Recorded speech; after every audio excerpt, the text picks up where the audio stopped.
article in the newspaper. It's actually pretty fun. Oh, shoot!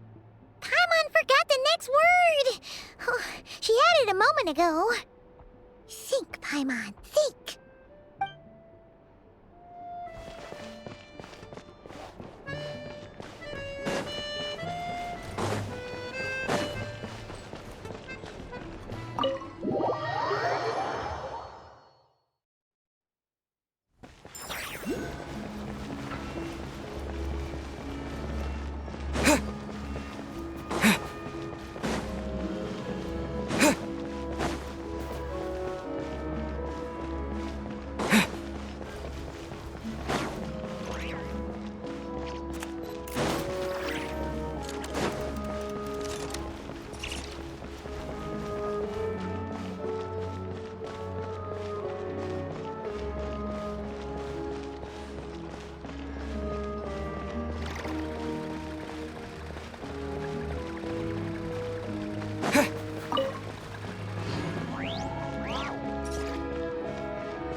Ooh, it sure is cold today. I wonder how much heavier the snow's gonna get. Here to see Odette? I just need to see your tickets for the preview. Perfect. Thank you. I'll hold on to your tickets. Come on in. It's freezing outside.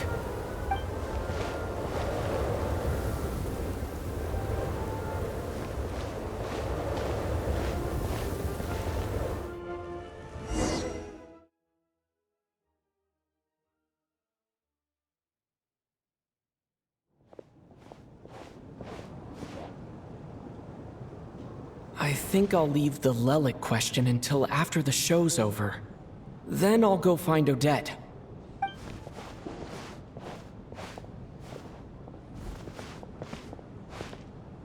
Child said he was originally going to come with Tonya. So I'm guessing Tonya's already here somewhere. Is there anyone here who looks like a Tonya? Let's see. It's a small audience. Makes sense for a preview. But wait, I do see some familiar faces. Mr. Chuganov's back again by the looks of it. Oh, and is that Mitya? And that Fatui officer, Valeri. Guess he must be playing cat and mouse with Mitya again. Oh no, it looks like the show's starting and I still haven't found Tonya. Never mind. I'll just have to take a seat for now and see if I can catch her afterwards.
Members of the audience, I'm a staff member here at the theater. Today's performance was a very special one for us. as it marks the first attempt in a long time to revive the classic Snezhnayan ballet, Spirit Seeker. To commemorate this occasion, we would love to take a group photo of the cast, crew, and audience members present today. Could I kindly ask the audience to please come up onto the stage?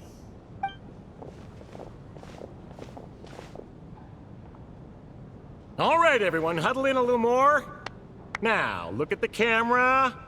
1, 2, 3.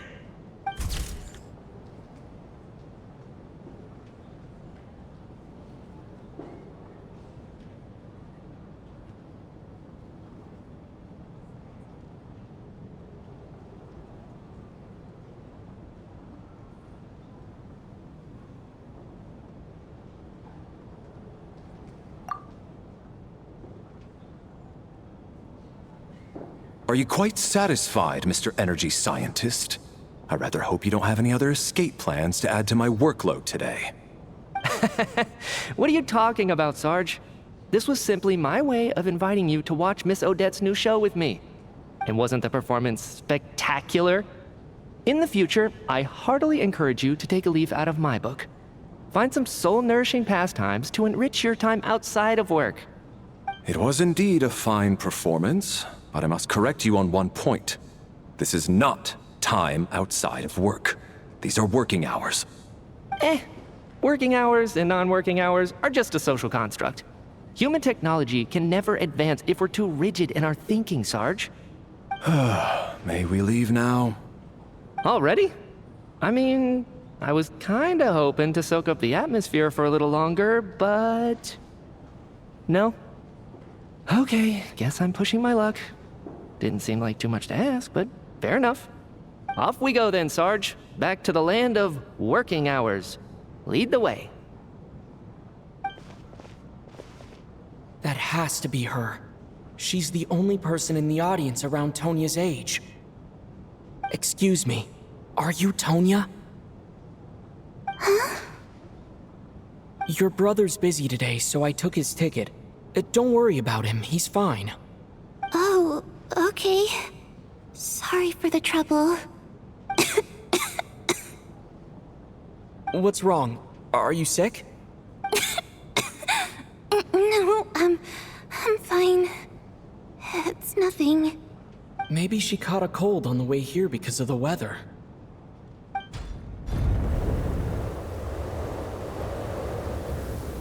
I haven't seen snow like this in a long, long time. It's most unusual. I know. It's completely white out there. You can barely see a thing. I've never seen such heavy snow in my life. Let's wait it out for now. You'd be lucky not to freeze to death in this weather, let alone find your way. Well, look at that. Maybe we shouldn't be in such a rush to get back after all. What do you think? Let's wait and see. Why do you need to take it so seriously? Fate has given us this wonderful chance to take a break. We owe it to ourselves to make the most of it.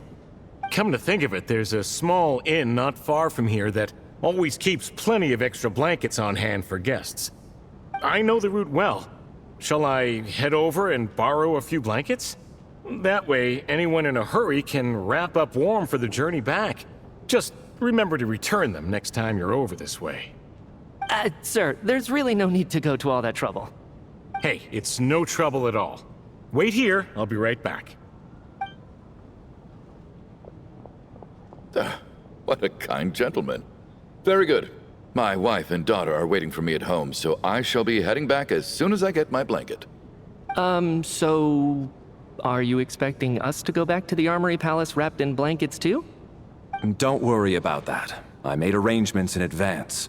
Should I not return to the Armory Palace within 3.5 hours after Operation Showtime begins, an armed squad will be sent to collect us. They will escort us back. You are one of our key military personnel, so any weather-related risks must be eliminated. Operation Showtime? So, wait. Every single time you drag me back to work when I sneak out, it's a whole official operation? I gotta say, you've really turned this into quite a moral dilemma for me. It's snowing pretty hard out there. I think you should stay here for now. You seem a little under the weather. Sure. My brother might come pick me up in a bit anyway. Time to get to work. I should head backstage and find Odette. I need to look her in the eye and ask her about Lelik. Excuse me, are you looking for someone? Ah, you're a friend of Elosha's. I think he's busy moving props backstage right now. Sorry, but that area is currently off limits to everyone except the cast and crew. Bad timing, I guess. Well, I might as well stick around. I doubt Odette will be leaving before the snow lets up in any case.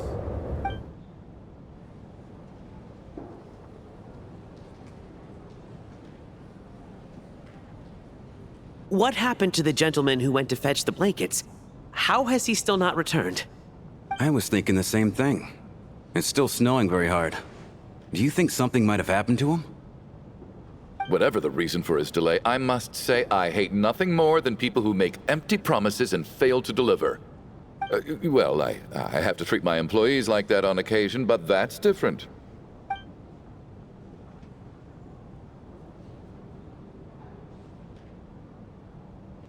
You seem anxious, Mr. Valeri.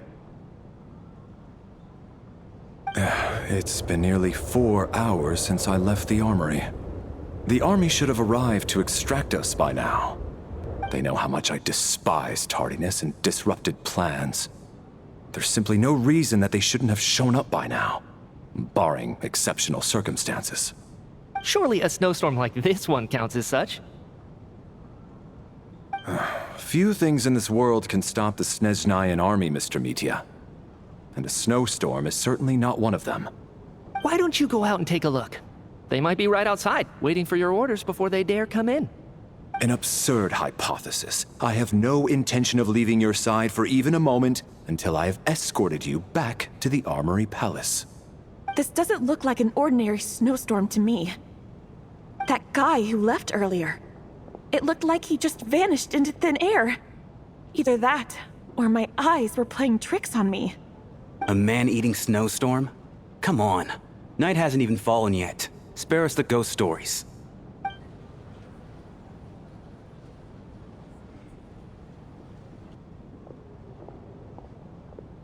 Traveler, didn't know you were coming today. How come you didn't say anything? What is it? Something the matter? Tell me, I can help. Whoa, that's quite a snowstorm out there. I've been working backstage this whole time, so I didn't even notice. No wonder the audience hasn't left yet. Is weather like this rare, even in Snezhnaya? Yeah, snow like this. I'm sure I've seen it out in the wild before, but never in the city. Actually, I take that back. I don't think I've seen snow this bad even in the wild. This is something else. It's not normal. If even Elosha thinks snow like this isn't normal, could it have anything to do with that monster people have been talking about? We can't stay cooped up here forever. Someone needs to go out and take a look. No need. I have plenty of experience with snowstorms. Besides, I work here while you're an audience member. I should be the one to do it.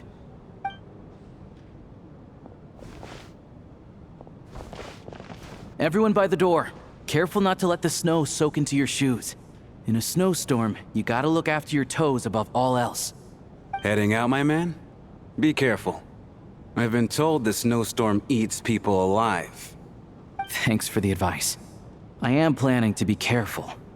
I just want to take a quick look at the situation out there.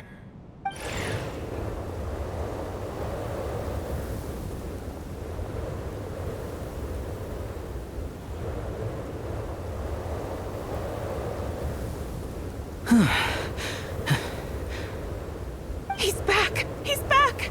How was it? What's going on out there? Did you see any soldiers patrolling the area?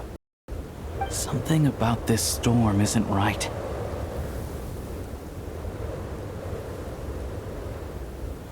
There's no one out there. I didn't see a single soul. And something in the air gives me the creeps. This isn't your average snowstorm. I suspect it might be related to recent events in our nation. I strongly advise everyone to stay here until the snow dies down. Are you serious? So all of us are trapped here now? That sounds a little far-fetched to me. You want to go outside and see? I, for one, am not risking my neck in that weather. This just turned from a minor delay into a major hassle. We can only hope that our friend who went to fetch the blankets just ditched us and went home. Is it really that bad? But my daughter, I won't be able to read her a bedtime story tonight. Huh? What are you all still doing here? Whoa! It's snowing hard! So now we're stuck here? Oh, this is terrible! Luckily, it was just a dress rehearsal today, so there aren't too many people here. On the bright side, the theater's always well stocked with supplies. If the snow still doesn't let up as we get into the evening, you can spend the night here, everyone. At least, I assume that's alright? Odette? Fine by me. This seems like a sensible backup plan under the circumstances. My thanks to the theater for being so accommodating. What are you staring outside and praying for, my man? You anxious to get home too? Oh, Your Majesty the Tsaritsa, I beg you, please do not let tonight's snowstorm stop. This is a golden opportunity to spend the night under the same roof as the two top stars in all of Snezhnaya. It's a once-in-a-lifetime experience. I think I've changed my mind. Sir, if you so much as look at us funny, you'll be seeing stars in a whole other way. Behave yourself, or you'll be begging for that blizzard. It's getting colder. We need to keep the indoor temperature up. Close the door and lock it tight. Let's head somewhere warmer.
And then there's the aristocrats.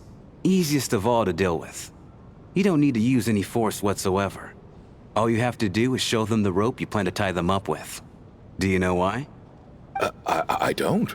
Do tell. Because nothing horrifies them more than the thought of a cheap, coarse rope leaving creases on their precious million more coat. They'll do whatever you ask to avoid that fate. Unexpected, but funny nonetheless. Tell me another one. Well, look at that. I got myself a new listener. Hey there. Let me introduce myself. The name's Shram, and I'm a mercenary. The kind that gets paid to do odd jobs for rich folks. And I am Chuganov, an entrepreneur.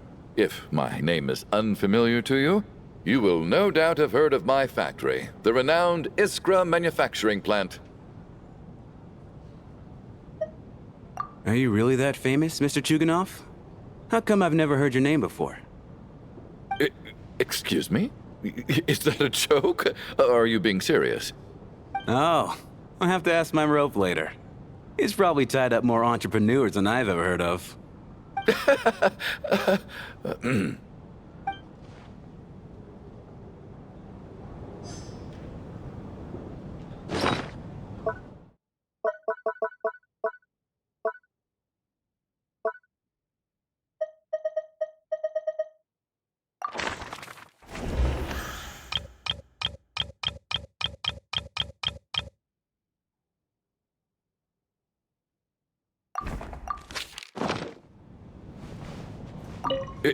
Excuse me? Excuse me? Is that a joke? Or are you being serious?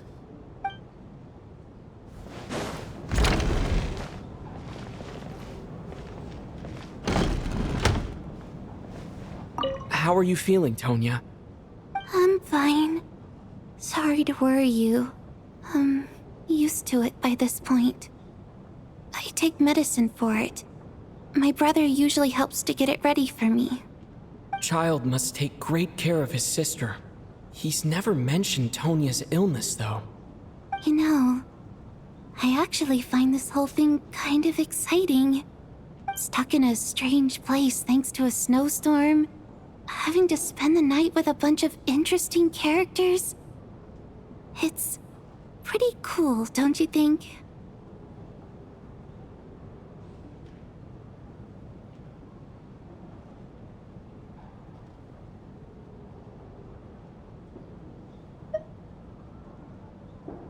Kids, huh? My brother always says I'm not mature enough. Maybe he's right.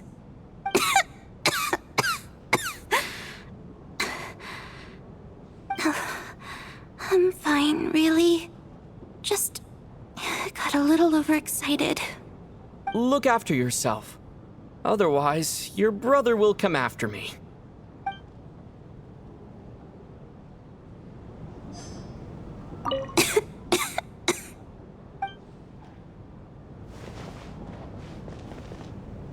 My husband has major trust issues. To him, I doubt even this snowstorm is a good enough excuse for me to stay out all night. That's the price of marrying into wealth. You'll get used to it. I'm not about to stop you if you want to leave, but don't drag me along. Hello? Can I help you?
This is highly irregular. A delay of over an hour during an operation like this theoretically warrants a Harbinger-level response. I wonder what the issue is. The storm, or something else. Sarge, the day you learn to let go and just enjoy moments like this is the day you'll finally understand the meaning of life. Why, hello, sir. I believe you were the one sitting at a nearby table back at Podvorye Restaurant. Any friend of the theater's star performers is a friend of mine. It's a pleasure to meet you. I'm Mitya from the Energy Commission. Greetings. Major Valeri, head of the Special Assignments Battalion. Armory Palace Royal Grenadier Guards, 1st Regiment. I am here to ensure Mr. Mitia's personal safety. Please let me know if I can be of any assistance. Mr. Traveler, I cannot help but notice that Miss Odette is stealing glances at me. Any idea what that could be about? I've racked my brains, but I can't think of anything I might have done to offend her. Perhaps she noticed me spacing out during her performance? What? You mean I really did do something to upset her? Well, thanks for letting me know. So, Mr. Mitia, is your work related to Project Stuja? Yes, that's right. The higher-ups in the Fatui transferred me from the Energy Commission to the Armory Palace because they wanted me to... Really? I can't even talk about that? Pretty sure it counts as part of my private life. All right, I won't say anything. Sorry, Traveler. As you can see, I'm afraid this pleasant chat will have to end here.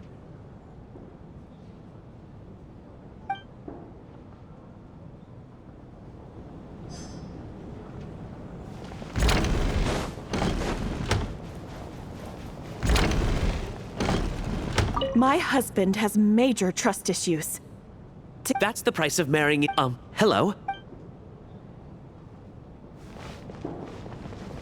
My husband. That's the price of hello?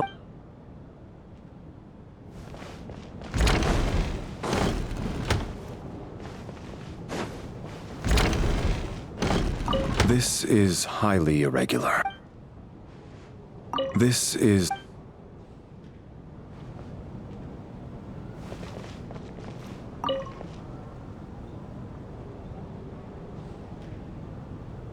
I don't think it's ever been this lively backstage before. I didn't know you were coming today.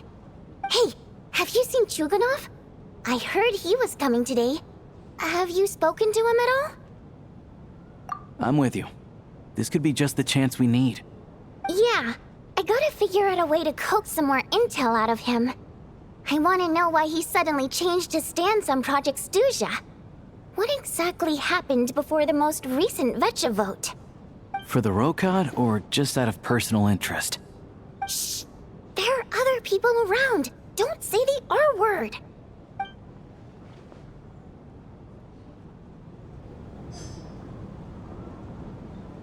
Shh! There are other people around. Don't say the R word.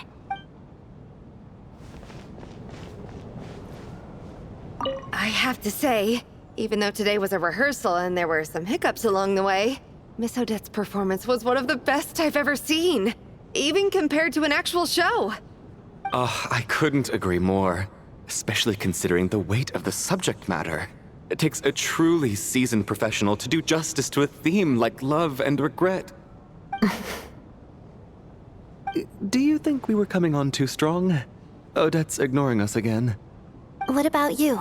What did you think of today's performance?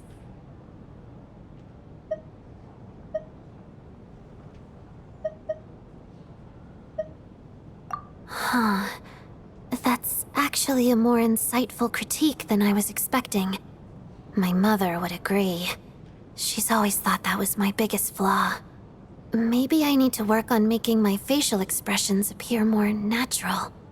I'll make sure to save a ticket for you when the show's performance ready. This doesn't seem like the time or place to bring up the subject of Lelik.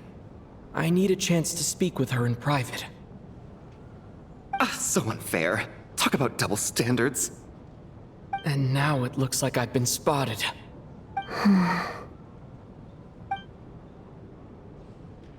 You know Mitia too? No, I don't. I just have a feeling that he might be dangerous.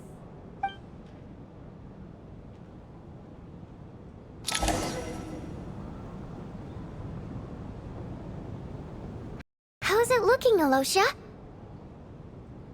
No change from this afternoon. Heavy snow with no sign of slowing down. May I have your attention, please?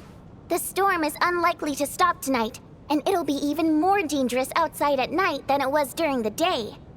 We at the theater owe everyone here a duty of care. Therefore, we strongly suggest that you stay on site overnight and avoid going outside unless absolutely necessary. In a few short moments, we'll give you a tour of the theater's various quarters.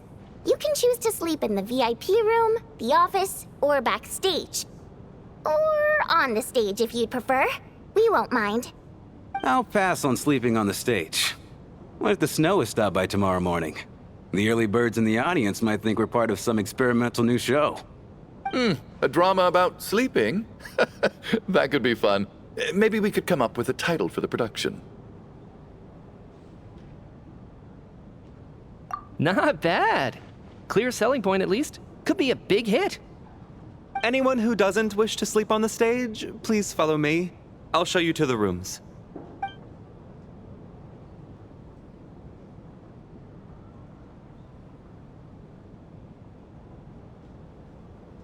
I guess I'll call it a night. Though I feel like I won't sleep very well without Paimon here. I'm sure she'll be worried that I haven't made it back yet. But as long as she looks out the window, she'll probably realize what's holding me up.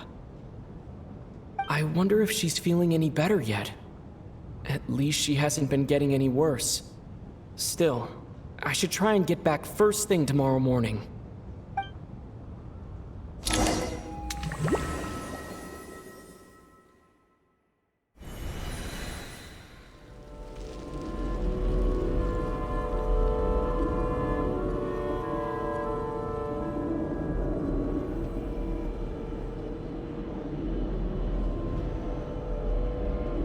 Ah, finally.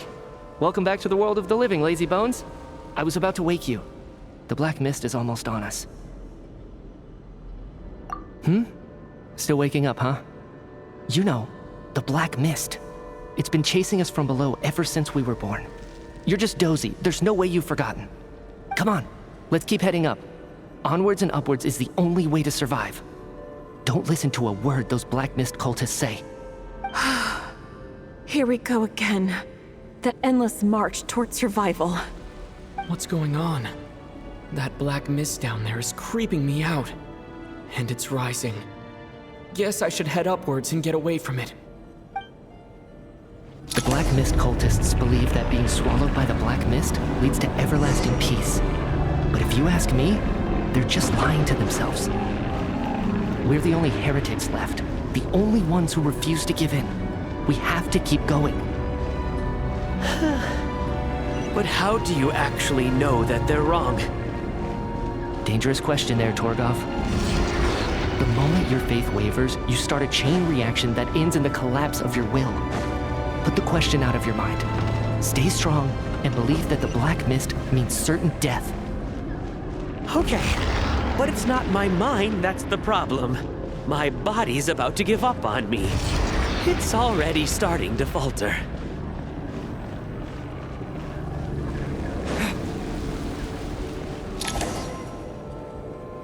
I can't do this anymore. I've had enough of being forever on the run. What's the point of it all? All this will pass eventually, I promise. Keep fighting. It will be worth it. You accuse the Black Mist cultists of being liars.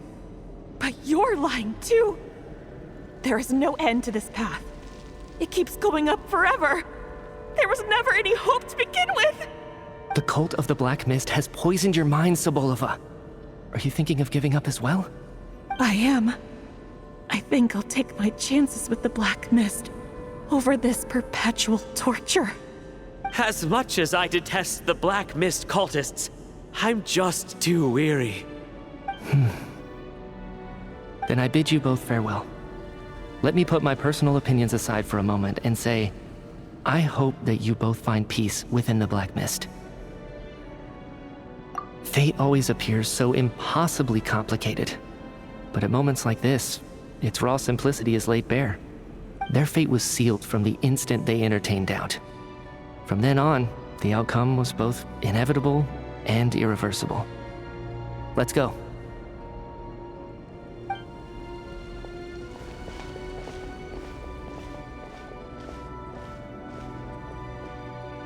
Torgov and Sobolova are gone. I never thought the day would come when even they would be swallowed by the black mist. It's just you and me now. Yes, it looks like it's satisfied. For now. This happens from time to time, but it won't be long before the black mist starts chasing survivors once again. No one knows how to stop its advance for good. Well, we should make the most of the precious moments of rest that those two bought for us.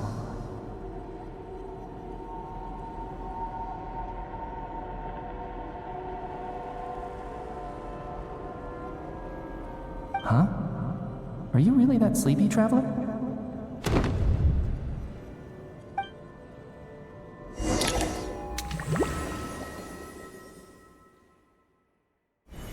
Help!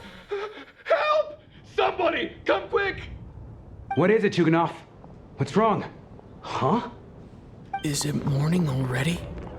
What's all the commotion?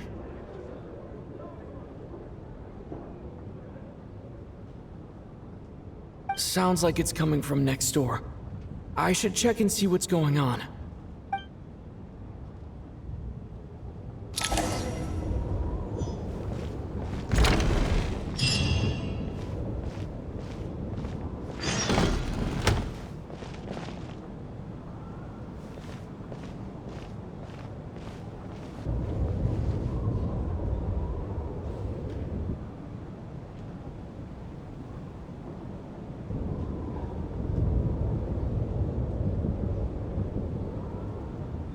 Don't look, Miss Tonya.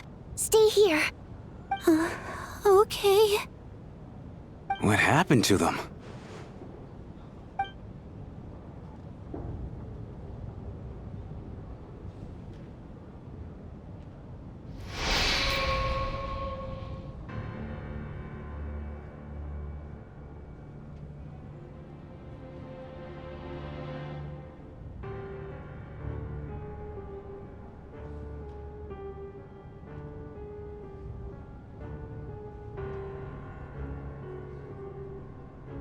These two people have passed away.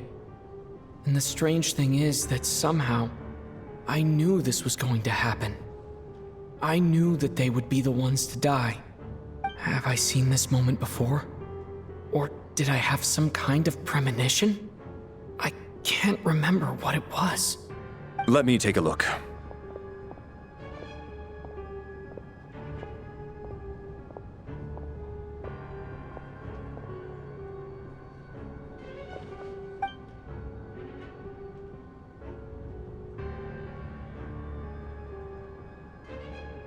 No vital signs in either of them. They're dead. The cause of death, however, remains unclear. No wounds on the bodies, no signs of a struggle, and no skin discoloration caused by the buildup of toxins. But just last night, they were chatting and joking away. This is so sudden. Could they have had pre-existing medical conditions? Even then, the odds of them both dying of sudden complications on the same night are extremely low. It's hard to believe that they died of natural causes, nor does this appear to be a suicide. Who was the first to discover the bodies? It was me. But these deaths have nothing to do with me, officer. I got up early because I wanted to see if the snow had stopped. Then I noticed that the door to this room was open, and it looked like there was a man and woman inside. I just went over to see what was going on. I had no idea they were... I can corroborate this. I was doing my morning exercises near the stage. When I saw Mr. Chuganov heading this way, I followed him. I can also confirm that I didn't see a single person approach that room before him. The snowstorm was raging all night, and it's still going now. There's no way someone could have come in from outside, correct? You mean an intruder? No, not possible. I slept by the door last night as a precaution. There's no way I wouldn't have noticed if anyone had tried to open it. Everyone, split into pairs and search the theater for anyone in hiding, or any signs of suspicious activity. I'll follow up with a full search of my own shortly. Go, there is no time to waste.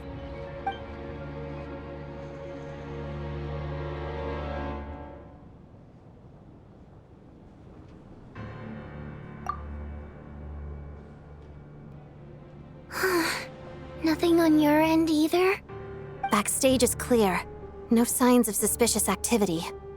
We checked the basement. Also clear. I don't think there's anywhere here that a living person could hide. Are we certain that the theater doesn't have a back door? Or any tunnel or passageway wide enough for a person to fit through? No, there's nothing like that. If people were sneaking in through some secret tunnel to avoid buying a ticket, we'd have sealed it off ages ago. I also checked the windows. All of them are locked from the inside, and there's no sign of anyone entering or leaving. It sounds like we can safely rule out the intruder theory. If anyone came in during the night in this weather, there'd be no way for them to avoid leaving footprints or water stains. This can only mean one thing. It's like one of those murder mysteries you see in novels and plays, isn't it? The ones where the killer is one of us. We can't quite jump to that conclusion just yet. Could he be right? It's hard to imagine something like that happening in real life. Set in a theater during a snowstorm, a murder takes place, and the killer is among us. It's such a classic trope that it seems unbelievable. Looking at who the killer targeted and the clean entry and exit, it all adds up. I know what this is. It's obvious now that I think about it. What is? What have you figured out? Both victims were wealthy, well-known local merchants. And the door was deliberately left open so I would discover the bodies and witness the crime scene first thing in the morning. Such ruthless methods. This was your doing, wasn't it, Lelik? Lelik? You mean Lelik is among us? And he's the killer? Lelik. I know this code name. Member of the Rokot, anti-Project Snezhnaya. Always works alone. I've read the case files at the Armory Palace. Walk me through your reasoning, Mr. Chuganov. What do you know about Lelik?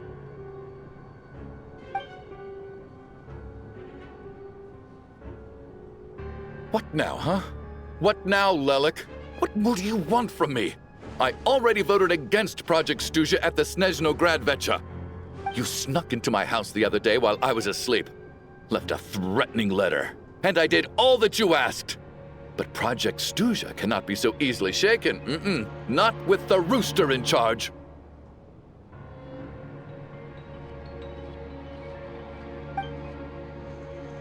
So he really was threatened by Lelik.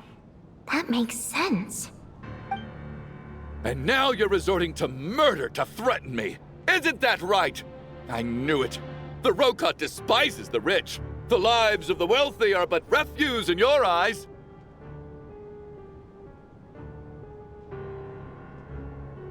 Show yourself! Which one of you is Lelik, Tell me! I'll do whatever you want! Just stop playing these mind games!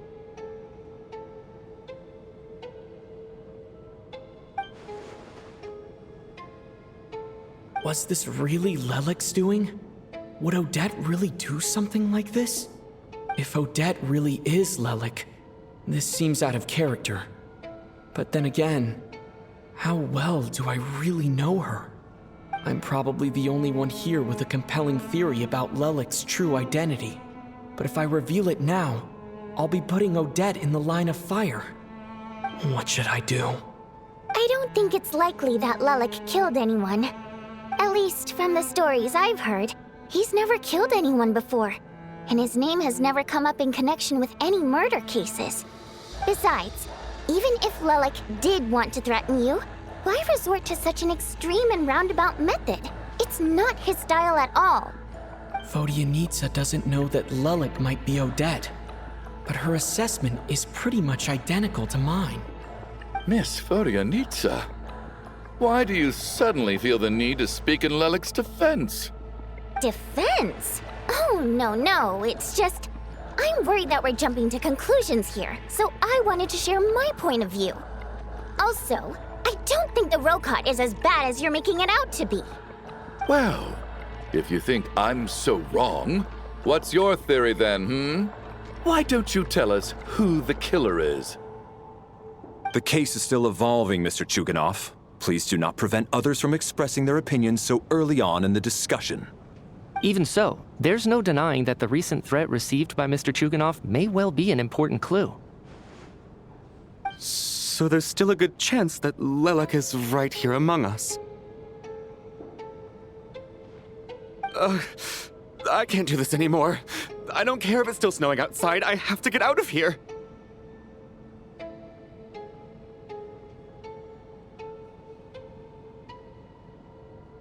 Whoa, take a beat. We all know it's far too dangerous out there. Even the soldiers couldn't get to us. Go out that door, and you might not live to tell the tale. And whoever this Lelek is, they're surely not going to murder anyone in broad daylight. Be sensible, my man. You're safer inside. As much as I regret having to say this, I'd like everyone to cooperate and refrain from exiting the premises until further notice. Because as things stand, every one of us is now a suspect. Unless anyone has further information to share, let's adjourn for now. Feel free to keep searching for clues, but make sure you don't go off alone.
You seem to be very comfortable taking charge, Major. You took the reins as soon as things went south. I simply made an executive decision that someone needed to take control of the situation on the military's behalf. Does this offend you? No, quite the opposite. We feel much safer for it. By the way, what does Major mean exactly? Is it a pretty high rank?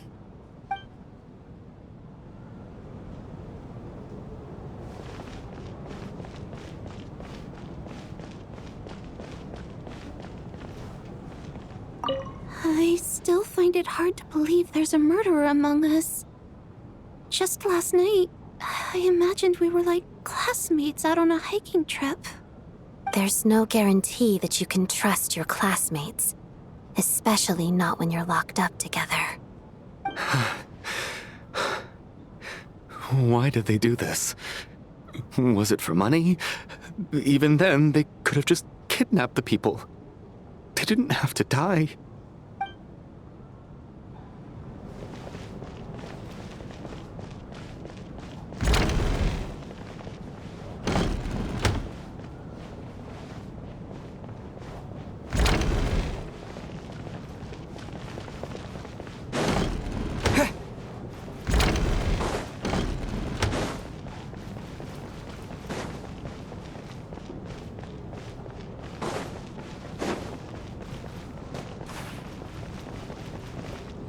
We don't move in the same circles, so I'm not clued up on Project Stuzia and all this political intrigue.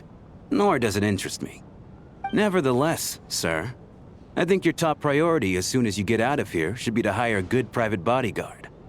Such as yourself? Such as myself.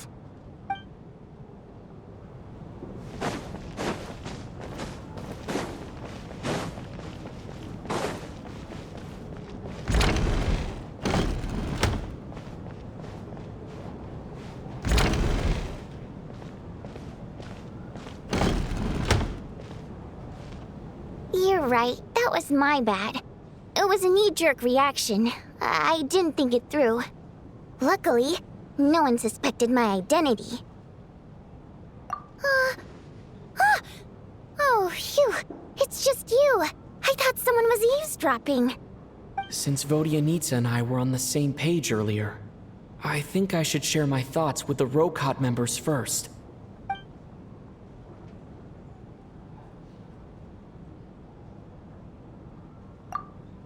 Whoa. Are you serious? I don't know if this counts as gossip, but it's definitely on track to be the juiciest this whole year. Odette? Really? Odette? Oh god, how dumb does this make me look?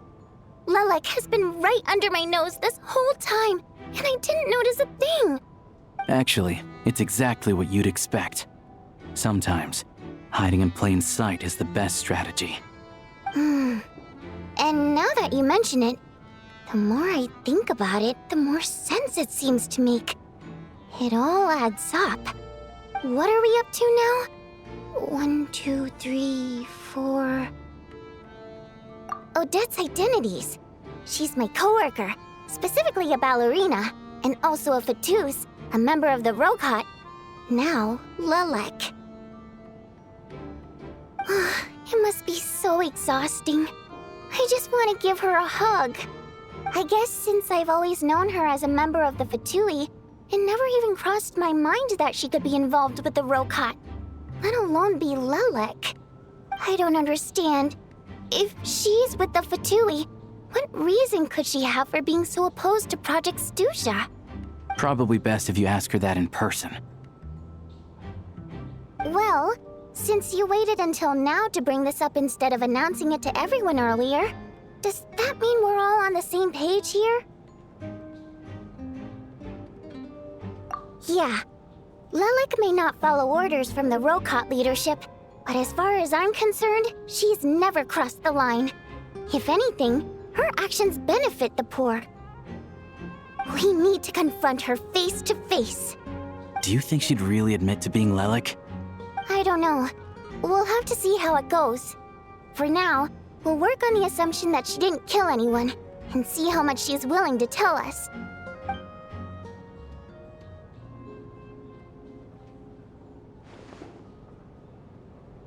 Now's her chance. Odette's alone. Let's go. Hey, Odette. What is it, you guys? Shh. Keep your voice down. We need to talk. So, you're Lelek, aren't you? All right, fine. You don't have to say anything or explain yourself. Just hear me out first. None of us believes you'd kill innocent people.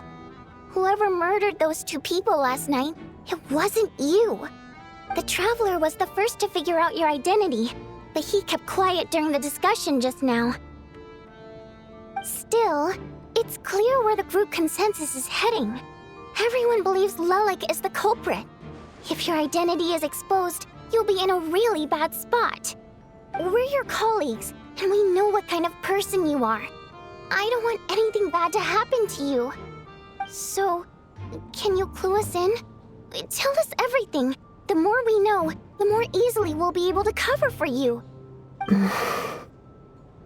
All right. Yes, I'm Lelek. And no, I'm not the murderer. And thanks, but I don't need you to cover for me. Actually, I'm planning to reveal my identity. Huh? You're gonna reveal that you're Lelek? Here? That's right. I'll admit I was surprised at first when Chuganov guessed that I was here. It was just a lucky guess, but it caught me off guard. But after taking some time to assess the situation and confirm where everyone stands, I don't believe I have anything to worry about. Are you sure you don't need a second opinion? Given the circumstances.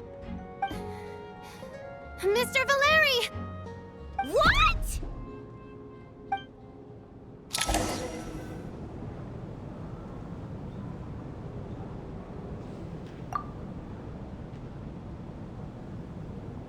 So... Odette is Lelek? I don't know what game you're playing, but you've got a lot of nerve. It's just one identity. So what if it's exposed? I can disappear and adopt a new identity anytime I please. I made my peace with this when I chose to become Lelik. But more importantly, I promise I am not the murderer, which means that someone else is. So, if anyone still insists that I did this, you'd best produce the evidence now. Otherwise, I suggest that you bite your tongue. Because if you really believe I killed 2 people without making a sound or leaving a trace, pointing fingers at me would surely only make you my next target. Is this really the truth, Miss Odette? That's confidence, all right. I believe you. A real no-nonsense attitude. I can see why Marionette said that she's on track to inherit the title of the Fair Lady. Are you seriously buying this? Hey, officer! She just admitted to being Lelik. Aren't you going to do something about this? I do have one question, Miss Odette. Why have you chosen this moment to come forward and reveal your identity? If I didn't say anything, everyone would be focusing all their efforts on finding Lelik. And that is exactly what the real culprit wants. I don't want to be the scapegoat who lets the murderer get away with this crime. Despite all the accusations, she made the smart choice. A remarkable display of rational thinking under pressure. Clearly, Odette's talent extends far beyond the art of dance. She thought so far ahead. Ugh, why do I always feel like I'm one step behind her in everything? You've convinced me. Dealing with the murder case remains the top priority right now. Let's put the name Lelik and all related incidents aside until further notice. Nevertheless, the group still considers you the prime suspect. I assume you have no quarrel with that, Miss Odette? I understand. You're welcome to keep an eye on me around the clock. I have no objections. Mr. Chuganov? For my wife and daughter's sake, I'll let you off the hook for now. But don't think you're forgiven for breaking into my house and threatening me. Just wait till we get out of here, Lelik. We'll settle the score then.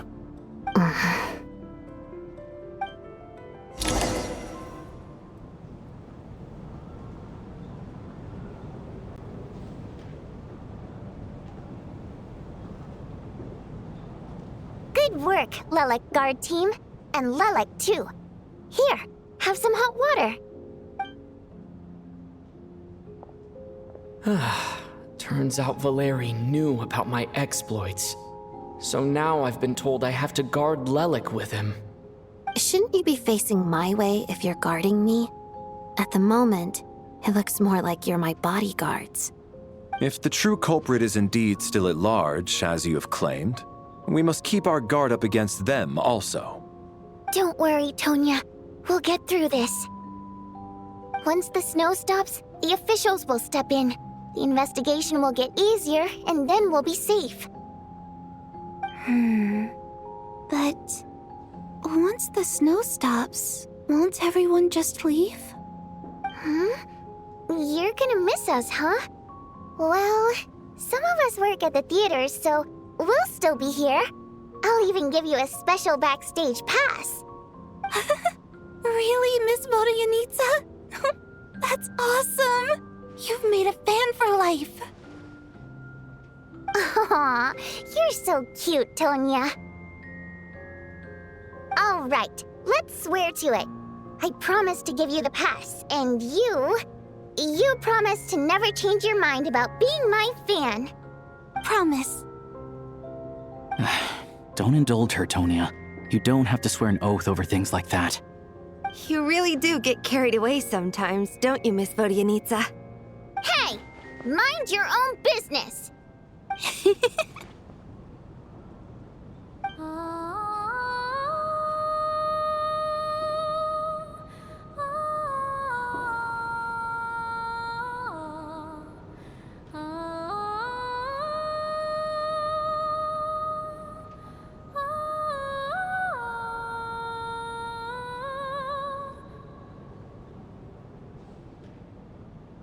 Don't be nervous, Miss Wateramp. Everyone's here. There's nothing to be afraid of. Excuse me? Do I look nervous? Don't be ridiculous. No, no. You sound nervous, lass.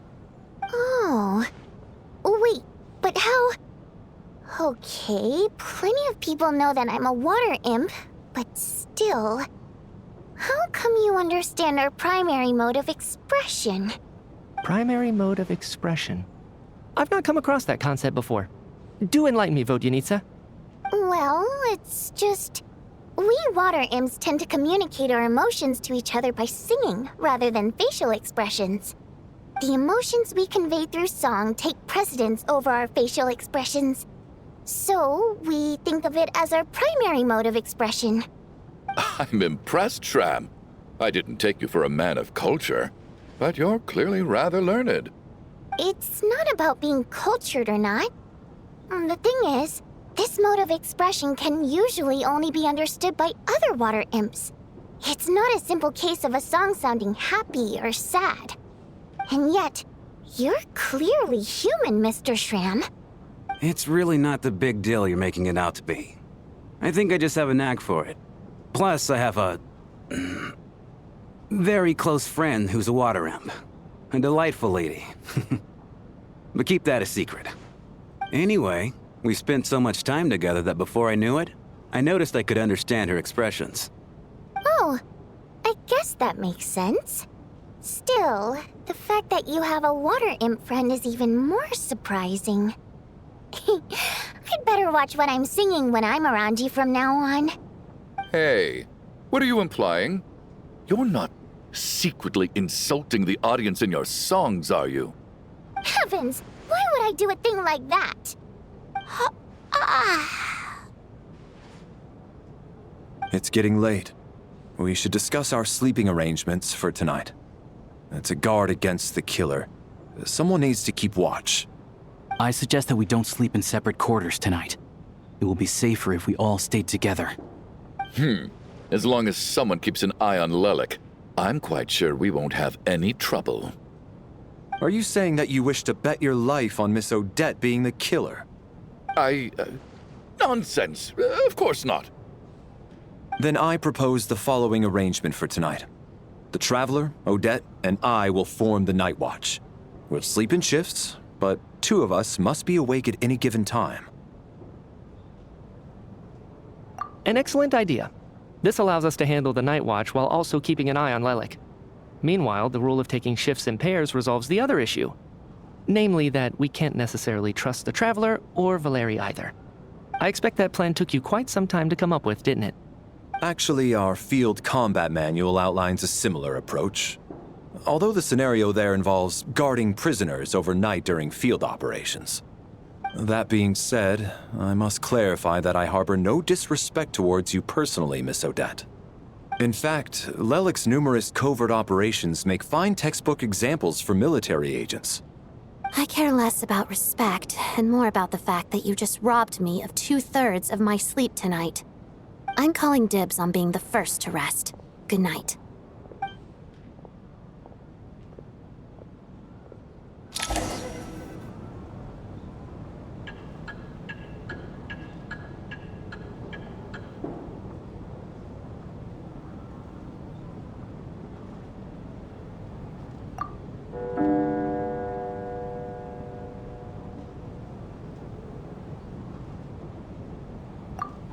It's almost time. We should wake Odette. How are you faring? Oh, not going to argue with that. I'll take a quick nap. If you start to feel sleepy, wake me up anytime. It's finally time for Odette and I to share the night watch. I should wake her up.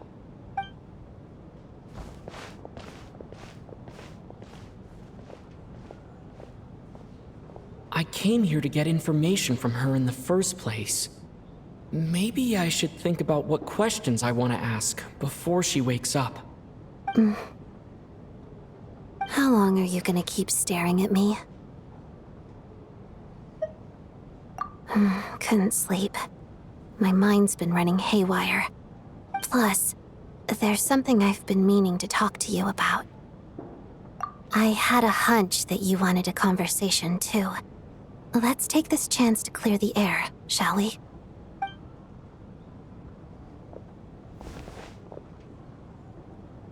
I just had a simple question for you, really. It's, Rosaline. In her final moments, did she have any last words or anything?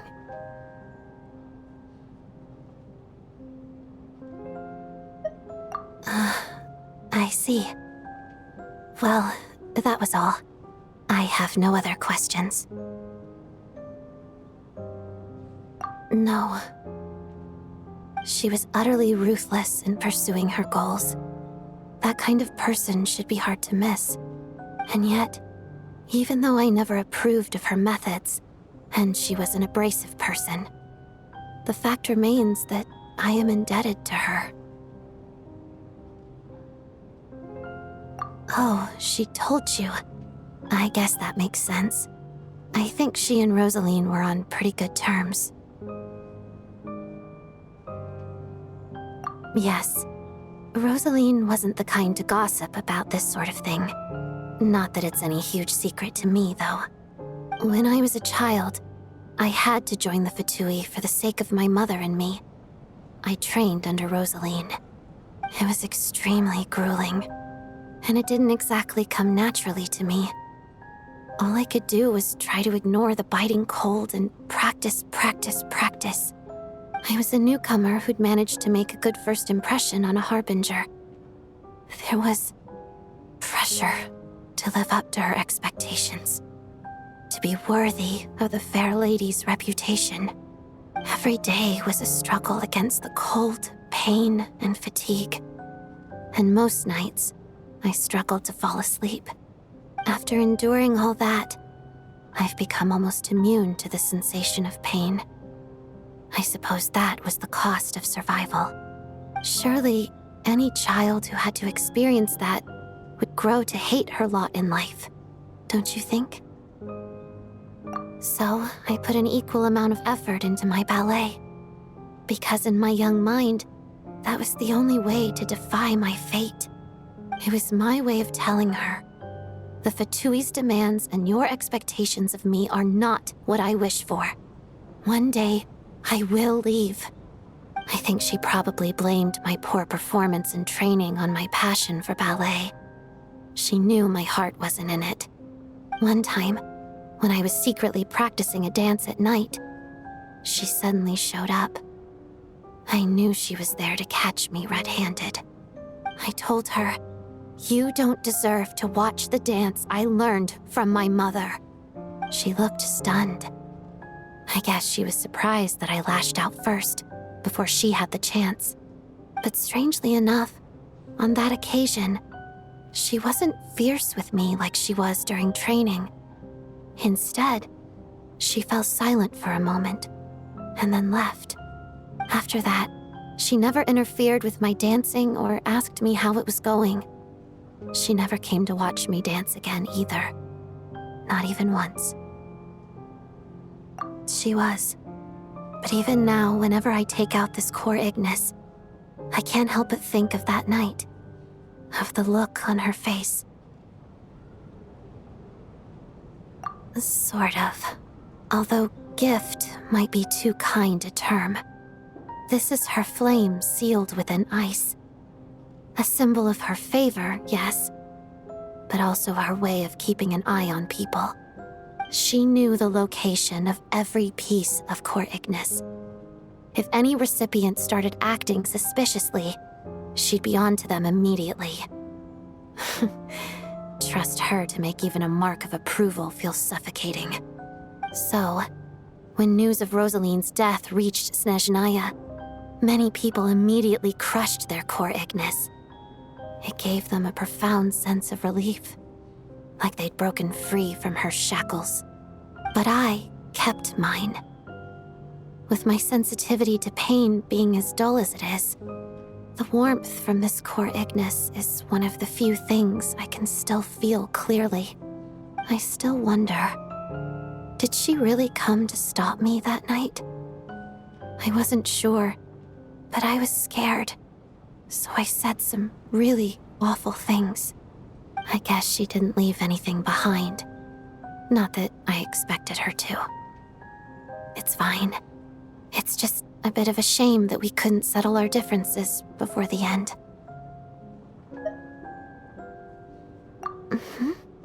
She did. Are you sure she was talking about this event?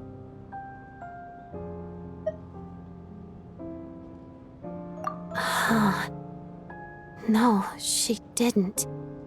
I didn't even find out that she'd gone to Mondstadt until a while after she'd left. Wait, in that case... Okay, I will. Thanks for letting me know. There's something I'm trying to figure out. I'm beginning to suspect that Paimon's mystery illness is being caused by the energy research behind Project Stuja. Paimon's very important to me, so I have to get to the bottom of this. I figured that since you're Lelik, you might know something about all this. The ultimate goal of this energy experiment is to create a weapon for the final battle. The weapon's construction was completed in Nocturne. Now, all that remains is to arm it with a sufficiently powerful energy.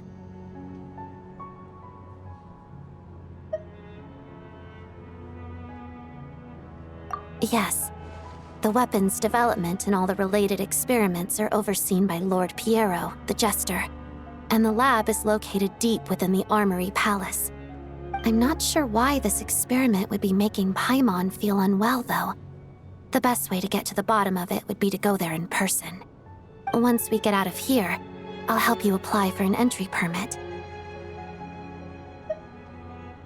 And I'm hardly the organization's proudest member, as you know. You answered my question about Rosaline. I want to do you a favor in return. It's that simple.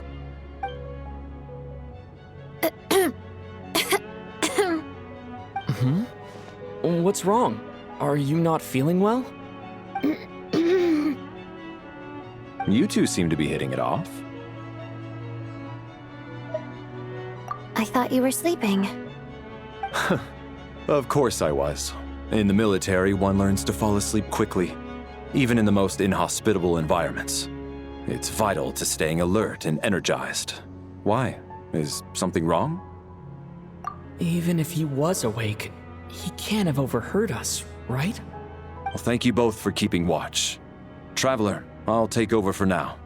It's your turn to get some sleep. Sure.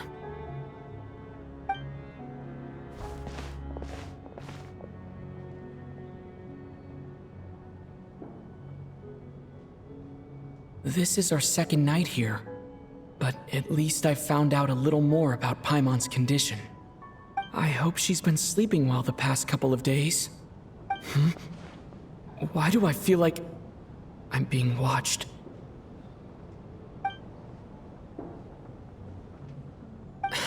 Seriously?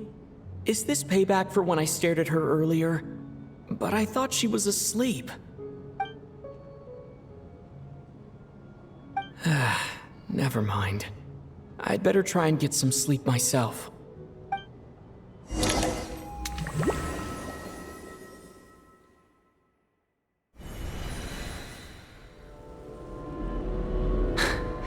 Hey, what are you spacing out for? Are you reaching your limit too? How long have we been walking for? Do you remember? Time's lost all meaning. Ever since we noticed that thing above our heads.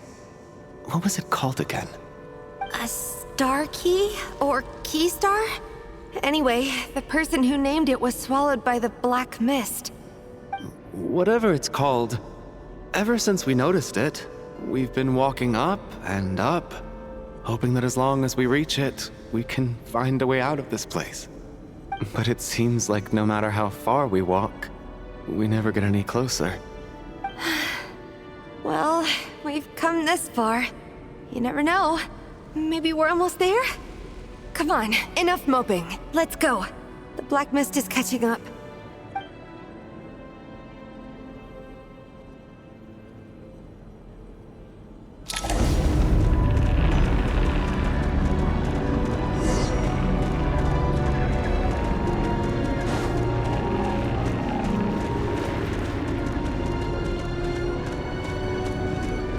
We got ourselves a straggler. Monsters! Watch out! Not again! I've lost count of how many times we run into them. Be careful! What the? Ow, I'm back! Now I'm back!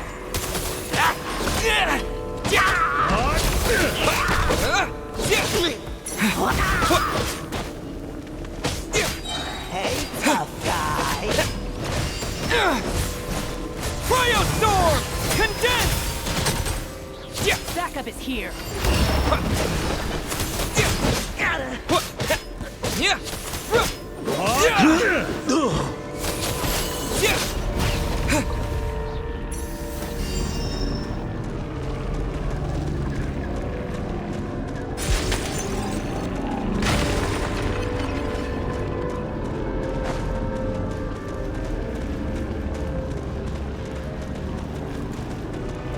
We got ourselves a... Here they come again! Get ready! You wanna fight? Let's go! Backup is here! Fighting frog! Got it!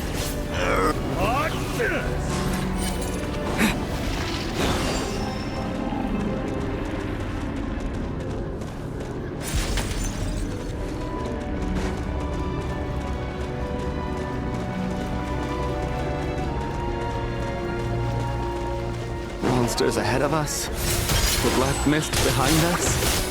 It feels like there's no escape. Condense! Shut up! Are you hurt, Coolish? No, I'm fine. It's just... suddenly I don't want to walk any further. I get you. In fact, I reached my limit a long time ago. Sometimes it feels like there's hope where there shouldn't be. Yeah. The hope that the star gives us is the only thing keeping us going. But I'm not sure it's real at all. It may just be a collective illusion. Otherwise, why would it always be out of reach? We know you mean well, but you're only saying that to try and encourage us to keep going, aren't you? Thank you, friend. But enough is enough. Please don't give me any more false hope. Hope is poison in this place. You're going to continue, aren't you? I admire that.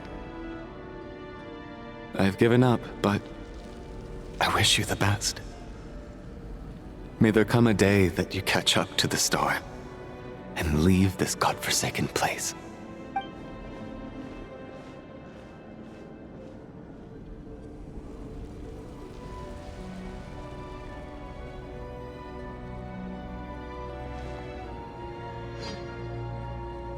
It's not an illusion.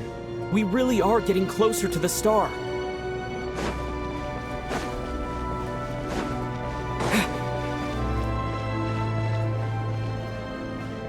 Congratulations. You're the first person to make it here.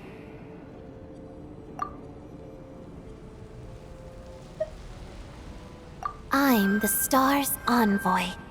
The black mist has stopped rising.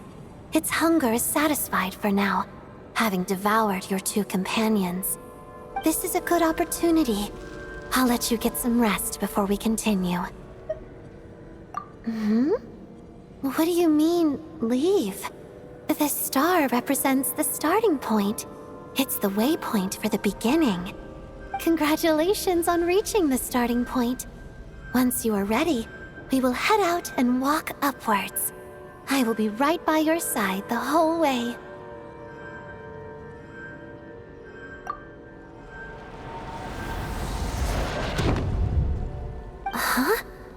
What's wrong? Hey, don't give up before the journey's even begun.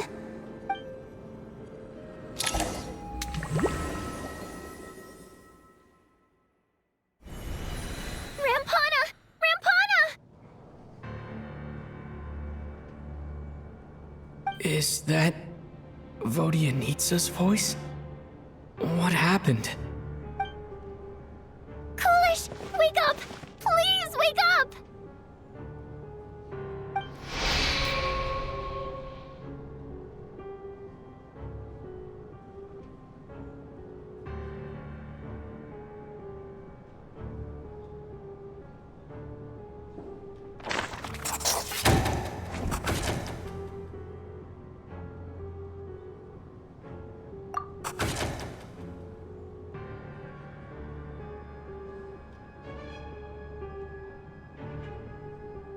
The situation is identical to that of the 2 casualties yesterday. We cannot ascertain the cause of death. At least there are some elements that we can rule out this time. They slept on the stage with everyone else. So I suppose the surrounding environment can't be a relevant variable. Rampana. Coolish. Weren't some of us keeping watch last night? 3 of us, in fact. How could you not notice something was wrong? I'm as confused as you are. Certainly nothing unusual happened on my watch. Likewise, and from what I've observed so far, both Miss Odette and the Traveler can be trusted. To be honest, I didn't get a wink of sleep last night. I couldn't help but think I was the target, so I just laid there with my eyes closed. I heard the Traveler and Lelik chatting, but otherwise I don't recall hearing any commotion during the night. Me too. I didn't want to wake everyone up, so I was concentrating hard, trying not to cough. I hardly slept at all. If anything had happened, I'm sure I would have noticed. Then, what could possibly be causing this? Once was bad enough. I can't believe it happened again. I worked closely with Rampana and Coolish for so long. I never imagined that one day they'd... And on the stage of all places... Vodyanitsa. 4 victims in just 2 days, and we still don't have a single lead. I need to get to the bottom of this as soon as possible. And above all, keep Tonya safe. I'd never be able to look Child in the eye again otherwise. Still snowing? Yes, I just checked. Still no sign of anyone outside either. So we only have ourselves to rely on. If you ask me, this killer can clearly strike whenever they please. The Night Watch was a useless endeavor from the start. Lelik must be an expert in poisoning. Clearly she used some poison that can't be detected on the corpse. Here we go again. Listen, I was already thinking to myself last night, was Lelik's reason for revealing her identity the real story? Well, now I have my answer. It most certainly was not. She's been playing us for fools. You get off on this, don't you? Revealing your identity, only to carry on with your killing spree? That's a hideous thought. One that only a hideous mind like yours could dream up. How dare you! That's enough! Yesterday, you named Lelik as a suspect because the victims were both wealthy merchants. Lelik might have had a motive then, but today's victims were just ordinary people. Not to mention that they were colleagues of Odette and mine. What reason would she have to murder them? Let me guess, just to scare you? Who knows? Maybe you don't know her as well as you think. I implore you all to ask yourselves, how many people are there really in this world that have what it takes to kill another person? Not many, I'd wager. Lelik is well known to be a ruthless operator, and now she has revealed her identity. How could it be any more obvious? Everything you've said so far is still just conjecture, which doesn't constitute a concrete lead. You need to back up your claims with some evidence. How can you defend her, officer? What did she say to you while you were on night watch? Maybe I shouldn't be so surprised. You military types are always colluding with criminals to target the rich.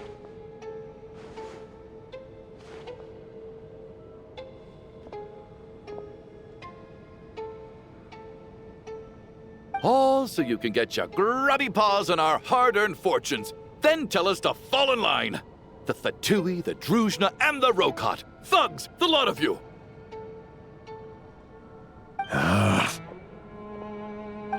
Don't you dare!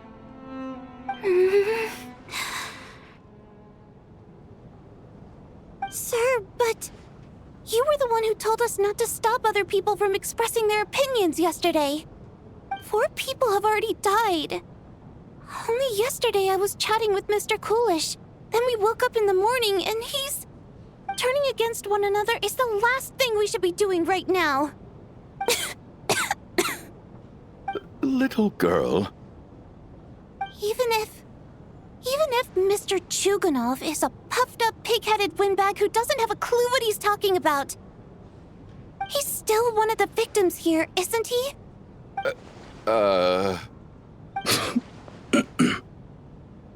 Quite. I had no intention of resorting to violence. But you're right, Miss Tonya. I ought not prevent him from speaking his mind. In any case, I believe Mr. Chuganov has calmed down a little now. We may resume our discussion.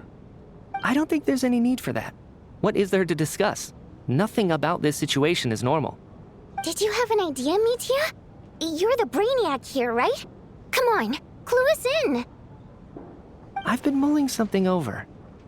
All the leads we have so far concern things from outside the theater. Miss Odette's alter ego, the threats Mr. Chuganov received. But then there's the 2 double murder crime scenes themselves, which have given us absolutely nothing to go on whatsoever. That's highly unusual. Even with the most careful killers, there's always some evidence left behind. So what are you suggesting? I think this could be a supernatural event. It isn't characteristic of human-on-human homicide at all. Correct me if I'm wrong, but aren't you supposed to be a scientist? That doesn't sound like a conclusion someone like you is supposed to make. I got into scientific research because of my insatiable curiosity. But if the present situation defies all known scientific explanations, I don't mind shifting my curiosity toward the paranormal instead. Now that you mention it, I remember when I first came to the theater. I heard rumors about this place being haunted. Haunted? Yeah, I think I heard the same thing. But I mean, they're only rumors, right? We've worked here for years. Surely we would have noticed any spooky goings-on by now. Well, this has taken an unexpected turn. A haunted theater? If Paimon were here, she'd probably be hiding behind me in fear right now. Why don't we take this opportunity to look for clues again with a more open mind? Maybe a different perspective will help us see something different. Very well. Whether it's criminals or ghosts we're looking for, the same rules apply. Everyone needs to tread carefully. I'll move the bodies into the same room for now.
Chin up, my man.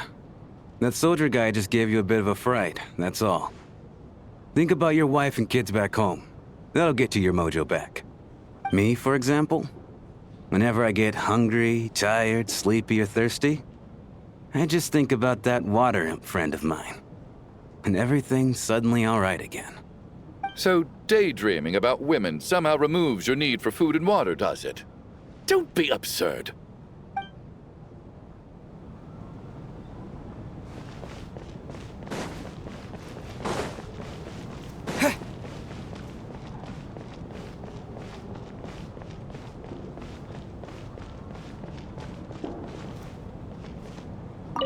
I need to think very hard about whether there's anything that ever needed hiding.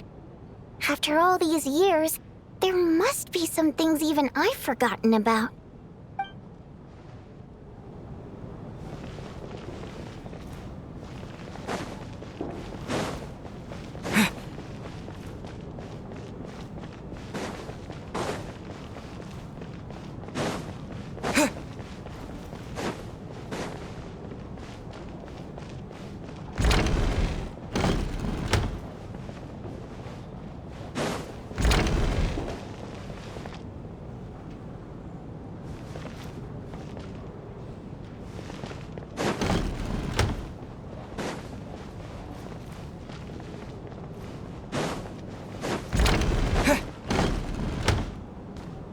Tonya, did you find anything? Not yet. Still looking. So... Are we supposed to be looking for something paranormal? I think I'd prefer teaming up with you than looking around on my own. This looks like somebody's notebook. Shall we read it together?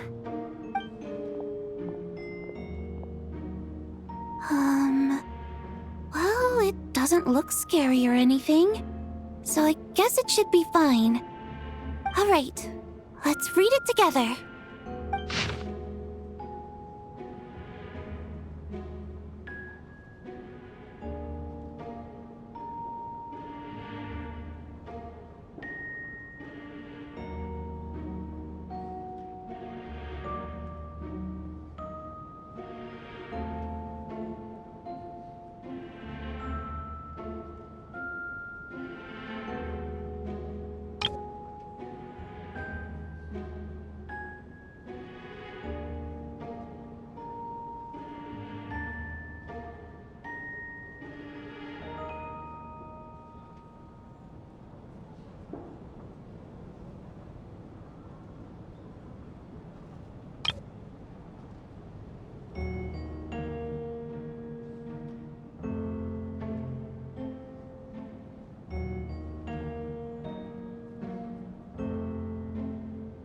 Huh. This has to be Vodyanitsa's writing, surely. Maybe it's a little rude for us to peek at this. I feel like I just read someone's secret diary by accident. It sounds like she's writing this for her parents, right? I don't understand. Why put this stuff in a notebook instead of mailing it in a letter? Because her water imp parents belonged to the aristocracy, who were driven out of Snezhnaya by the Tsaritsa long ago. And now they live somewhere new, where the postman can't get to. We're sorry! It's fine. My fault for not storing it properly. I can't leave things lying around and expect them to get ignored when everyone's scouring the place for clues. All right, give me my notebook back. I'll take over the investigation in this room.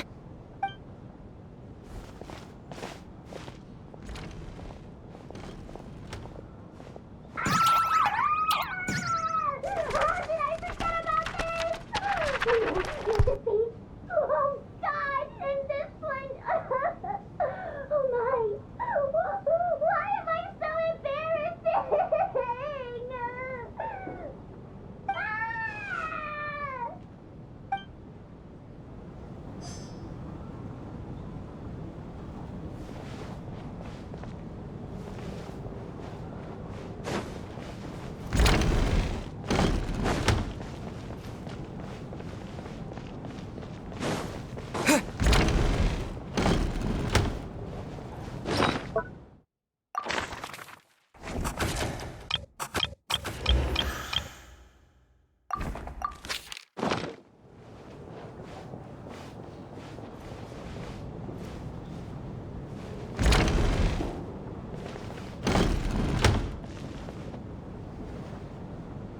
Valeri, come take a look at this.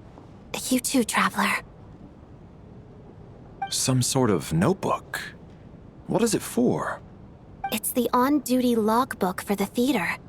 Kulish was the main person to use it. He mostly used it to record any unusual incidents during a show, audience numbers, exit times, and so on. Yes, he'd always have this logbook with him when he checked tickets at the entrance.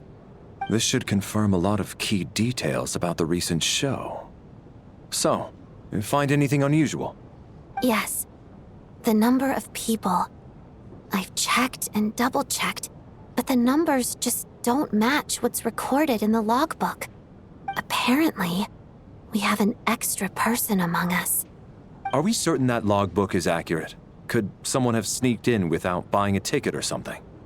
Unlikely. Kulish took his duties very seriously. I've rarely seen any errors in his work. Not to mention that this was a dress rehearsal, meaning smaller audience numbers and tighter ticket restrictions than usual. Everything would have been well within his control. We no longer have our tickets with us, do we? They got collected on entry. I assume there's no way we can check them again. Unfortunately not. The theater recycles tickets. Once people are in the door, they don't tend to leave until the show ends, so we collect the tickets at the point of entry. Still, I'm inclined to believe that this discrepancy in the head count is significant somehow. Did an extra person just materialize out of thin air?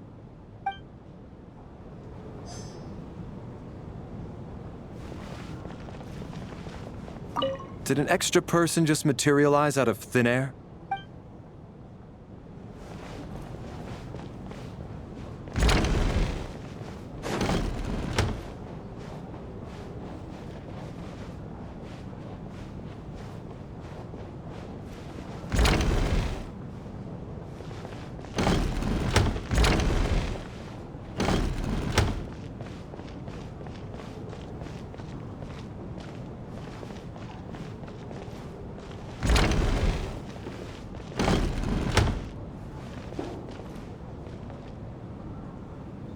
Ah, Traveler.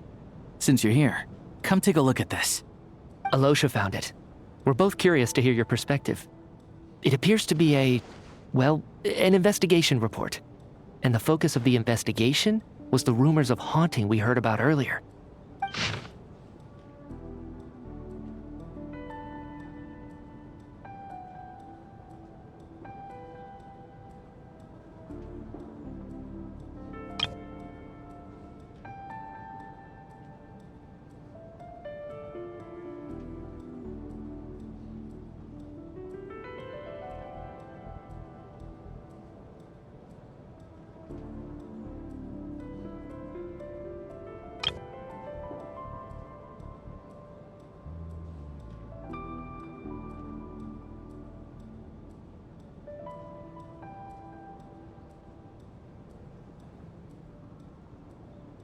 An investigation report, huh? Looks quite old. This person's name looks to be of Sumeru origin to me. Was the investigator from Sumeru? The theater manager must have hired an investigator once specifically to look into this issue. But it doesn't look like anyone ever looked at the report. Presumably, the manager wanted to know if the supposed haunting was dangerous while also being fearful of word getting out in case it affected the theater's business. Anyway, the bottom line is, the haunting is actually real after all. It's caused by an obstruction in the ley lines. Is there any chance this is the key to finally making some progress with the murder cases? Ley line problems are pretty unexceptional to me by this point. And while it certainly offers an explanation for the ghosts, it's hard to imagine what connection it could have to these two murder cases. Some of the language that appears at the very end of the report caught my eye.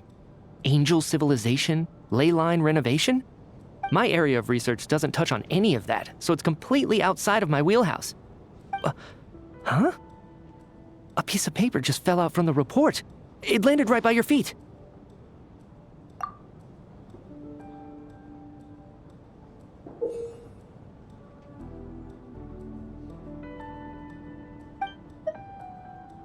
How unnerving. It was tucked inside the report, so it must be a note left by the author. Death is near. Is that supposed to be what's going on here? With us in the theater? But if so, how did the author foresee it?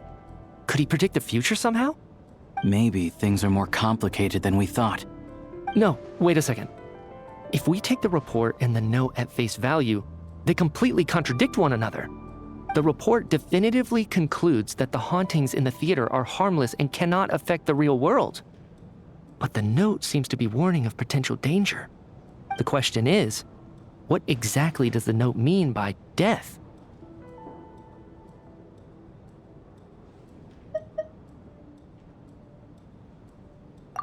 The various ways we could interpret this keyword lead in completely different directions. Let's pause our analysis here for now. I think we need more information.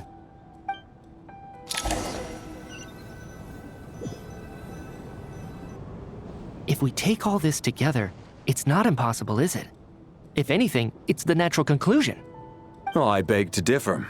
This sounds to me like a product of a researcher's vivid imagination. And perhaps it's because I'm still viewing this through the lens of a typical murder investigation. But still, I'm struggling to be persuaded by your theory. Does it really sound that far-fetched? All right, well, let's treat that as speculation for now. I do agree with what you've said, so let's go with your idea for now. Good. Okay, now that we finally have some meaningful leads, I think it's time to reconvene. Let's get the others.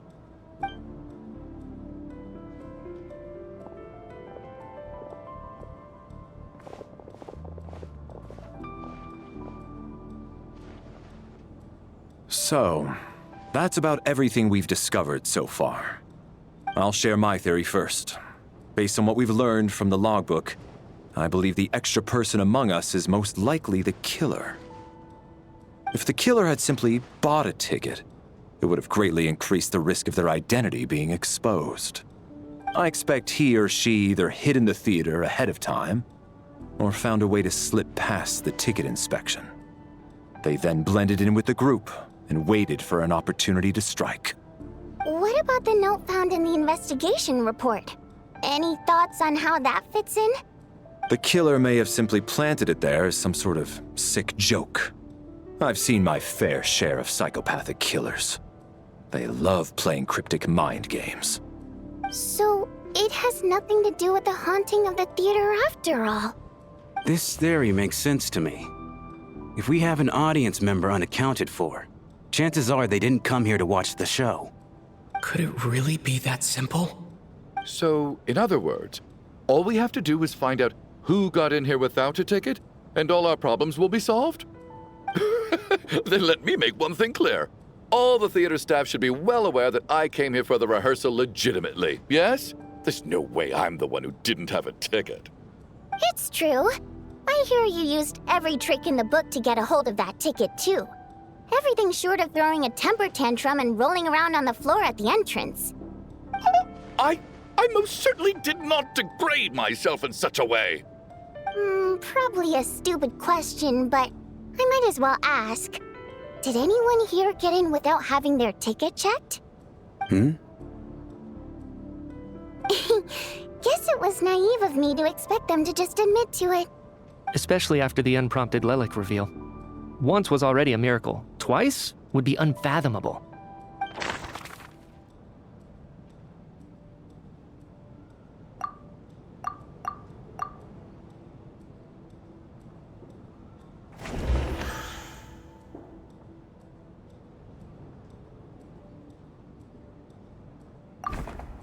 I don't believe any of us here knew Shram before all this. If no one can verify Shram's identity... Mr. Shram, did you really go through the ticket inspection to get in here? Huh? Me? Why am I being singled out, my friend? Do I seem that suspicious? It's not that you stand out as suspicious, more that everyone else has been ruled out as trustworthy. Okay. Well, we spent the best part of 2 days together now, so I'm sure you can all tell what kind of person I am. I'm a true gentleman. I never dream of doing something like sneaking to the theater without a ticket. Yeah, I have no doubt that you're a good person.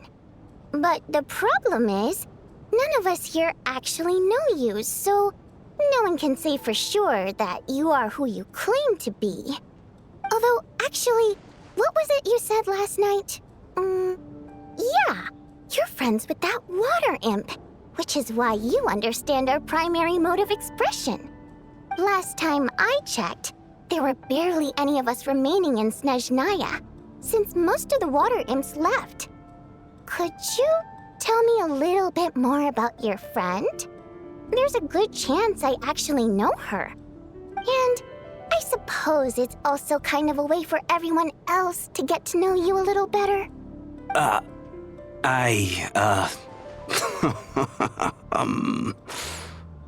Good grief. Are you blushing? Pull yourself together, man. Stop giggling like a teenage boy. It's revolting.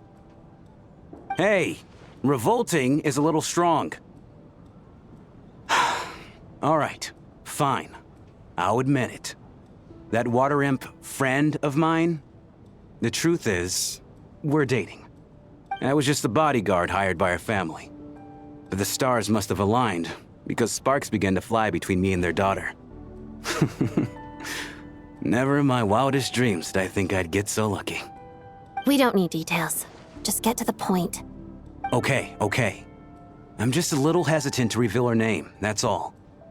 You know how it is. These are delicate times. Even with me to protect her. If word gets out that she's dating a human, both the Fae and human factions will give her a hard time. Really? Wait, no. That can't be. Huh? Shram, what the devil are you talking about? Why is everyone looking at me like that? Surely you can understand where I'm coming from. Delicate times? Factions? Yes? You know, the Civil War? Last time I checked, the Fae and the humans were still at each other's throats. If I'm not mistaken, the last significant civil war in Snezhnayan history was over 400 years ago, when Her Majesty the Tsaritsa had just taken the throne and was consolidating her reign.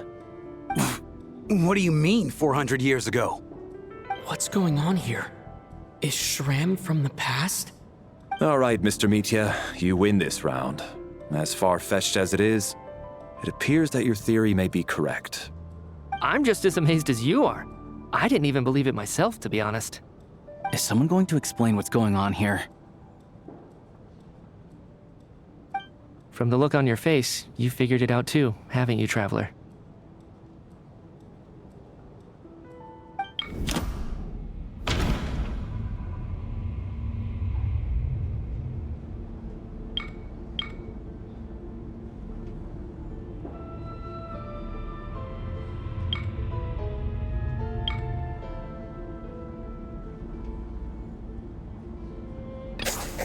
The theater's ley lines have been modified to block souls within its grounds from returning to them.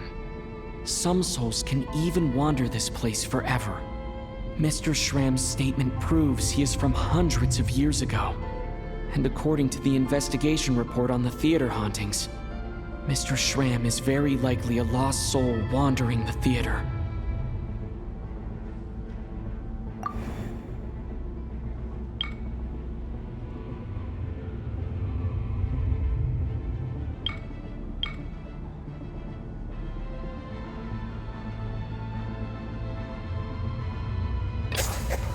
For some unknown reason, the soul that has been wandering the theater due to the ley line issues has joined our group and blended in. Yeah, that must be the immediate reason why the ticket count doesn't match the number of people present.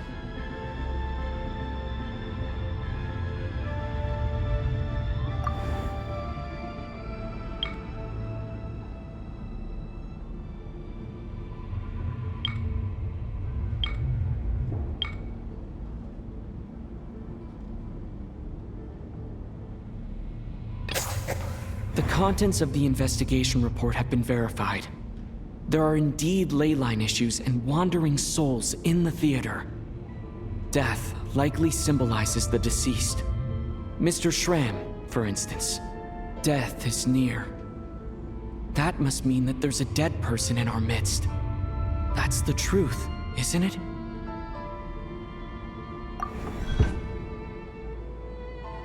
Yeah, the logic is clear now. The investigation report said that there would be souls stuck wandering around the theater because the ley lines were cut off. Mr. Schramm must be one such soul who died in the theater a long time ago. In which case, that also makes him our extra person. So when the note said death is near, it must have been referring to death as in the deceased, people who died a long time ago. Someone who died a long time ago. In short, there's a dead person among us. The extra person we've been searching for is a ghost from the past. You mean I'm a ghost? No. Don't make jokes like that, my man. There must be some mistake. But even if I was dead, I know for a fact I didn't kill anyone these past 2 nights. Yeah, even if all that's true, the report also said the souls inside the theater can't affect reality, right? They're harmless. Then what if the problem isn't the souls at all, but the ley lines themselves? The ley lines have a powerful ability to attract and devour souls. Let's say that the ley lines are like a black hole, constantly seeking to engulf souls. But the souls that don't want to return are trying to avoid being sucked in. Why does this analogy sound so familiar? What happens when the black hole can't achieve its goal? I'm only speculating here, but what if it ended up swallowing innocent souls by mistake, or intentionally taking other souls to compensate? That could explain why we weren't able to determine a cause of death. If you're right, and their souls were devoured by the ley lines, it does make some sense. It does seem to explain a lot of the things we couldn't make sense of. Does that mean it's true? Except there's no concrete evidence. Mitya's relying on a lot of logical leaps. Still, it seems like the best explanation we have under the circumstances. All right, so how could Schramm not know that he's dead? Seems a little unlikely that he hasn't noticed anything unusual even after several days interacting with us. On the contrary, it's perfectly normal for a soul to wander the theater for centuries without questioning their existence or reason for being there. It's simply what's natural for them.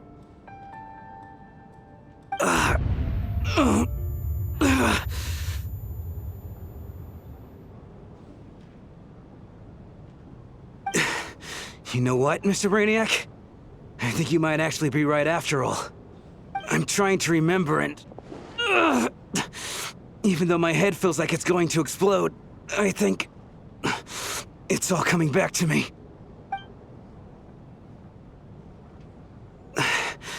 I was the one who didn't want to remember my own death, so I forced myself to forget. Well, I'm sure those are painful memories. My lady and I snuck out to go on a date one day. We bought tickets for the theater.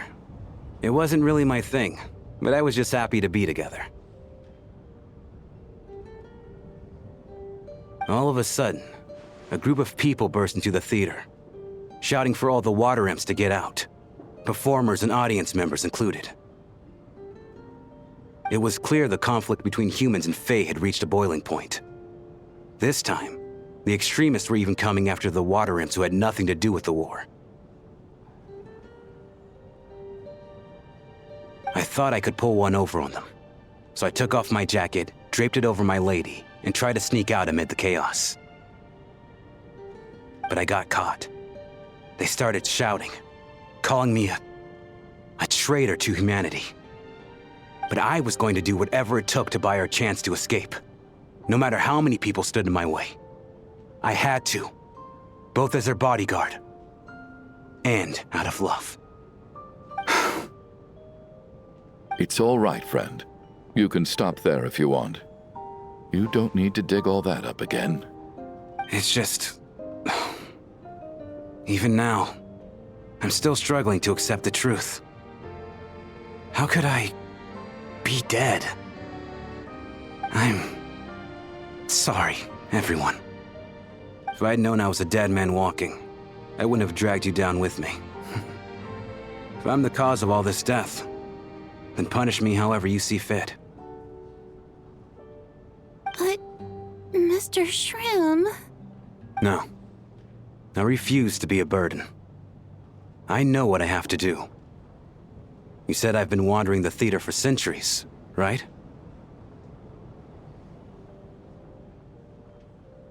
I guess it's high time I got a breath of fresh air. Out there, I mean. I'll leave this place and take all this death with me. Go out on my own terms. Mr. Shram, I'm sure we can figure out a different course of action. My good sir, we both know I'm not supposed to be here. I should have accepted my death long ago. One way or another, this has to end. Unless you're saying this goes against another one of your military principles somehow. No, I'm speaking on a personal level this time. Let it go, man. Oh, wait. One last thing. Miss Wateramp. My lover. Her name was Litia. Litia Ozarova. Do you know what happened to her? Ozarova. Oh, Auntie Ozarova. That's what we all called her. I remember her as a very kind elder. She had a bunch of kids, too. I'm so glad she survived. And she had lots of kids? Good. That's... good. I could hardly expect her to stay single just because of what happened to me, right? As long as she went on to be happy, that's all that matters. Besides, I'm dead. My soul's been wandering around here for so long because I was worried about her. But now, I can go without regret. There's no need to see me off, my friends. I've enjoyed our time together over these past few days. Perhaps we'll meet again in the next life.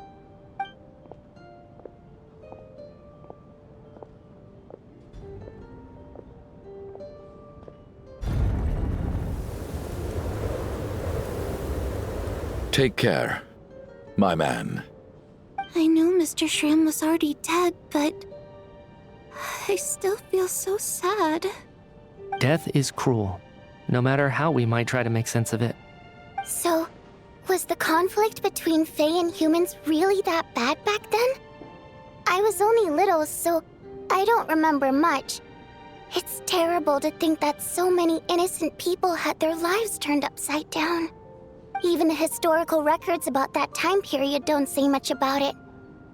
All people know is that the Tsaritsa founded the Fatui, drove out most of the Fae aristocracy without explanation, then used her terrifying power to suppress the humans. It seems to me like the Tsaritsa chose to make herself the enemy. She downplayed the conflict, directing whatever animosity both sides had for each other at herself instead. That's also why, despite how brutal the conflict was at the time, there hasn't been much lingering tension between humans and Fae since. Things have been fairly harmonious for the past few centuries. So, the Tsaritsa banished the Fae to protect the Fae living in the city? She offered herself up to be hated in exchange for peace. Maybe it's not quite as bad as it sounds. I don't think Her Majesty is too concerned if mortals hate her or not. And besides, there are very few who truly do. All this time, I had no idea. All right. If Mitia's theory is correct, then I think we can consider this matter settled. Let's all take a break.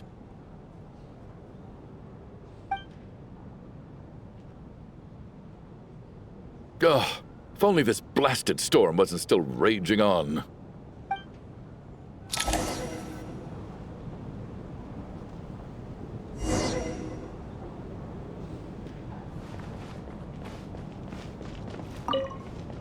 I was actually planning on hiring him as my bodyguard after we got out of here, you know. Oh, poor guy.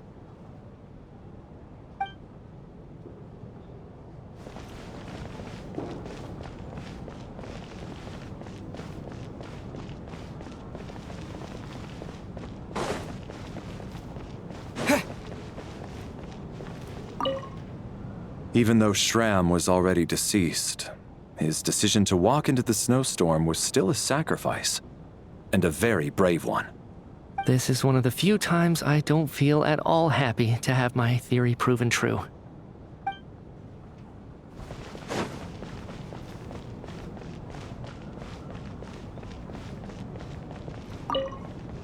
Well, at least it seems like Mr. Shram stayed optimistic until the end. The information he revealed, it's given me a lot to think about.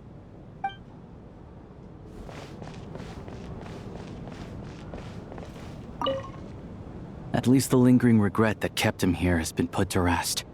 That's not necessarily a bad thing.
Looks like now we can just rest until the snowstorm stops. I still can't believe Shram turned out to be a ghost who'd been in the theater for hundreds of years. To think he was dead this whole time. What a strange turn of events. Knock knock. Huh? Knock knock. You know the door isn't closed, right? You don't have to knock. Think of it as a signal then. When I'm entering someone else's room and I knock, I'm here as Odette. If I don't knock, it's Lelik. Thanks. So, why did you come to find me? Is there something I can help with? Vodyanitsa said you knew about my secret identity from the start. But when everyone was discussing who Lelik could be, you were worried that revealing what you knew would be unfair to me, so you kept it to yourself, right? Yes, I'm extremely grateful for that. It's nothing.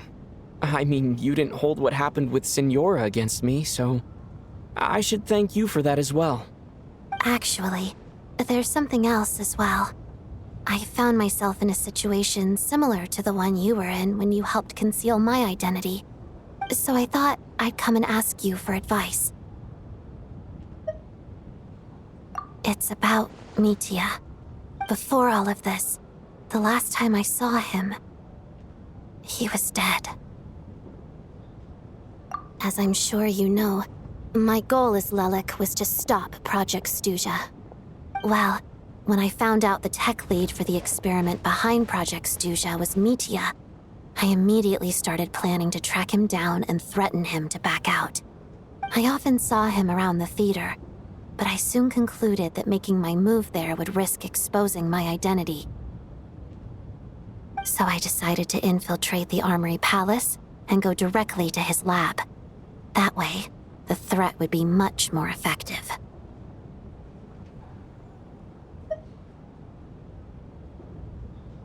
Well, I suppose there was a bit of luck involved. But I am a Fatus, so I already had some familiarity with the building's layout.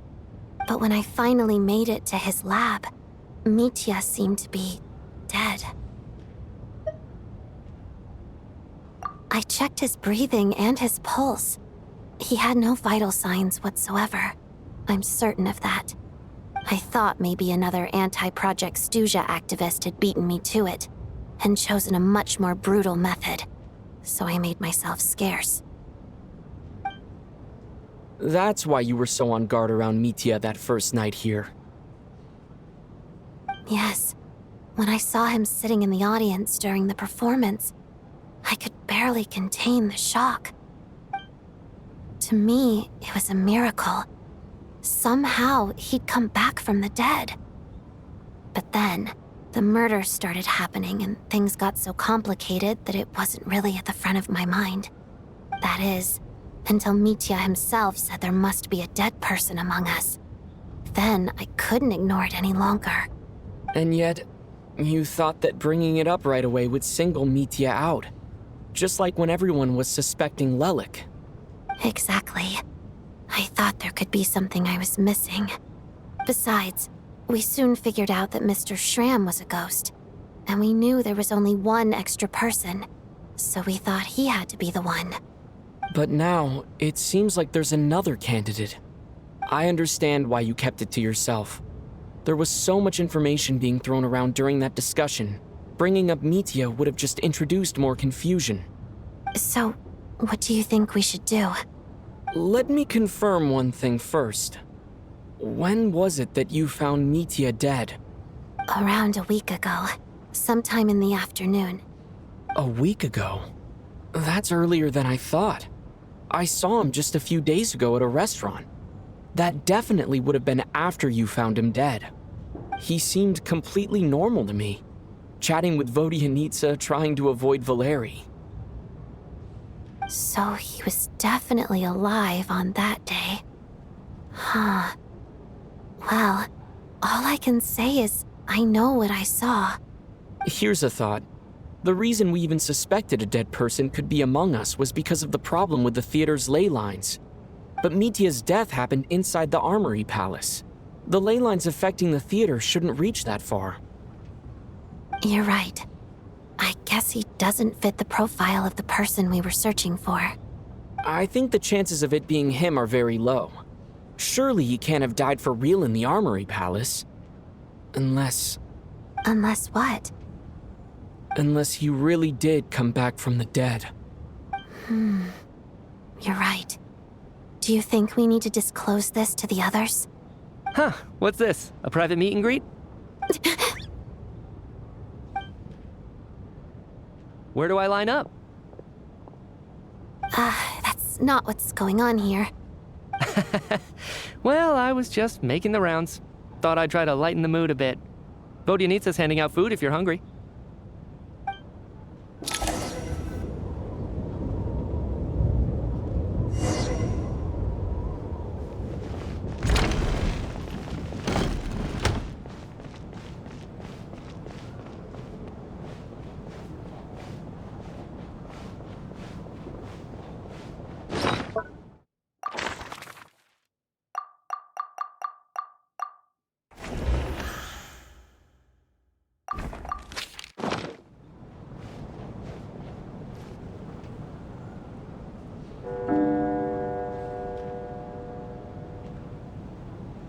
What is going on with this storm?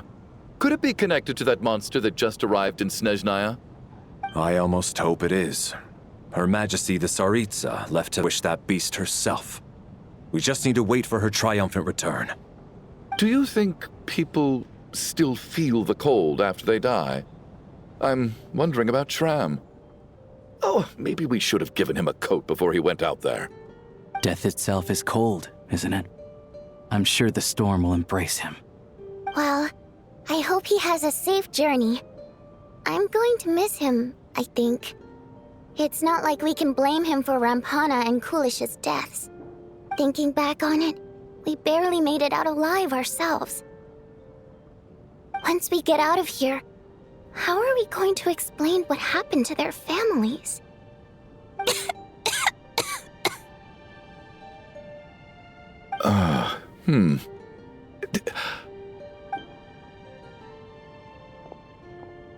Are you okay? Here, take this. I've never used it.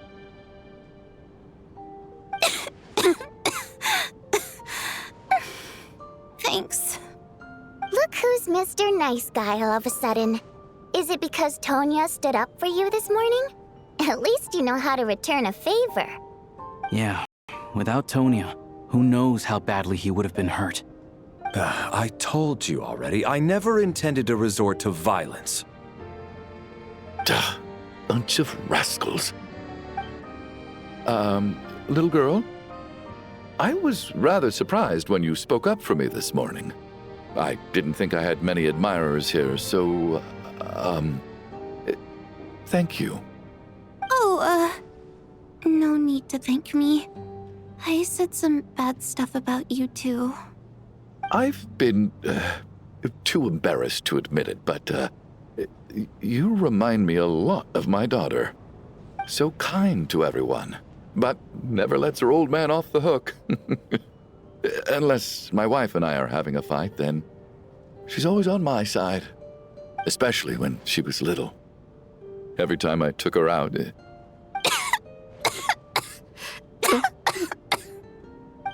All right, easy now. How long have you had that cough, Tonya? I don't know. It's probably been a while. I'm fine. Are you taking anything for it? Yeah. I'll be fine once I see my brother. He's gonna pick some frost fairy flower leaves and brew a tonic for me. I'll feel much better once I drink that.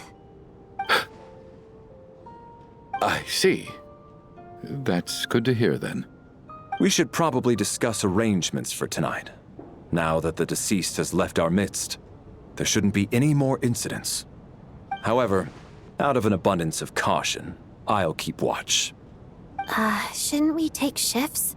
I can take one if needed. No need. I managed to get a nap in earlier, so I have plenty of energy right now. After all the tension of the past few days, everyone else should just focus on getting a good night's sleep.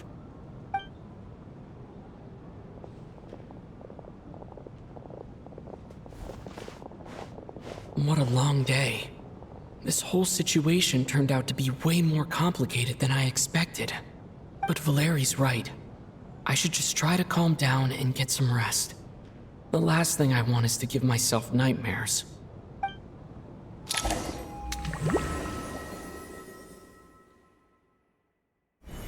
He's awake! He's awake! Get over here, you big lug, and take a look! If you must call me something, call me Mr. Door. The Black Mist is coming. You need to go. Are you all right? Can you walk? We just got attacked by monsters on our way up. That Mr. Door fellow protected us. He just seemed to come out of nowhere. Not much of a talker, but when it comes to taking down monsters, that man doesn't hold back. Curses! The Black Mist is catching up to us. We need to keep going.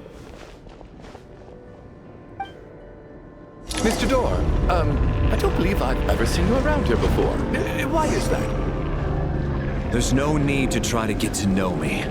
I'm just Mr. Door. I have to find the door that belongs to me. Oh, well, anyway, we're lucky to have you here. Thanks for saving us earlier. No need to thank me. This is where my duty lies. Mr. Door! Look at your trouble! Get rid of them! I can just push these ones off.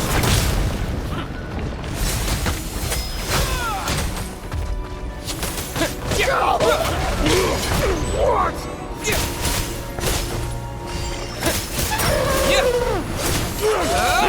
A lot of this!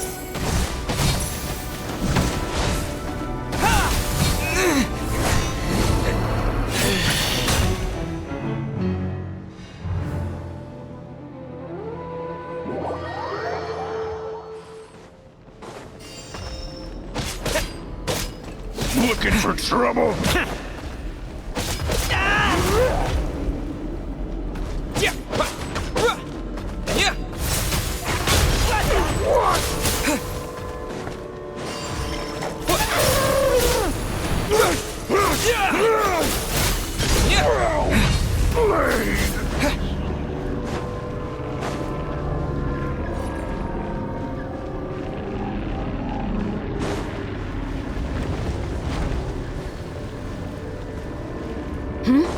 So we're doing this over.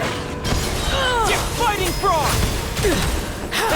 Just you. Yeah. Oh, remarkable work, Mr. Door. If I had your muscles, I'd do the same.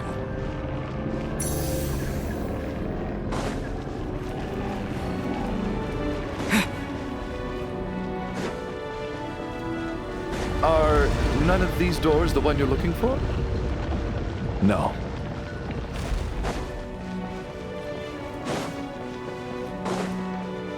Come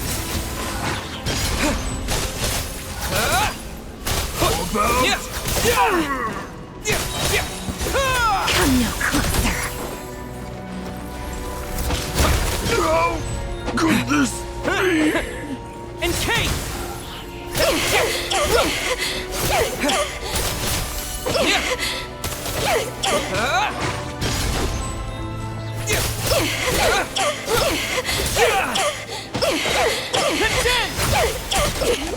Impossible. I'm so exhausted. And the black mist is still rising. Oh. Wait, look! There's more monsters down there. Are they coming from within the black mist? No, no! They're gaining on us! Quick, keep going, or they'll be at our heels any second!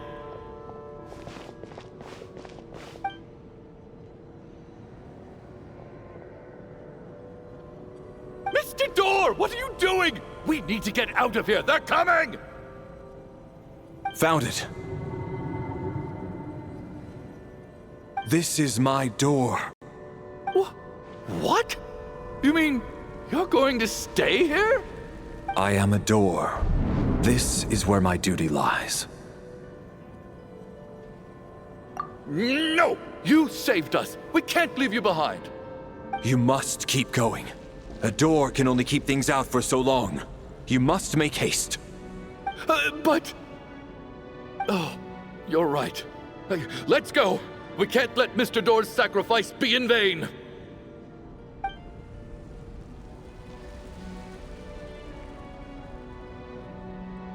The black mist isn't moving anymore. Looks like both the monsters and Mr. Door are gone. I didn't just imagine all that, did I? Surely I wasn't so scared out of my mind that I hallucinated a door as a human being. Oh, okay, good. There's no way we both hallucinated the same thing. Getting sleepy? Well, looks like we're safe for now. Go ahead. Let's get some rest.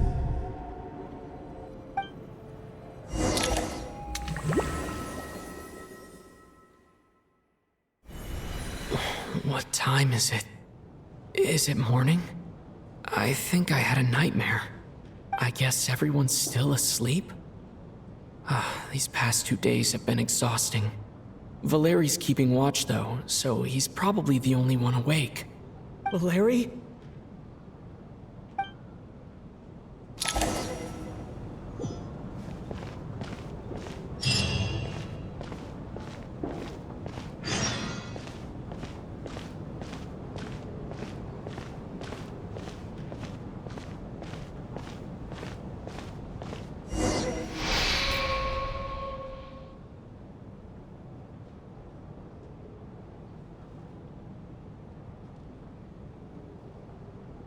Wake up!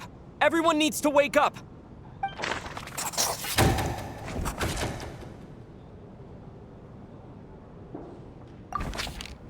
Just like the last 2 nights. No clear cause of death. I've been a real thorn in your side, haven't I, Mr. Valeri? Now you can rest in peace. But for me, life will be all the duller for not having to run away from you, my friend. How's Tonya? Is she okay? I just checked on her, and it doesn't seem like anything serious. She's just exhausted from the past couple of days, and she's still recovering from her illness. We should let her sleep a bit longer. That means Valeri was the only one who died last night. If Valeri was awake and keeping watch, it would have been impossible to kill him without waking everyone else up. That much is certain. This is so frustrating. Why has nothing changed since yesterday? I thought we already dealt with the dead person causing all this. Actually, one thing has changed. There's only one victim this time, not two. Does that mean...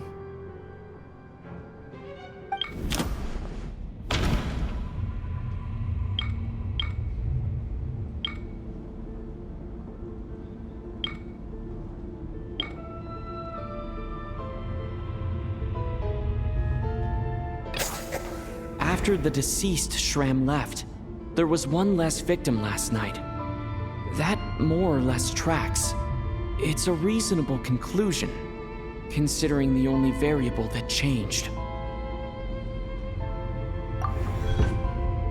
The number of people who die each night is equivalent to the number of dead among us.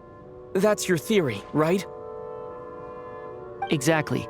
We identified Mr. Shram, and the night after he left, the death toll dropped from 2 to 1. By that logic, there must be one more dead person left among us. Another one? But there was only one person unaccounted for in the ticket checks, right? The head count should match up now. Having an extra person was definitely a cause for alarm, but being one person short isn't nearly as unusual. Someone could have left in the middle of the show, or made it out before the storm hit. One more dead person among us. If Mitya's theory is right, then what Odette told me seems a lot more relevant. It's just, at the time, we had no reason to think there was more than one dead person. If only we'd taken it more seriously as a possibility. Maybe this could have been avoided. I'm sorry. This is my fault. I had information that could have been helpful, but I held back. I should have brought it up right away. I'm partly to blame as well. I was too quick to dismiss Odette's concerns. What is this about? What have you two been getting up to behind my back? Sounds like there's some big news you've been keeping from the rest of us. Well, we're all ears.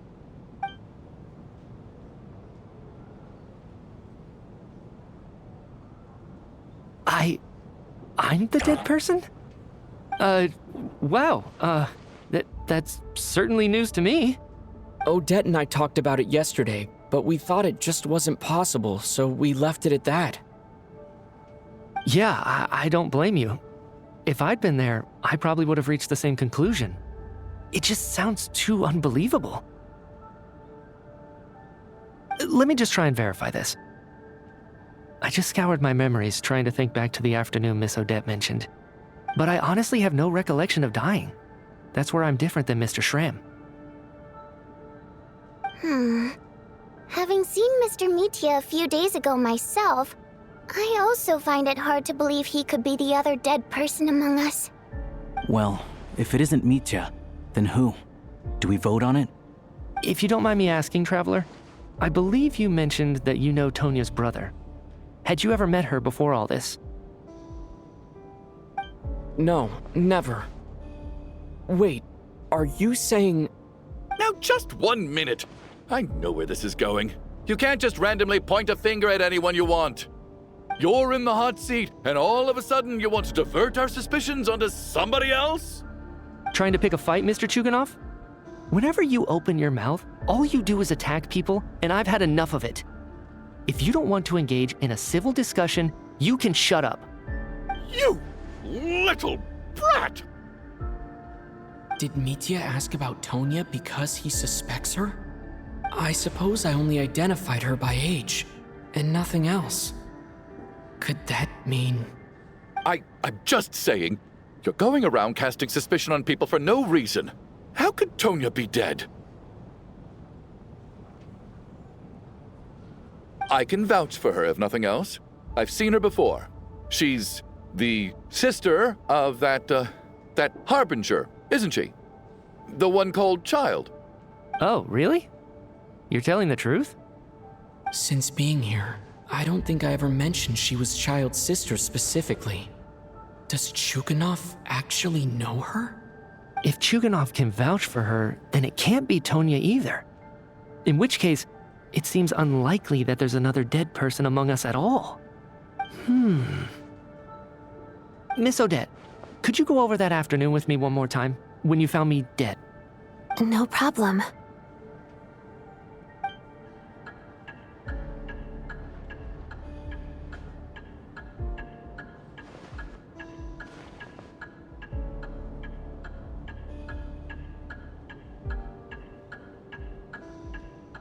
Huh. No matter how hard I try, I just can't remember anything about dying. But I do remember something else. Miss Vojanitsa, during our last meal together, I told you how some of the researchers were suffering from temporary memory loss. Do you remember that? Oh, yeah. You said it was hindering the progress of your experiments. You thought they were just under too much stress or something. Right. And even though I don't remember dying that day, I'm pretty sure I experienced something like amnesia. Some of my memories from that afternoon are missing.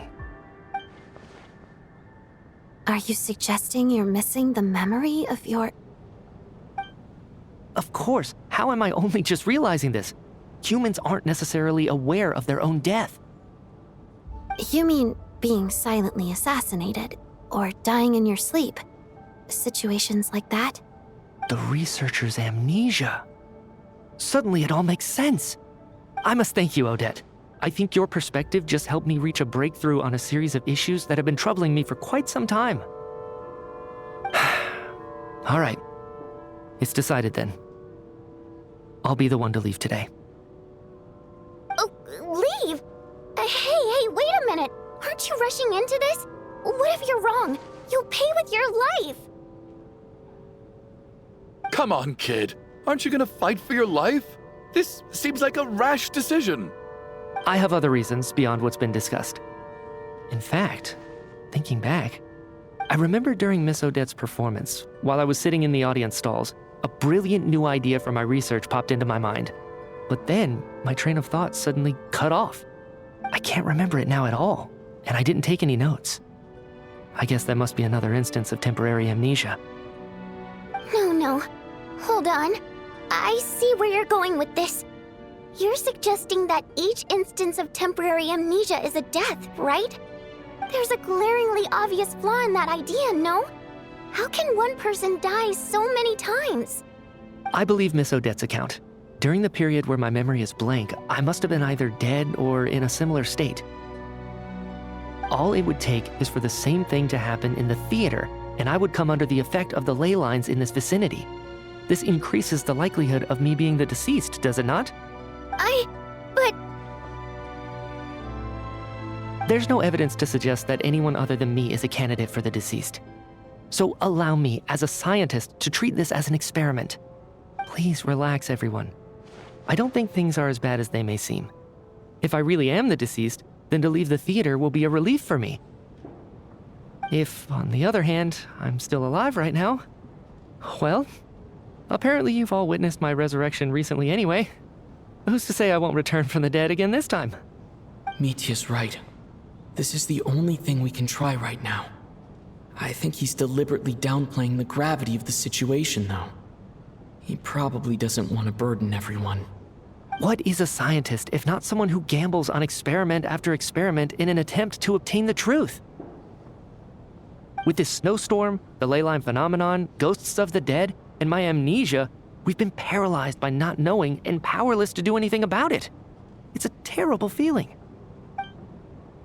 But if I do get resurrected, you can be sure that I'll come back with the truth of all this. Just you wait.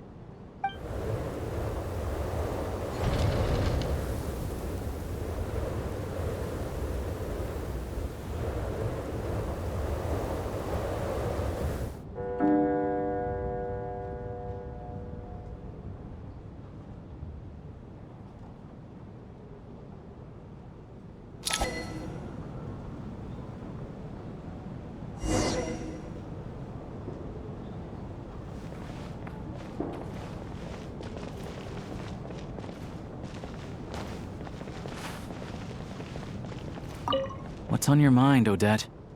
You haven't said a word. I was thinking about Mitya. If he'd been unwilling to sacrifice himself by walking out into the snowstorm, that would have made more sense to me. After all, it seems like the dead don't perceive things any differently from the living. Mitya doesn't even remember dying. So, to hear the news that you're apparently dead, and simply choose to walk out that door without a second thought, I can't imagine all the things that must have been going through his head. But when Mitya left, his expression revealed absolutely nothing. Perhaps he is even better at disguising himself than I am.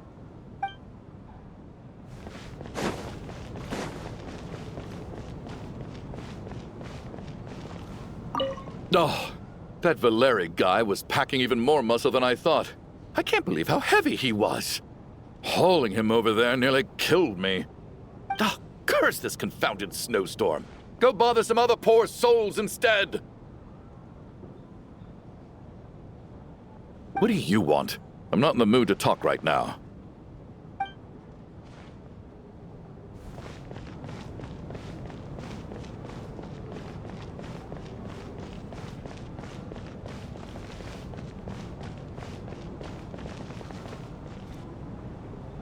Poor Mr. Mitya.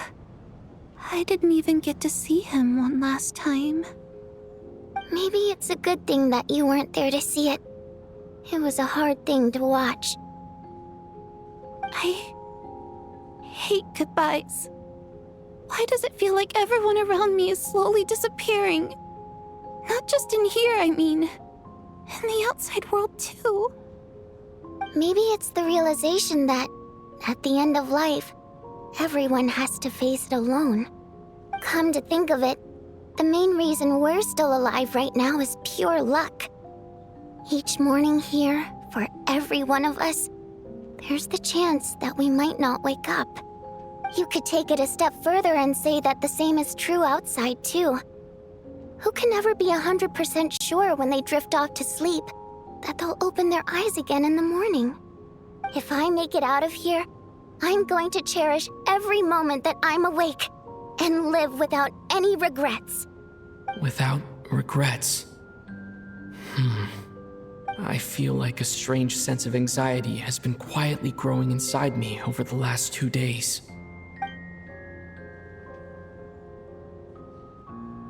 Are you okay? You look really glum. If something's bugging you, let's talk about it. There's only a few of us left here now. After everything we've been through, what's the point in keeping things bottled up? I have a travel companion named Paimon. Alosha and Odette have met her before. She's been feeling unwell recently. You're worried about her, aren't you? That makes sense. We've been trapped in here for days. To be honest, I used to feel like I was just a spectator in this world, watching everything that happens from the sidelines. Maybe it's because I'm a descender. A descender? But with Paimon by my side, over time, I slowly felt my connection to this world growing stronger. She loves eating, sleeping, and having fun, but she's also a great guide. It's her authenticity that makes this whole world feel more real for me. Over the last few days that we've been apart, I've often caught myself wondering, what would Paimon say if she were here right now?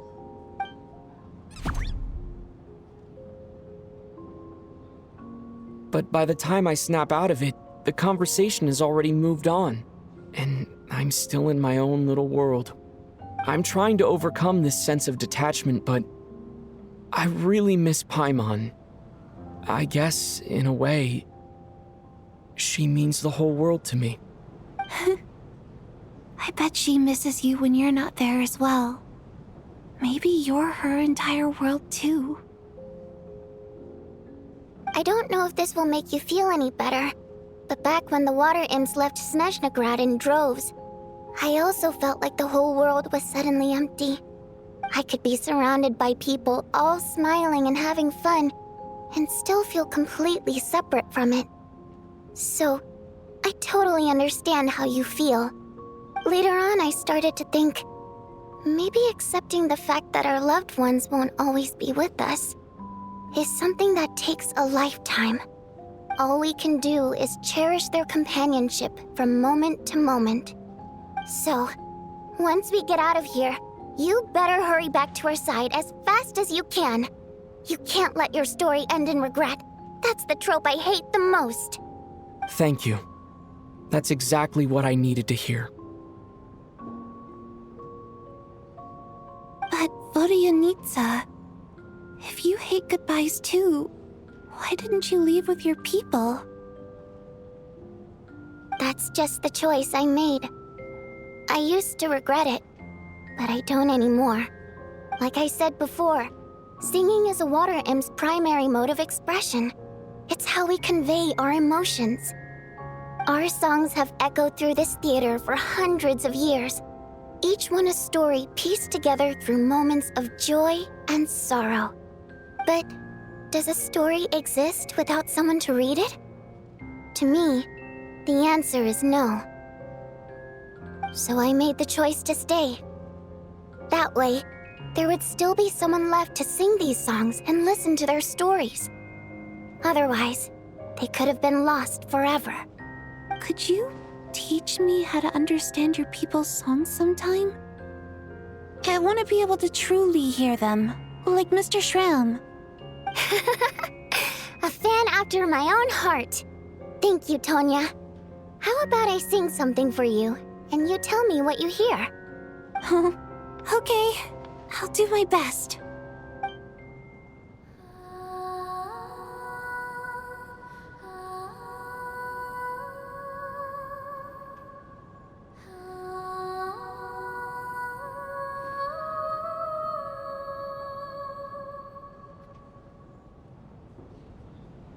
I've never heard that one before. I feel like I can hear a sense of longing somehow. I wonder why that is. Color me impressed, Tonya. You're a keen listener. Most people can only tell if a song is happy or sad. I didn't think you'd be able to pick up on such specific details. So, what's the song about then? Come on, tell me! I've actually never performed this song in the theater before, because it has more of a ceremonial purpose for our people. It's not meant for the stage. It means something like, "May those we have lost watch over us, and follow this song back home in the night, so that we might be reunited once more." No wonder I could hear that sense of longing. You sing it for loved ones who have passed away. I hope it reaches them. It's getting late, Tonya, and you're not well. We should all turn in early. I suppose there's no reason to keep watch tonight. Okay, but, before I go to bed, could you sing that song a couple more times for me, Vodyanitsa? Of course. Anything for my #1 fan.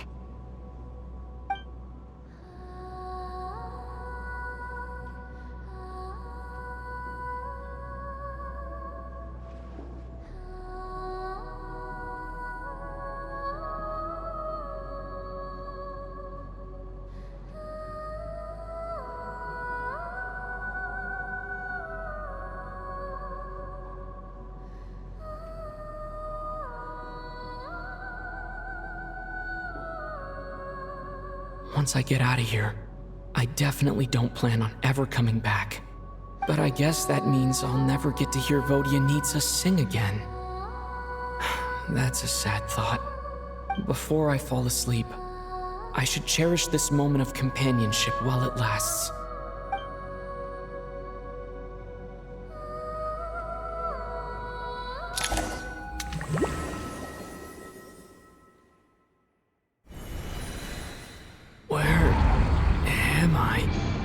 It's so dark in here, and I feel kind of dizzy. Am I alone?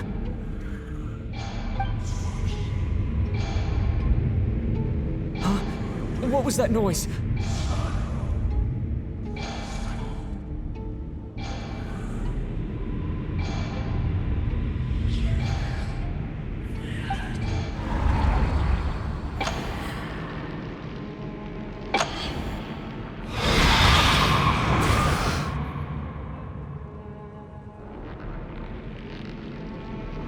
Return, O spirits. Fulfill your oath of protection.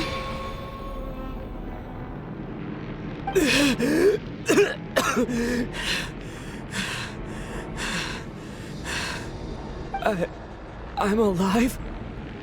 What just happened? No time for questions. Quick, over here. Turn on the switch. We need to bring back the light.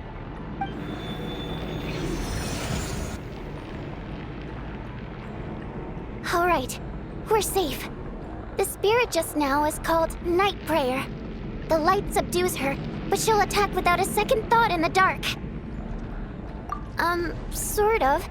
I know it's hard, but you can't let this place go dark, or she'll kill you again. Yep. Luckily, I was here to resurrect you. Otherwise, that'd have been a real bummer. A bit more than a bummer, I'd say. Wait, so you have the ability to resurrect people? Sure I do. I'm your guardian spirit after all. I specialize in soul recall. Oh, it's nice to meet you, by the way. Thanks.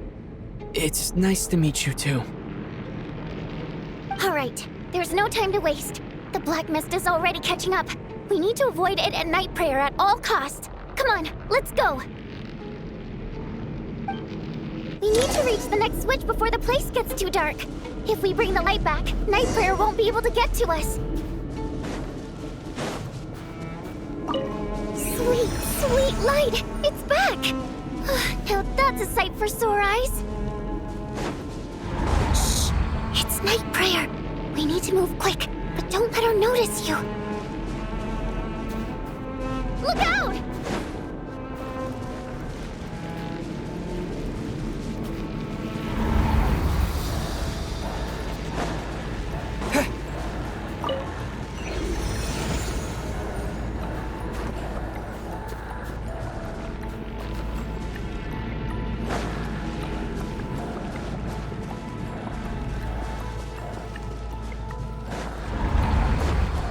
Which is over there.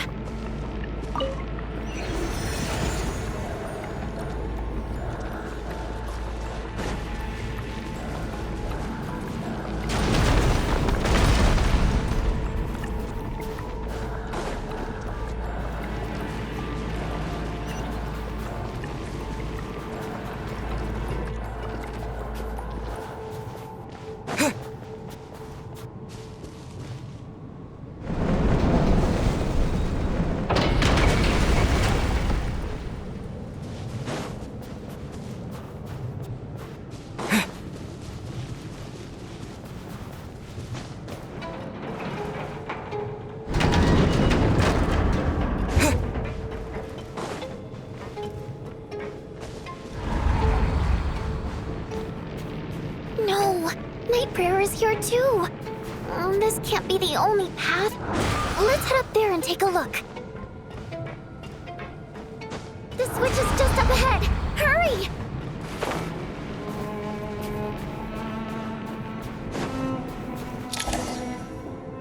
It's too dark. We're not gonna make it. Come on, faster!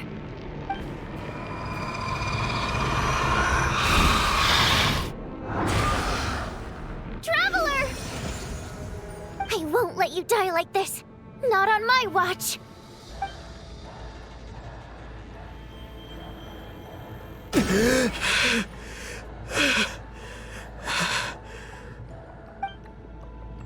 Even though it's not permanent, dying is definitely not a pleasant experience.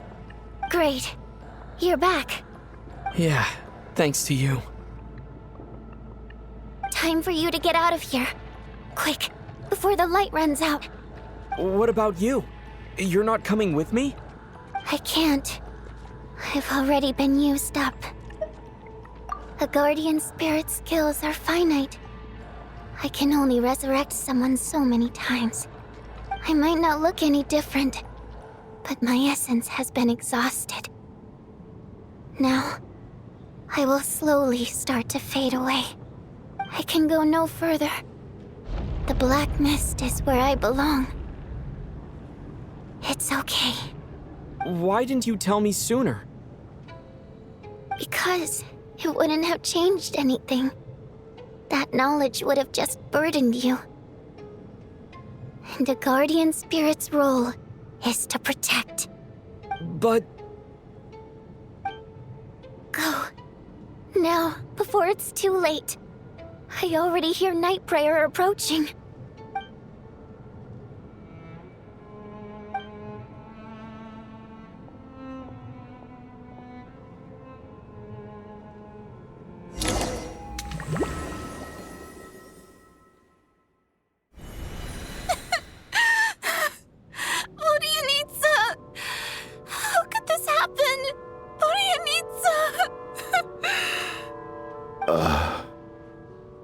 Well, I guess there's no need to inspect the body.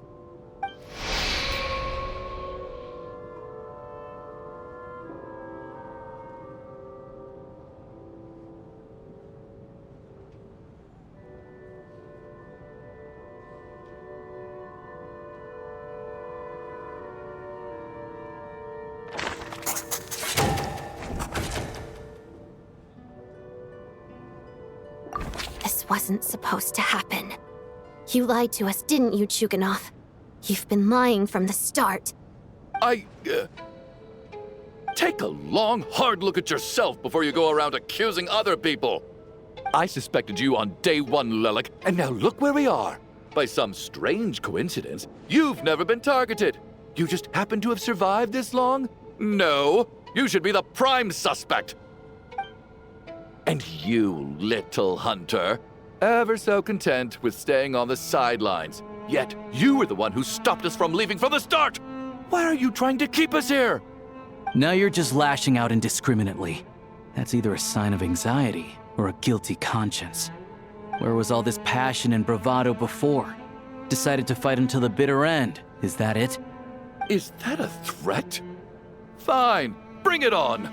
You think I'm afraid to die after all this? You want to kill me? Go ahead. I'd like to see you try.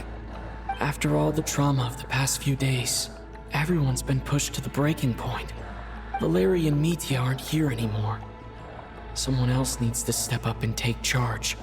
But first, I need to think this through. Considering everyone left, who's the most likely candidate for the deceased?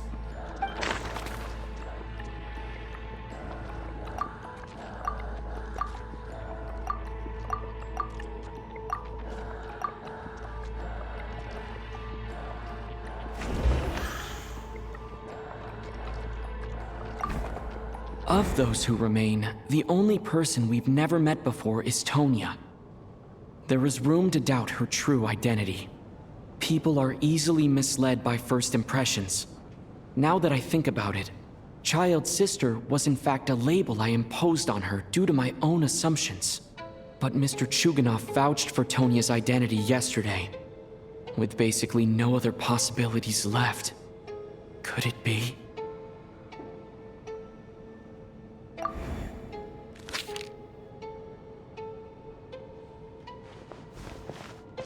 Tonya, how's Tusser been lately? Tusser?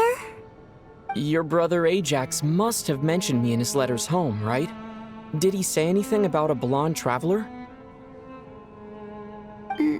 No. And my brother's name is Razik, not Ajax. Chuganov, looks like it's your turn to do some explaining. Yesterday, you said you could vouch for Tonya. Why did you give us a false testimony? I knew you were behind this, Chuganov. You've been lying through your teeth from the start. Everything about you is fake, down to the wife and daughter you're always talking about. Your entire family man persona is a charade, isn't it? That night, when I infiltrated your place as Lelik, I noticed you were home alone. Didn't think much of it at the time. just thought everyone else was out. But thinking back on it now, that doesn't seem very likely. My guess is, you live alone, don't you? Even that was a lie? But why would he lie about having a family? Oh! Curses! Oh, why is there no end to this blasted snowstorm? If it would just stop! If it would just stop. I think I remember now. I know how I ended up here. It feels like a distant memory. But at the same time, it's just like it was yesterday. The reason I'm always coughing is because I got sick with frostbite. The locals usually call it the snow cough. It's not a very common illness. It's partly genetic and partly caused by the cold climate, but it can be fatal. They sent me to the hospital as soon as they found out I had it, and I spent so long lying there in that hospital bed. After a while, I felt myself growing weaker and weaker. Nothing seemed to be working anymore. Neither the treatment that the doctors were giving me, nor the medicine my brother was brewing from frost fairy flower leaves. So one day, I told my brother that I wanted him to take me outside for once, so things could be like they used to, just for one day. I wanted to meet loads of friends, experience new things. He agreed. He snuck me out of the hospital, and we escaped. We got to the theater, bought tickets, and went inside. Oh, it was all so exciting. I remember the show very clearly. It was amazing. But I found myself getting sleepier and sleepier. Oh, Tonya. When I woke up, I couldn't find my brother anywhere, so I guessed he'd already left. But there's no way he'd leave me behind. So I decided to stay here and wait for him. At the time, I figured he'd probably gone to brew some more medicine for me. I was planning to chew him out for abandoning me when he got back. Tonya, it sounds like by then you'd already... Yeah, I know. I understand now. Dead, aren't I? This cough and the feeling weak, it's probably just my body's memory. After all of that, it turns out I can't blame my brother after all. I was the one who abandoned him. I'm sorry, everyone. I realized this much too late. It seems like death skewed my perception. And now I've dragged you all into this mess. Your name probably isn't even Tonya, is it? Didn't that ever strike you as odd over the last few days? Well, when I was little, my brother and I read a storybook, and Tonya is the name of one of the characters. When we escaped from the hospital, our family and the hospital security were looking everywhere for us. So when you first approached me and said my brother had sent you, and called me Tonya, I thought he must have chosen a fake name that only the two of us would know. Because he was afraid of getting caught. Now, it seems like that was just wishful thinking. At least your memory of death isn't painful. That is a small comfort. Now it's your turn, Chuganov. Talk to us. I believe no lie is ever told without a reason. You're right. I was lying. I happen to know that the Harbinger child and his sister Tonya managed to get tickets, so I lied to you and pretended I knew them. And yes, I was lying about my family too. The truth of the matter is, I lost them a long time ago. I just refused to accept reality. And now I've spent the second half of my life living a lie. I'm a joke. My daughter's name was Iskra. And before you ask, yes, Iskra, as in Iskra Manufacturing Plant. She also died from the snow cough. She was just 6 years old. If she were still alive today, she'd be around the same age as little Tonya here. After Iskra passed, my wife couldn't bear to face those memories either. So she chose to start a new life without me. One day when I came home from work and saw the empty room, I felt like I couldn't breathe. Subconsciously, I started to imagine that they were still there. I soon discovered that this was the only thing that made me feel any better, so I just embraced the delusion. Nothing more than a pathetic means of escapism, I know. But at least it's not a crime. So explain your false testimony then. The night before last, when I was chatting with Tonya, she mentioned that her brother would brew medicine for her from frost fairy flower leaves. Combined with her various symptoms, I suddenly understood everything, including the fact that she was deceased. The snow cough used to be an incurable illness. I would pick frost fairy flower leaves to brew medicine for Iskra too. It took hours and hours on the stove. But the year after my daughter passed away, the jester of the Fatui announced that a cure for frostblight, also known as the snow cough, had finally been developed. It turned out that all previous treatments were completely ineffective. No better than random concoctions. That was the final straw for me. I just couldn't take it anymore. Just one more year.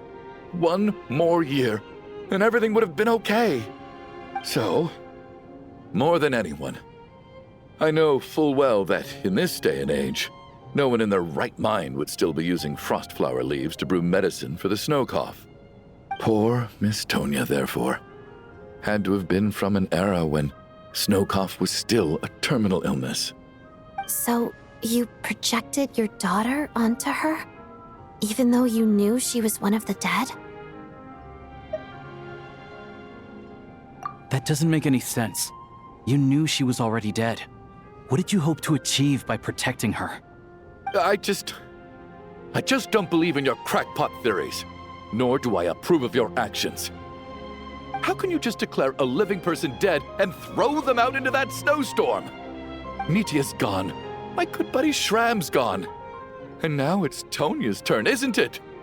The others I can make my peace with, but little Miss Tonya, here she is, standing right in front of us, alive and breathing, and fighting her own battles. Yet you're quite happy to say she's dead?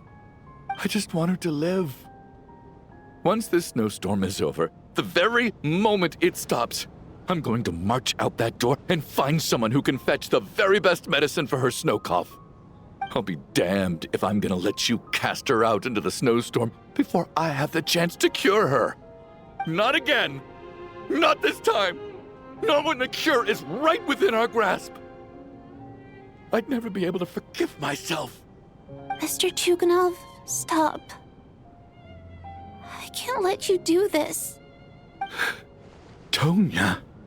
By the sounds of it, you've known I was dead since the night before last, right? I really liked Mr. Valeri, Mr. Mitya, and Miss Vodyanitsa. And now they're all dead because of me. I'm not happy about that. The reality is, you've been trying to fight your own demons through me. But all you've really done is trap me inside your delusion along with you. No! Listen to me. I want to save you. I do! Well, at this point, I'm quite sure that I'm dead. I don't need to be saved. The time I got to spend with all of you is more than enough for me. Despite all the bad things that kept happening, I got to meet so many interesting people and spend so many days and nights by your side. Since the day I escaped that hospital until now, This has been an adventure I never even dared to dream of. I'm very fond of you all. If it were only possible, I'd trade my soul to bring back the ones who died. If it meant things didn't have to end like this. And that's why I'm not fond of you at all, Mr. Chuganov. I'm sorry. It's them that you owe an apology to, sir. Not me. Well then, I suppose this is it. It's time for my adventure to end. I've caused enough trouble. You're leaving already? It's still early. Don't you want to stay a little longer? No thank you. Oh, and by the way, my name is Patashka. It was nice meeting you all. Feels strange that we're only being properly introduced now that it's time to say goodbye. Patashka.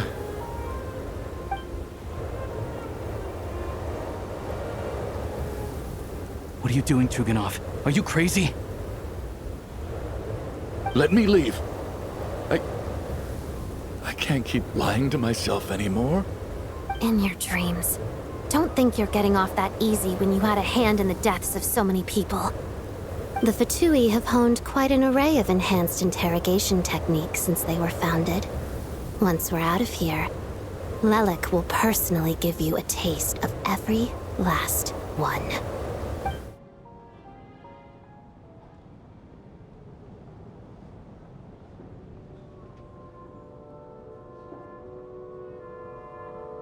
I think we should leave. I doubt this snowstorm is ever going to stop. For all we know, this storm might have destroyed all of Snezhnaya by now. Maybe even the whole world. Wait, we finally solved the mystery of the haunted theater today. Maybe let's at least try to enjoy tonight? Fair enough. I don't particularly feel like dying in Chuganov's company anyway. And yet you won't let me die first. Hey, Chuganov, on a serious note, if we do make it out of here, you should close down that factory of yours. A lot of people are freezing thanks to you. Is this really the time to be discussing my factory? All right, fine. I'll shut it down. Doesn't matter to me anymore. Am I hearing things? Or was that a knock at the door?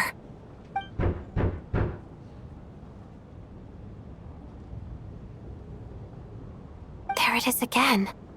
But I don't understand. The snowstorm hasn't stopped, has it? Should we open the door? Is this it? Is this nightmare finally over? If the last few days are anything to go by, I probably shouldn't be getting my hopes up. Whatever lies beyond that door at this moment. It could be something even more terrifying than everything we've been through so far.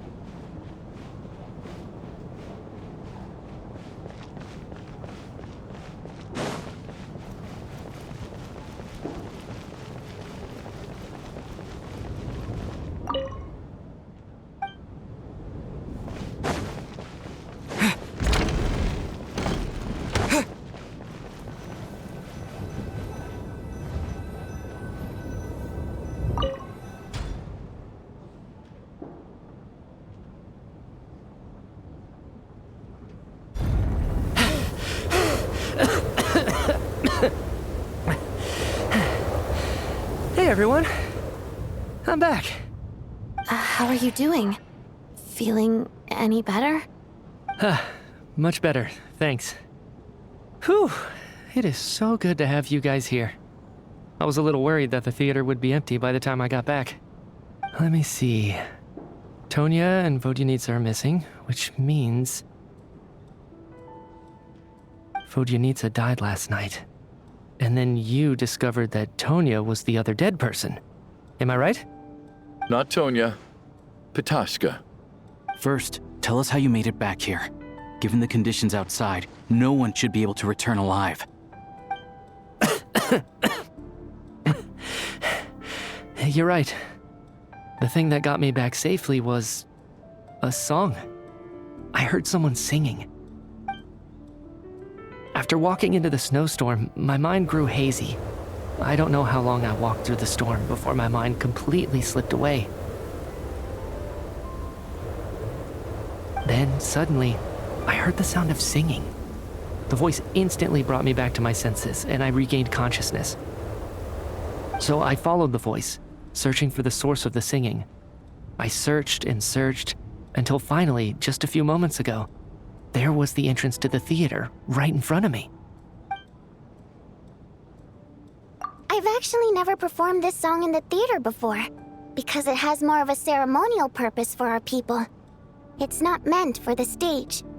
It means something like, "May those we have lost watch over us, and follow this song back home in the night, so that we might be reunited once more." That must have been Vodyanitsa's Requiem. Who knew it actually worked? That song is meant to guide the souls of the dead. Mitya, that must mean that you... Huh. No kidding. Huh, seemed like I guessed right then. This is what I've been so desperate to tell you about. When I first stepped out of the theater, I was still quite lucid. My memory of it is still pretty intact. I remember the outside world being completely different than what I'd expected. It was like this was a world where only the snowstorm existed. There wasn't a trace of any humans or buildings ever having been there. I don't know how else to describe it, except to say that it just didn't seem like the real world. And as for the Requiem, if I was guided here by Vodyanitsa's song, it can only mean that I must already be dead. And this is my soul, not my body. But I didn't experience a clear moment of death while I was out there. Nor do I feel any different now than before I walked into the snowstorm. You don't seem any different to me either. In fact, this is something I've been wondering about for a while now. If souls aren't physical, shouldn't they lack tangible form? Both Shram and Pitashka were clearly deceased, and yet their souls didn't look or feel like ghosts at all. They were visible, tangible, no different than you or me. This raises a truly terrible thought. Is that really what Mitya is suggesting?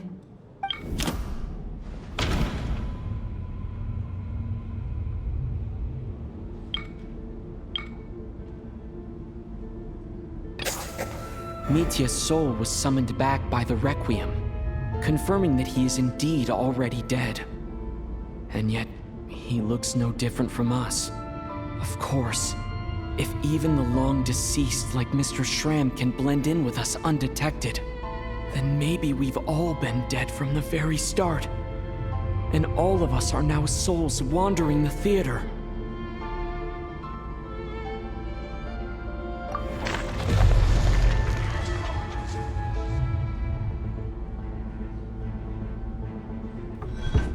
Yes. I think that this is probably the afterlife. What did you say?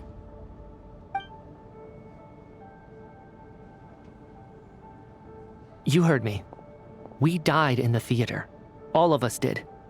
But due to an obstruction in the theater's ley lines, our souls are trapped here, while an endless, infinite snowstorm rages outside. It's ironic, really. All that time, we were working so hard to figure out who the deceased among us were, when the truth was, we were all deceased. The only difference being some of us died more recently than others. Do you remember that note, "Death is near"? Seems like we misunderstood what it meant after all. Death was nearer than we wanted to think all along. The note simply meant that all of us were already dead. So all our attempts to survive, our search for the deceased, it was all for nothing? Hard to say. At the very least, we helped 2 lost souls find clarity and go to where they belong. The presence of those 2 is probably what caused our souls to be drawn in by the ley lines. In which case, the deaths we've awoken to over the past few days were just souls returning to the ley lines for good. If what you're saying is true, doesn't that make us the lost souls now? Huh, no wonder. This afternoon, when I was moving Vodyanitsa's body, I noticed that the other bodies in the room hadn't decayed one bit after all these days. That's further proof that those aren't physical bodies at all, but merely our shells here in the afterlife. Am I really dead? This doesn't feel real to me at all. No, that's impossible. This cannot be how it all ends. I still find it hard to believe that all of us are dead. How exactly did we die in the real world? None of us have any memories of dying, right? Not even knowing how we died is preposterous. Good grief! Surely there has to be some reason. Exactly. It's hard to rest in peace when you don't even know how you died. It gave me lots to think about as I strode out into the snowstorm.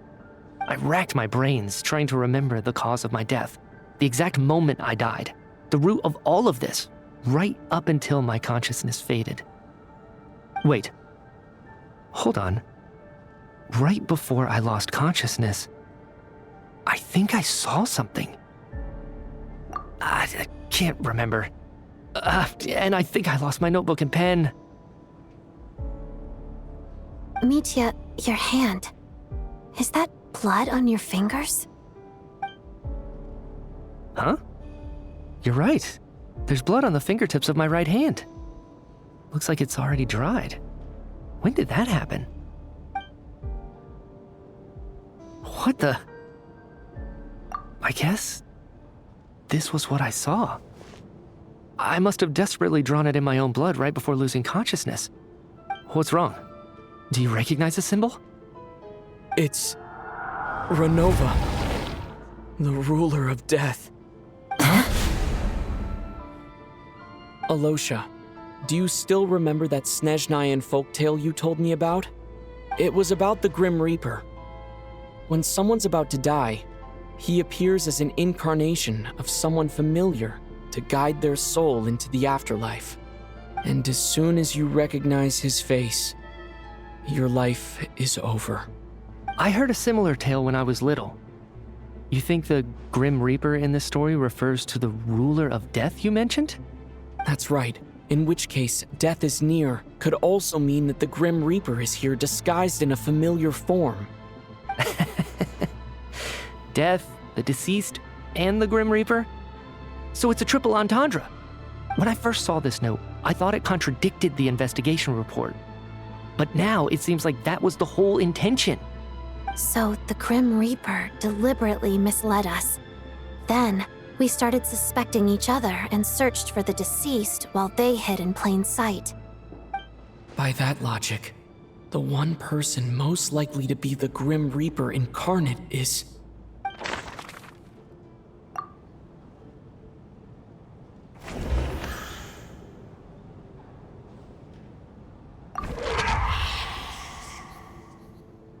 No doubt about it. It's Alosha. Looking back at how everyone has acted over the past few days, Alosha is most likely the Grim Reaper lurking among us.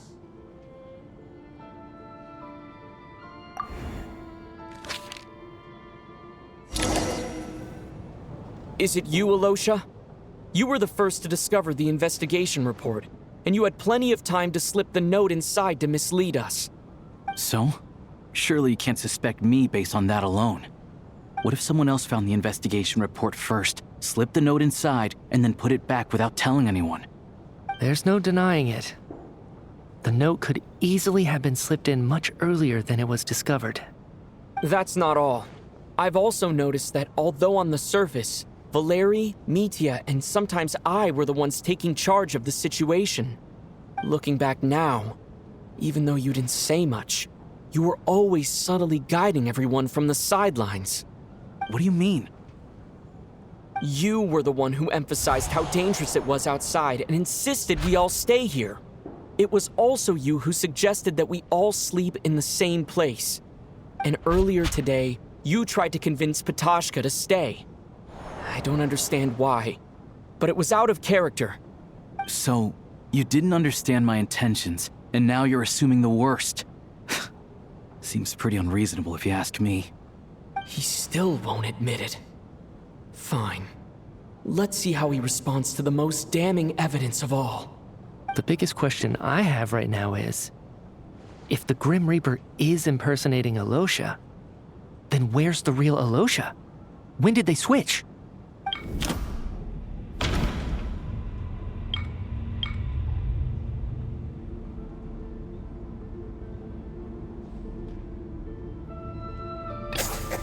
That's right.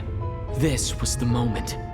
Right at the start, before any victims had even emerged, Alosha was switched with the Ruler of Death while everyone's guard was still down.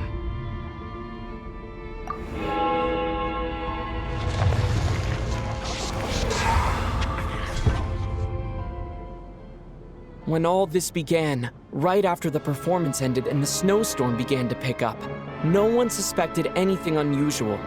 We just assumed we were snowed in. It wasn't until we discovered the bodies the morning after that we realized something out of the ordinary was going on. But it's clear now that the oddities actually started earlier than that, when Dimov walked into the snowstorm and never came back. Right. So Mr. Dimov was the first victim, not Sobolova and Torgov. And if we pinpoint that moment as the beginning of this incident, then one thing becomes clear. Alosha, you are the only person who walked into the snowstorm and came back without the help of Vodyanitsa's Requiem. More precisely, Alosha never came back at all. The one who came back was the Grim Reaper. Not bad. Well, since you've backed me into a corner, I suppose there's no point in keeping up the act anymore. Alosha? You're the Grim Reaper? I am no such tired cliché. Mortals should address me as the ruler of death.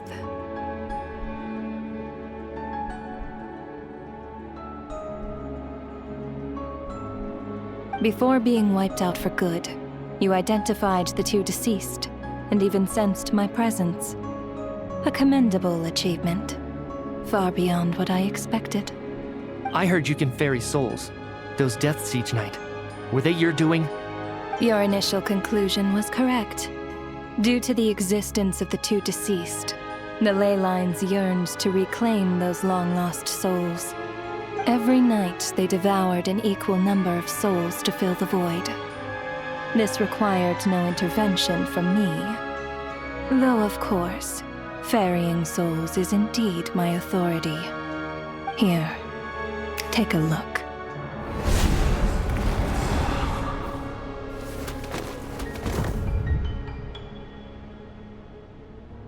What are you doing? That takes care of today's too. Don't get so worked up. You are already dead, and your souls must return to the ley lines. I know we're already dead. You murdered us, didn't you? Murdered? No. Murder is when mortals usurp my authority.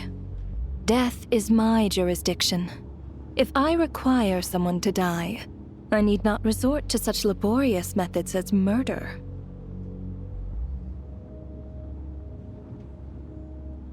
You simply met the criteria to trigger my curse of death. I know about the curse of immortality. So there's another death-related curse too? You cursed us? When? And why would you do such a thing? So often, humans pray to me, begging to know when their death will come, and what form it will take. But few people ask why. If you must have an answer, know that death comes simply because one's time has come. So you're not gonna tell us the truth? Hold your tongue. By all rights, you shouldn't even be allowed to speak with me. Those angels from the past are to blame for the reckless renovation of the ley lines here. It's made my work on this occasion infuriatingly complicated. Work? So trapping us here, making us watch our friends die, that's just another day at work for you? You clearly have a lot of questions. Fine. As a reward for your remarkable accomplishments over the past few days, I shall answer a few of your inquiries, provided they aren't too unreasonable. After the physical body dies, the soul must return to the ley lines for that person's death to be considered complete. My work encompasses the entire process of death, including, naturally, the guiding of souls into the ley lines, with which you are now so familiar. You must also be rather familiar with Natlan's Night Kingdom, I presume? It was I who supported the creation of the Night Kingdom. It provided a convenient means of guiding the souls of Natlan. Here, too, the ley lines connected to the theater underwent some modifications. The angels hoped to make them capable of accommodating the souls of some special creations. But this actually hindered their ability to accept ordinary souls to some degree. This effect manifested itself after you died from the curse in the theater, leaving you stranded in the afterlife, unable to achieve a complete death. But if souls who die from the curse of death fail to return to the ley lines within a short window of time, they will miss their chance for good. Then, they will remain forever suspended between life and death, no longer subject to the authorities of either. So if you don't resolve this matter soon, and see all our souls return to the ley lines before long, we'll escape your control. Mitya is sharp.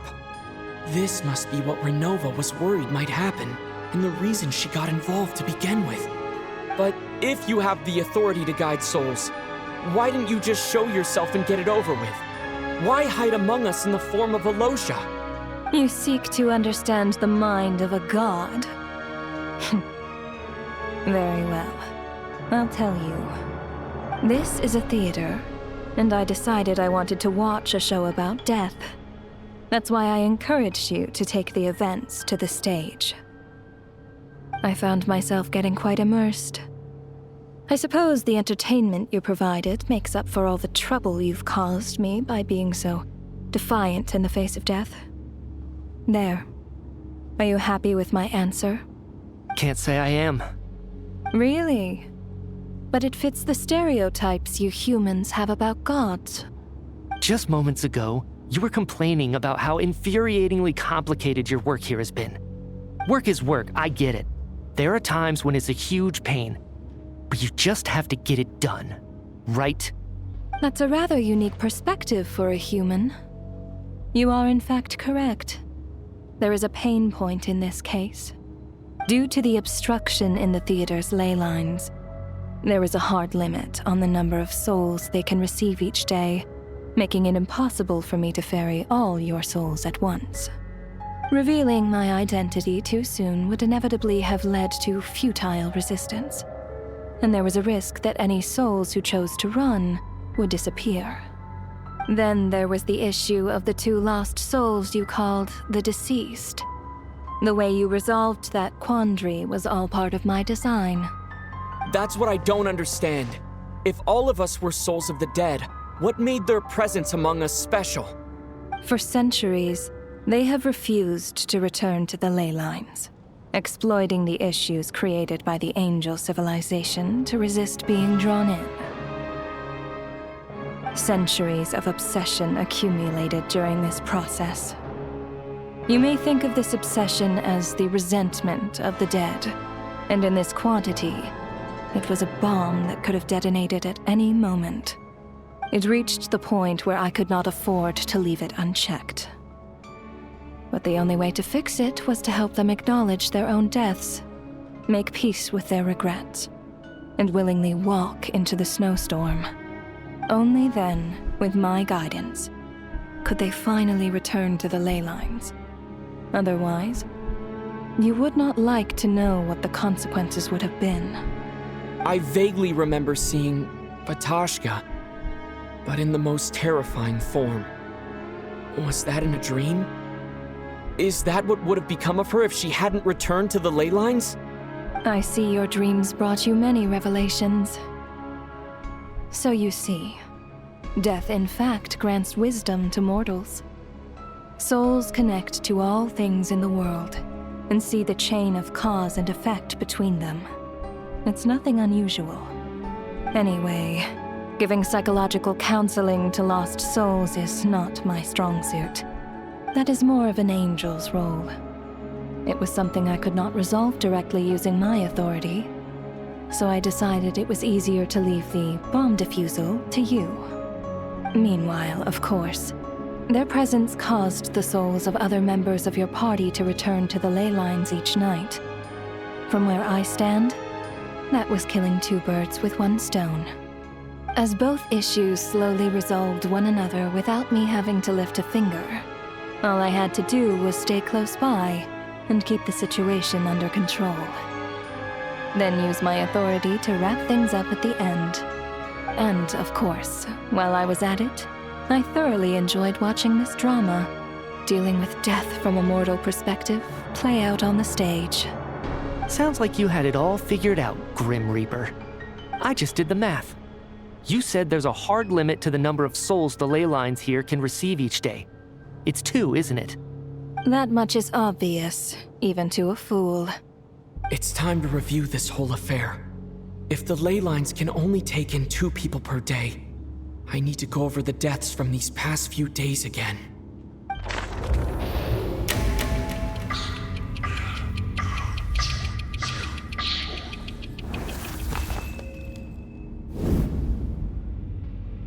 Looking back now, none of us had the faintest idea at the time.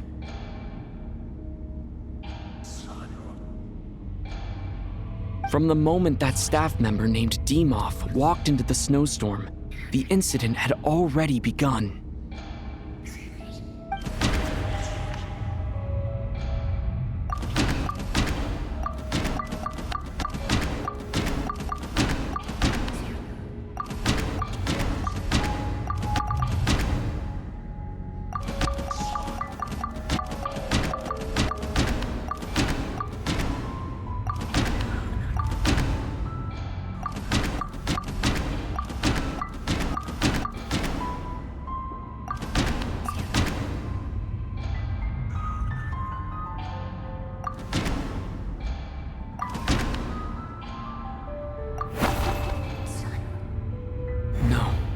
Let me go over this again.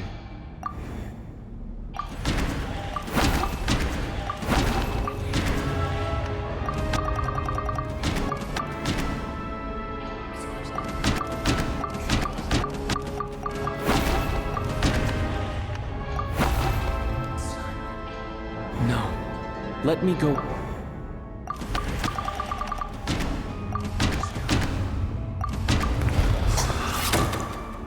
Alosha was the second to walk into the snowstorm after Demoff to investigate.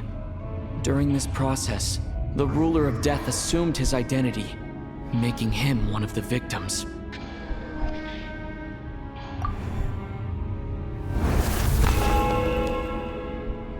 During our first night in the theater, everyone was caught up in the novelty of it all. No one could have expected there would be victims the very next morning. Despite all the confusion, and with the help of hindsight, we finally began to realize that something was amiss with the snowstorm.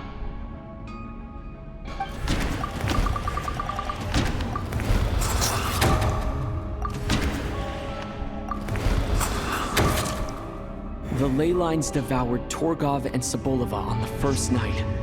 At the time, we thought this might be a murder case connected to Lelik.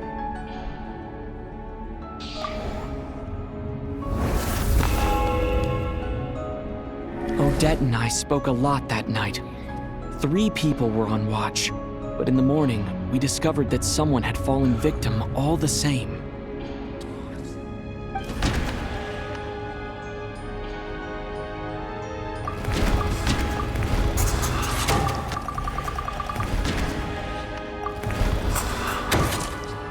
The deaths of Kulish and Rampana caused everyone to stop suspecting Lelik. Unexplainable phenomena occurred one after another, leading Mitya to suspect that we were caught up in a supernatural event.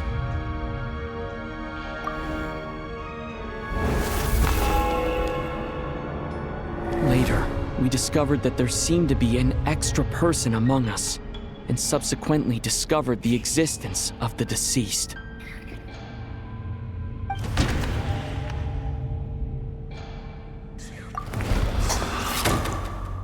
Mr. Schramm realized he was the deceased and walked into the snowstorm to return to the ley lines of his own accord. It turns out there really was a dead person among us.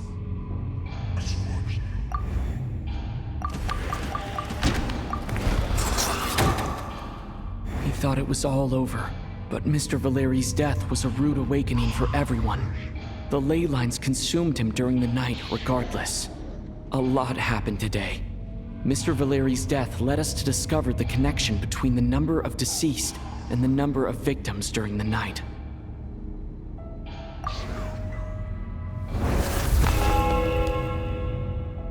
The fact that there was more than one deceased seemed to bring us back to square one. Odette revealed some information she had been keeping to herself.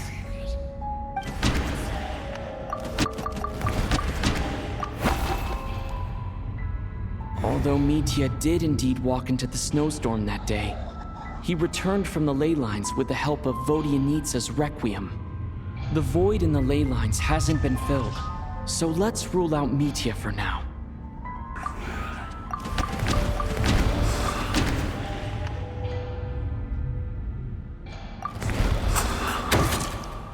Vodyanitsa was swallowed by the ley lines in her sleep, but the Requiem she sang before falling asleep was quite a game changer.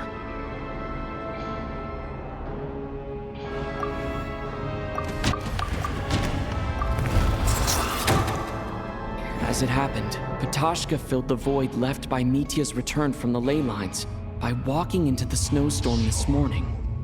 The girl I thought was child sister Tonya turned out to be another of the theater's deceased.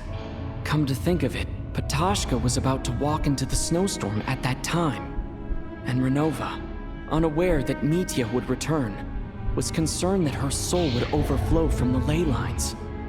That's why she used Alosha's voice to try and persuade her to stay behind. Looking back, I suppose that was an early slip-up on her part.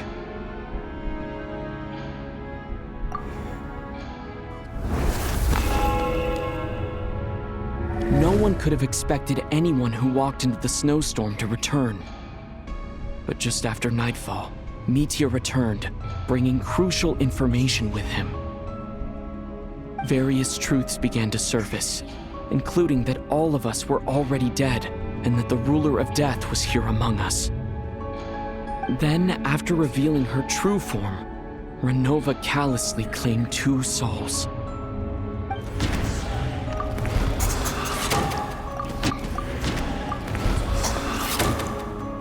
In fact, everyone was already dead by the time we took the photo.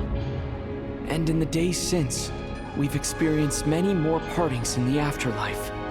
Now, only Mitya and I remain. And the true culprit behind everything still stands before us. In Mitya's eyes, I see the same anger and frustration that I feel.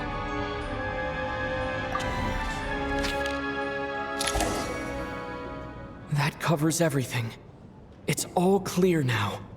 Your work isn't finished here yet, is it? The Traveler and I are still standing here, safe and sound. The Water Imp's song threw things off a little, but it is of no consequence.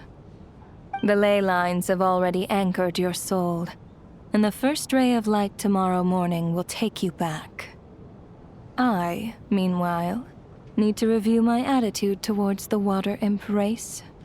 So the reunion in the night that Vodyanitsa mentioned, I suppose that was never meant to be a permanent reunion.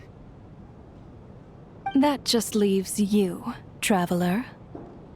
My power only allows me to temporarily separate your soul from your body. The ley lines of Tevat would not accept you, and your soul is firmly anchored to your body by your will. For a descender like you, who is not bound by Tevat's rules. Your death can only be brought through the most violent of means, such as directly destroying either your body or soul. I have no interest in involving myself with Descenders. For now. Although, this may change if Asmodee remains missing, or you insist on interfering with our affairs. One last question then. All our struggles and sacrifices here, they were meaningless from the very beginning, weren't they? Death abides no reason. Besides, what you call sacrifice is merely a concept created by humanity. To me, it is nothing more than a self-indulgent charade in the face of death. Mere mortals fantasizing that their actions could reclaim something from my grasp. A truly laughable idea.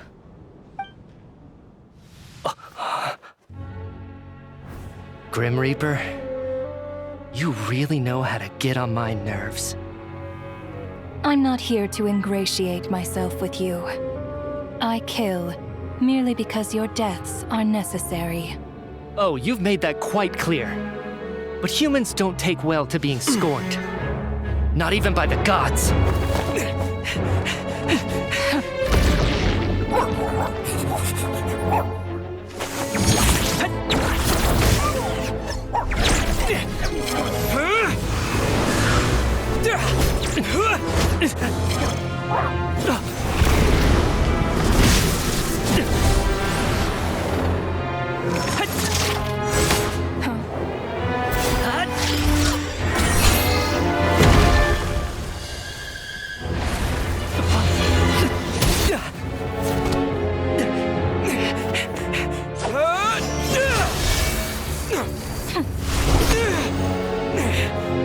This is futile.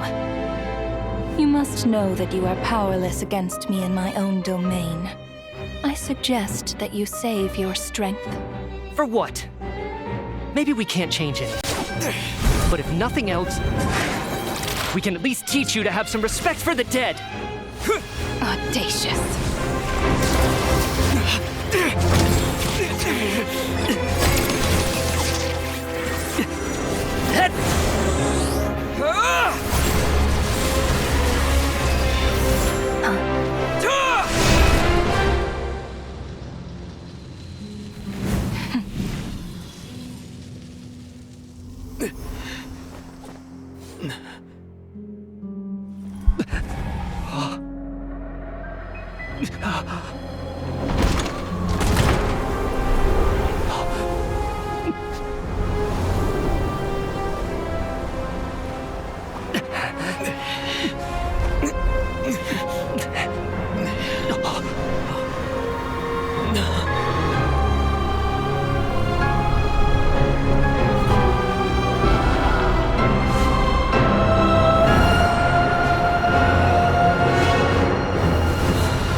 How are you holding up, Odette? What happened to me? How much do you remember? What do you mean? Is the performance over? I can't seem to recall what happened. Has Odette already forgotten?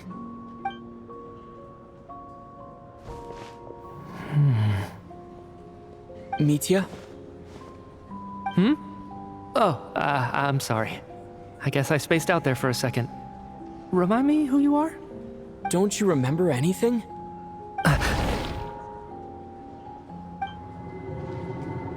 Yeah, I remember now, comrade. Looks like we guessed right. Just like me when Odette found me at the Armory Palace, for some reason, everyone killed by the Ruler of Death eventually came back to life. Just with one catch. They forgot what happened while they were dead. Odette and the others have already forgotten everything. Why were you able to remember this time? Could this be the reason? You said this is the Ruler of Death's symbol, right? I don't see anything there. You don't? Huh. Okay, I guess that makes sense. I carved this into my hand in the afterlife, so it's not visible in the physical world. Does that mean I carved this symbol into my soul? What an unsettling thought. Still, at least I get to remember what happened. I suppose it's a blessing in disguise. What about you, though? The Ruler of Death mentioned that you're a descender? Is that why you can remember? A full explanation would get complicated very quickly, but that's essentially it.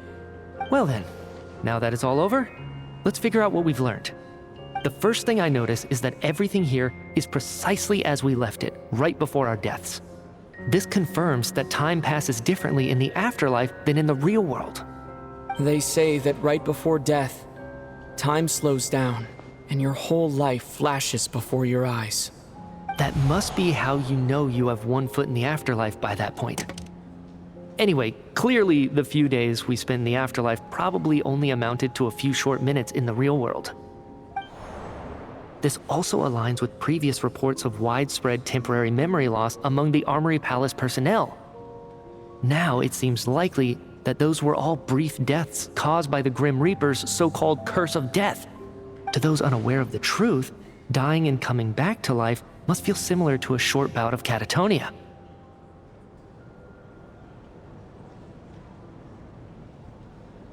This leaves me with a couple big questions. What are the conditions that trigger this so-called curse of death? And why are we resurrected after we die? If nothing else, I think it shows that killing us wasn't her ultimate goal.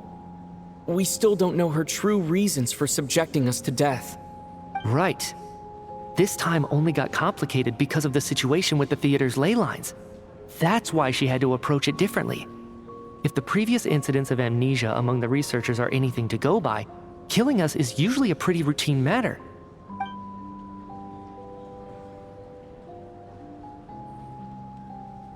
Come to think of it, wasn't I about to note something down before I died? I can't remember what it was, but I think it was something related to my research project. Sorry, Traveler. I'll catch up with you again later. Right now, I have to make a trip back to the Armory Palace. Sir, if I may, no one of your description has ever shown up in my investigations into Mr. Mitia's friends. Yet, you two seem very familiar with each other. Could you perhaps tell me where he was in such a rush to get to?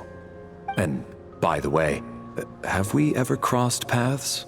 Forgive the presumptuousness, but I feel a vague and indescribable sense of familiarity about you. I can explain everything. Could you help me gather everyone in the theater in one place?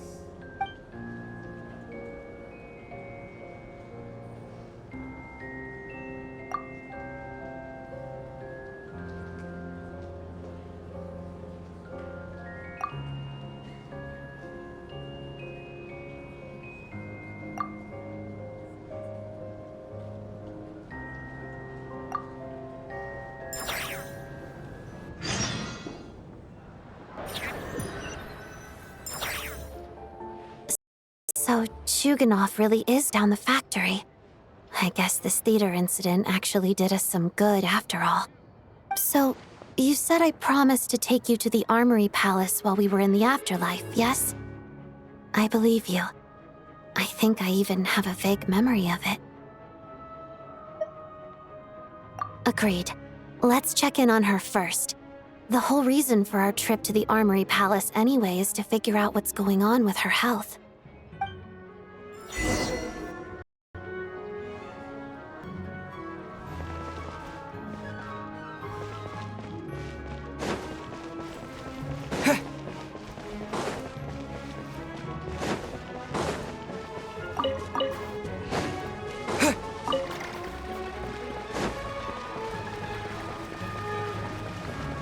already this late.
I'm finally back, even though a long time has passed from my perspective.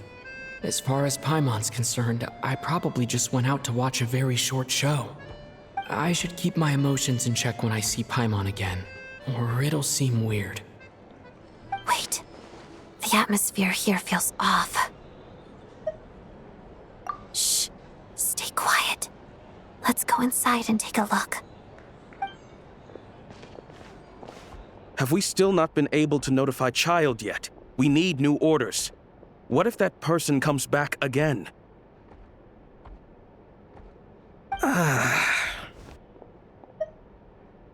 I'm so sorry. Under the circumstances, there was really nothing we could do. Tell me, what happened to Paimon? It was the Jester. He came here in person and escorted Miss Paimon away. He's the director of the Fatui. His authority supersedes all others and cannot be questioned. There was nothing we could do. How long ago did he leave? And what was Paimon's status? It was about an hour ago. Miss Paimon was fast asleep at the time. The Jester simply walked off with her as if it was only natural. I assure you, he absolutely did not use any force. Do you know where they went? The Armory Palace, most likely. Lord Piero, the Jester, has been overseeing the experiments there lately, keeping a close eye on their progress. Everyone in the Fatui has heard about it by now. I'm surprised he came in person. Whatever his reason for taking Paimon, he'll most likely return to the Armory Palace first, which is exactly where we were headed anyway. Then lead the way, Odette. Okay, let's go.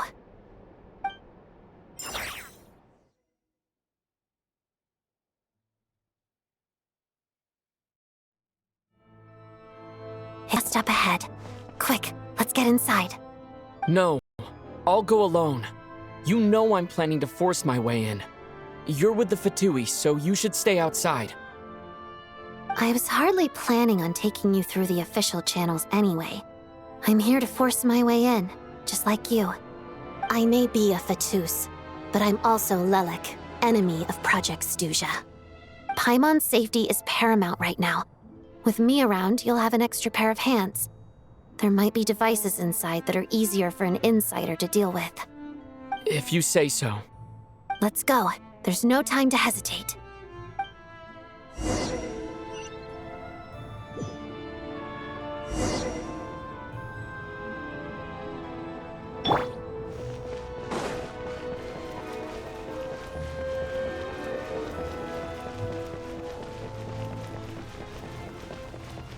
Hey, who are you? This part of the Armory Palace is under restricted access. What do you think you're doing? No questions, please. We're short on time. Let's begin. Pirouette. Him down!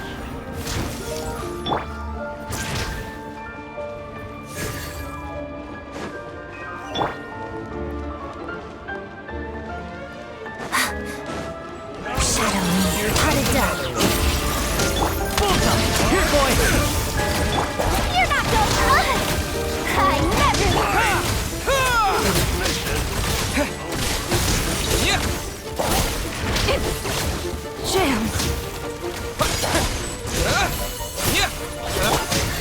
begin?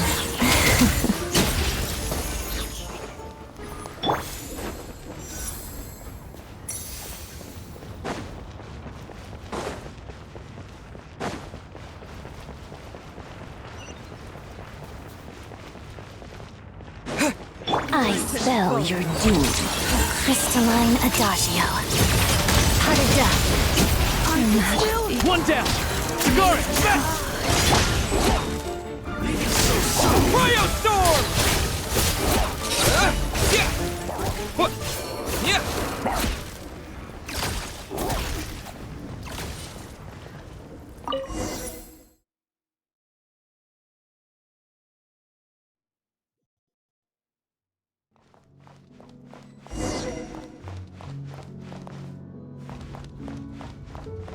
Now it's your turn. Do you have a pass? Where are you coming from? So, you're intruders, huh? Then don't blame me for what happens next!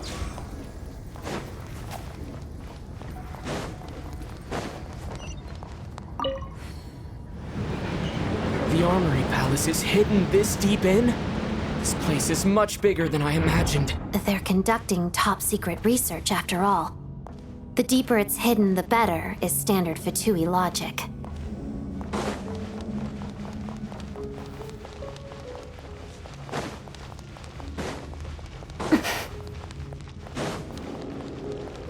The style doesn't really look like the Fatui's handiwork, though. They must have requisitioned some structures from a past civilization. It also serves as a bit of a disguise.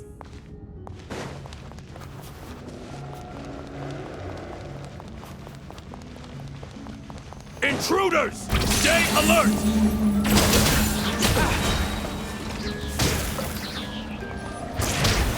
Gun! It's dog eat dog! Fighting frog!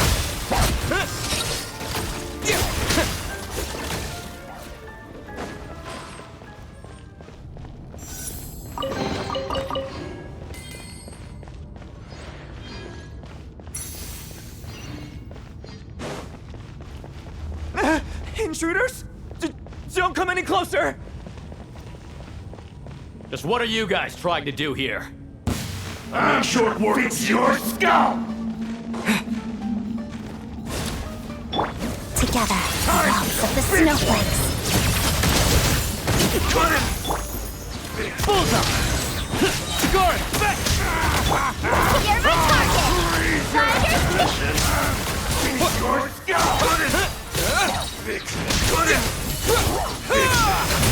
No one interferes with the Jester's work!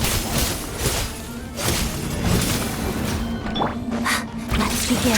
Witness the snow swan's grace. You're a dad! You're pretty sharp.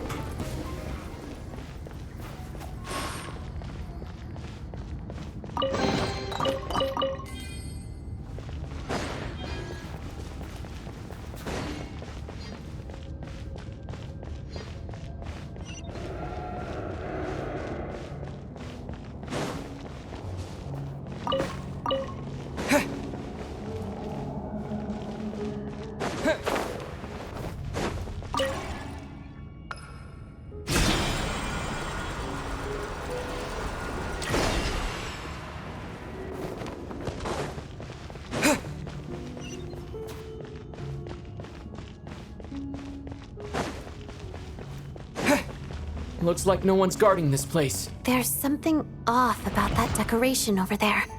Look out! Let's deal with these before we move on.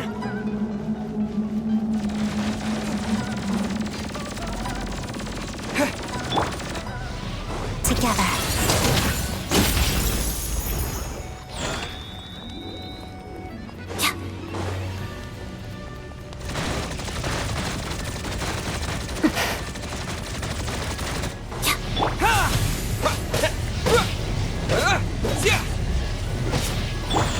Begin. Pirouette.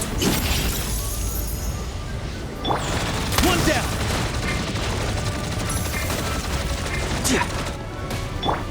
Encase!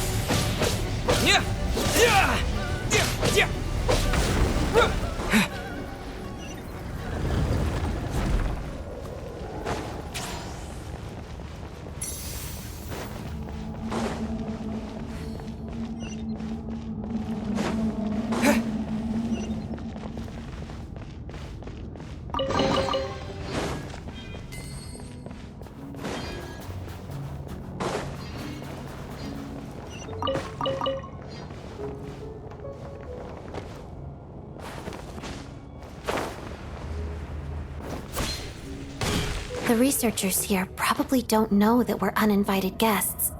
Let's try not to hurt them. What's the big star from the theater doing here? That's Miss Odette. She's a member of the Fatui. Don't tell me you didn't know that.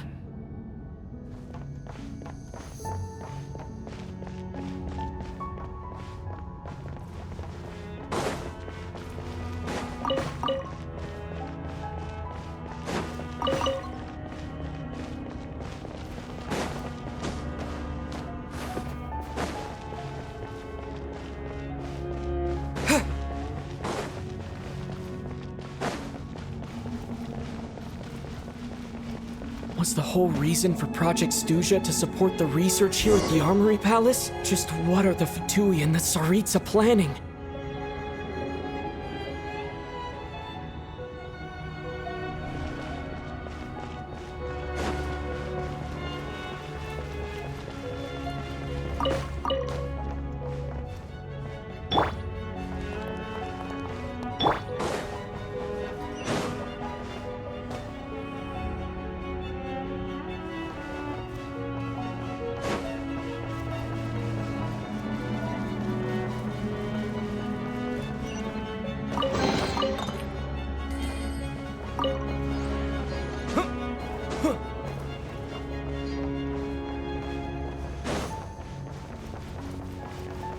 Whoa!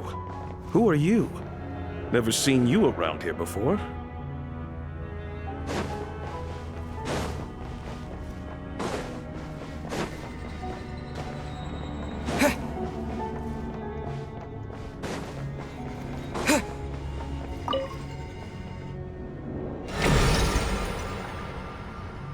I think I see some images. It's the prism's power at play, causing images of the past to reappear, albeit only as illusions.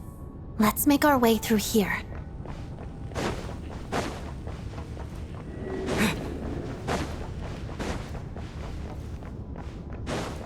Paimon. And the Jester. Is this another scene from the past? Yes. It looks quite old, though. I don't think it happened in the recent past.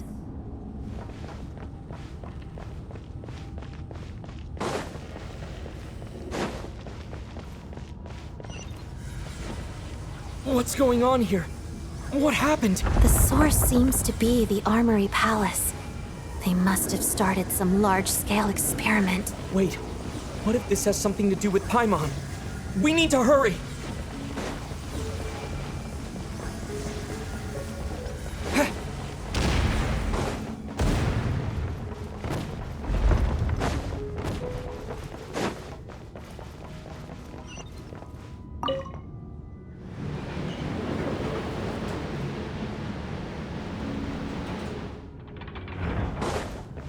We're almost there. The Armory Palace is just up ahead. Paimon, please be okay.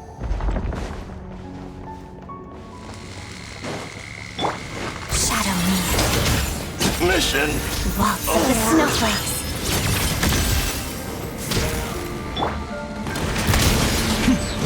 Here, boy! Fighting frog!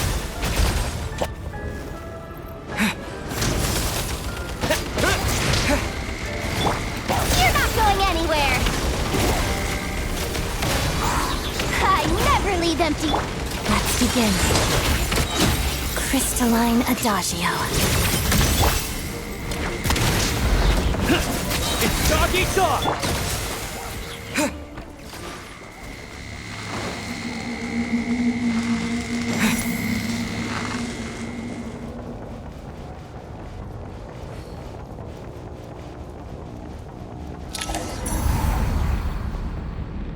What's going on? Wait, I remember this feeling. It's the curse of death. No, no, not now! Why is the curse of death striking again already?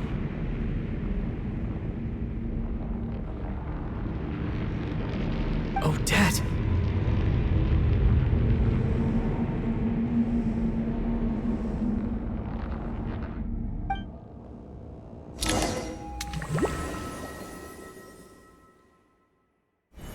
Is this The afterlife again? I need to find a way back to reality. Is that Odette's core Ignis? Could that be what just woke me up?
Odette? Odette! No signs of life. But past experience says that she should be resurrected before too long. Right? Did Odette intentionally use her core Ignis to guide my soul? I feel like something similar happened in a dream I had before. Thank you, Odette. If not for you, my soul wouldn't have found its way back to my body so quickly. And I might not have woken up so soon. But I'm sorry. I don't have time to protect you. I have to use the time you bought me to get Paimon back.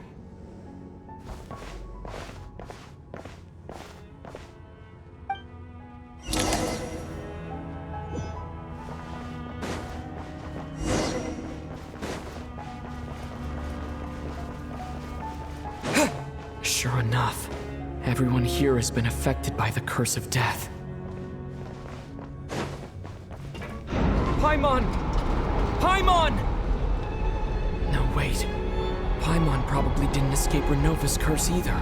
She won't be able to respond to me right now. I'll have to find her myself.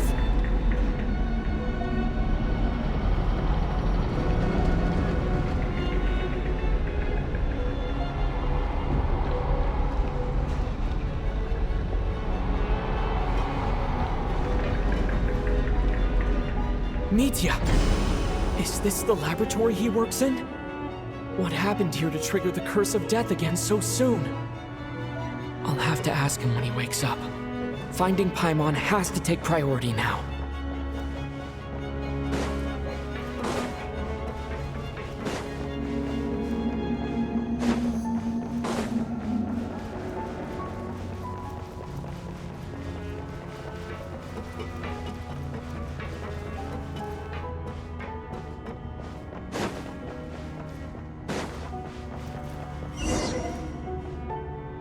Found her! Paimon really is here!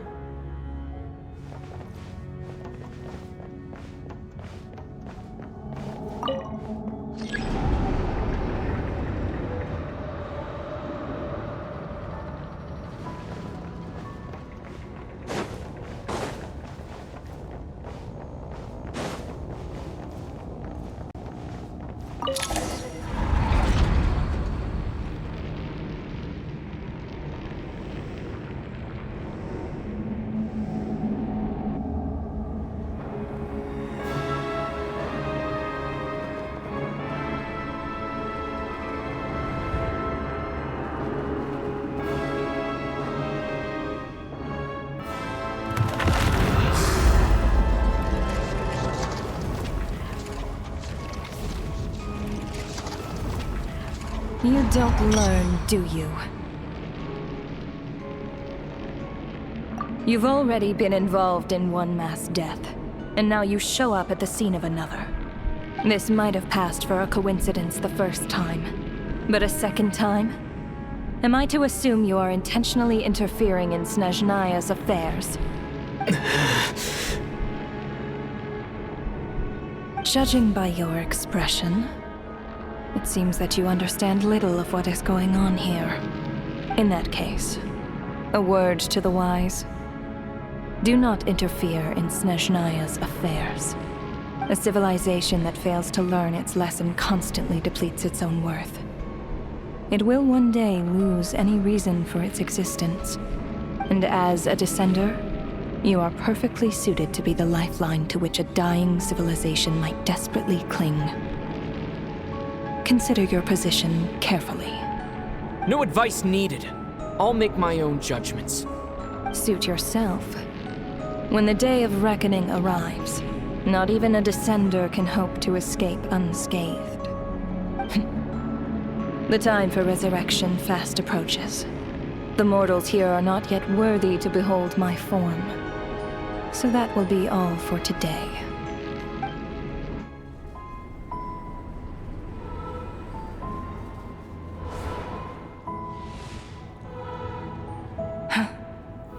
That thing is coming with me.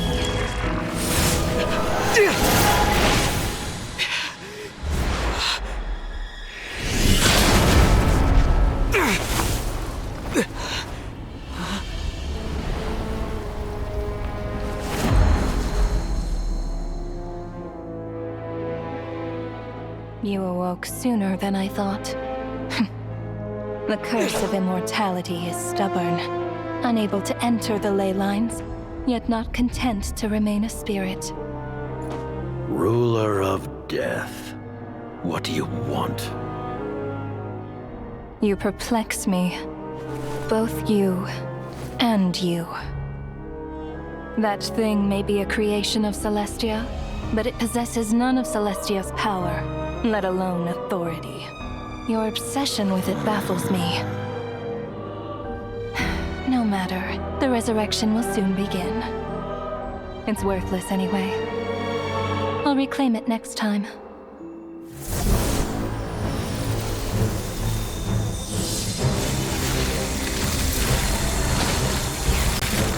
Hey, who says there will be a next time?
I missed you, Paimon.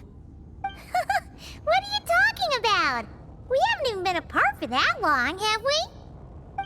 It was different this time. You seem to be in pretty good shape.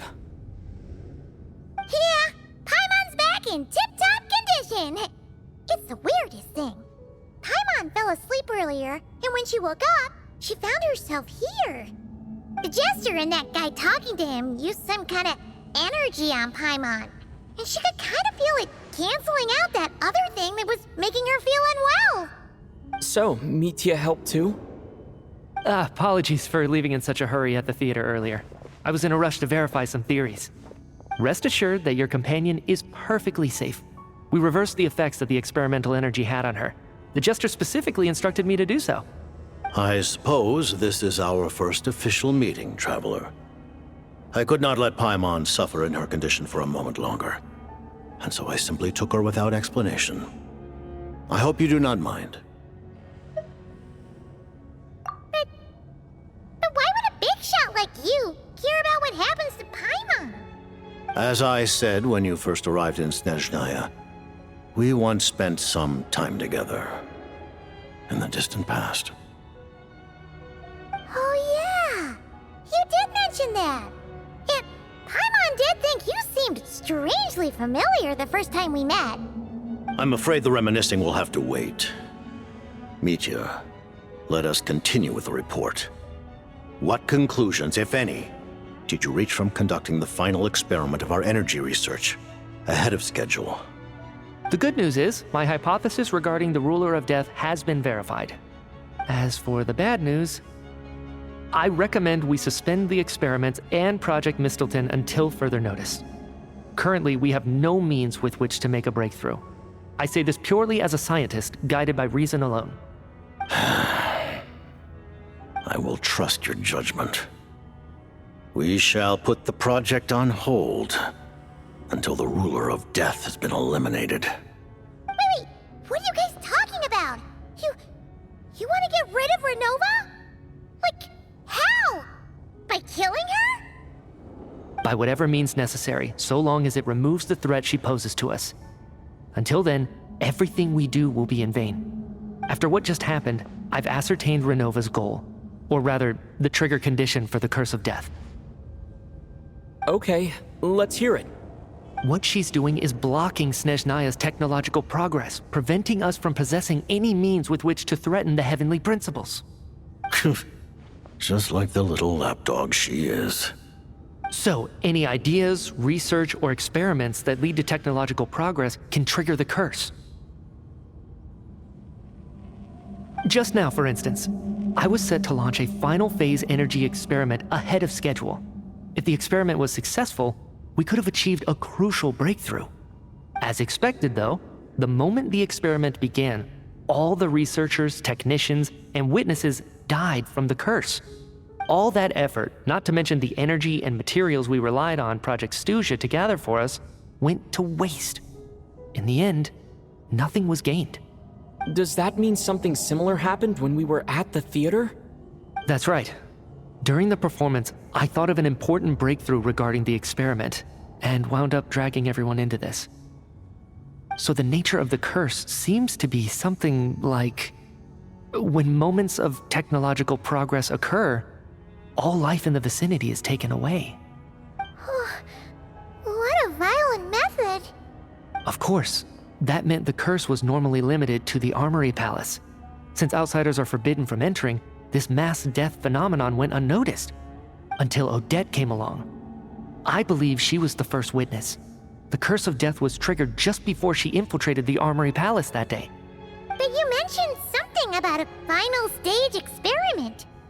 Doesn't that mean you've actually made some progress? That's right. Even with the gods locking certain key components out of reach, humanity can still advance technology in incremental steps accumulated over time. But, as I'm sure Renova anticipated, even incremental progress has its limits, a point where the truth you're seeking must be put to the test in an experiment. You mean, the experiment you were just about to do? Yes, we were at a critical juncture, a moment where the quantitative was about to translate into fundamental qualitative change. With this single experiment, we could have brought everything we've worked for to fruition. But now, after already being forced to fumble around in the dark all this time, it feels like we've truly hit an impenetrable wall. As long as Renova's Curse of Death persists, we won't be able to advance the experiment or obtain any results. And with Project Stuzha having been in effect all this time, at our nation's current strength, repeated trial and error is simply unsustainable. Only by eliminating Renova first will it be possible to continue advancing our plans. But she's the ruler of death!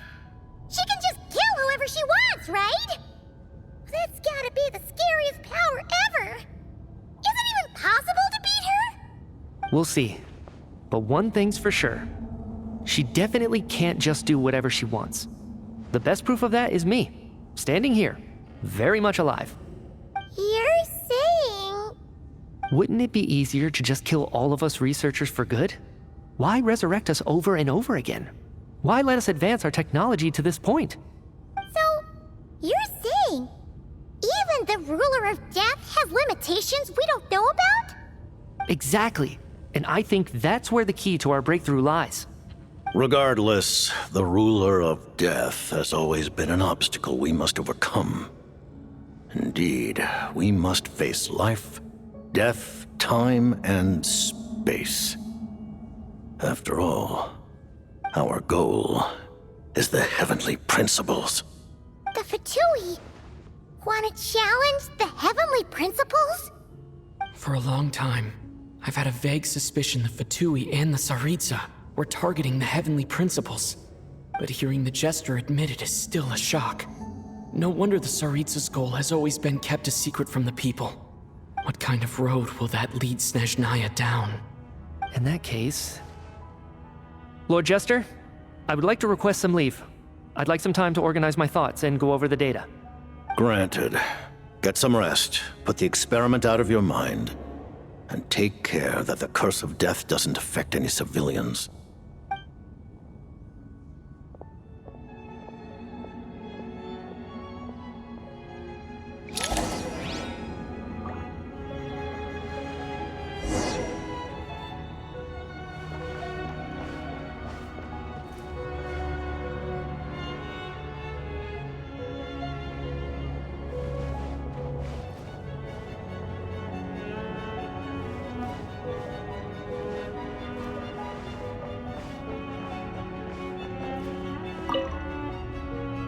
While there is yet time, allow me to offer you my hospitality, honored guest of Snezhnaya. Is there anything you wish to know?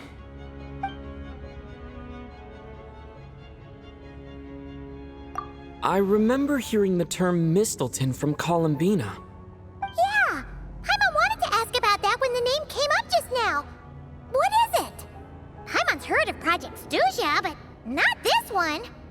As you know, Project Stuzha is a series of measures enacted to consolidate our nation's resources, the greater purpose of which is to serve Project Mistleton. Many of the things you have encountered thus far are essentially for the advancement of that project. This includes the Kuvaki Experimental Design Bureau in Nocturne. Researching Kuvaki was merely a facade. Its core objective was to use local resources and research findings to build Mistleton itself. And that's a weapon built for the final battle against the heavenly principles, isn't it? Huh? How did you know that? I was given some intel, and I made some deductions. Wait. You must mean that thing over there. Oh, Paimon's gotta take a closer look at this thing. Especially after you guys sent so many people to Nocturne to work on it. Kuvaki alone will not break through Celestia's defenses, let alone challenge the heavenly principles. The heavenly principles are no doubt accustomed to combating the power of the light realm, and elemental energy is simply the power of the human realm, converted to that form by the heavenly principles themselves. Any attempt to use this power against its creator would be a futile endeavor. For now, therefore, we have set our sights on the form of energy associated with the third descender and the stellar linchpins. This may hold the potential to allow Mistleton to contend with the heavenly principles. You could say that by reverse engineering the stellar linchpins to extract the energy within, we have obtained a source of anti-Celestia energy.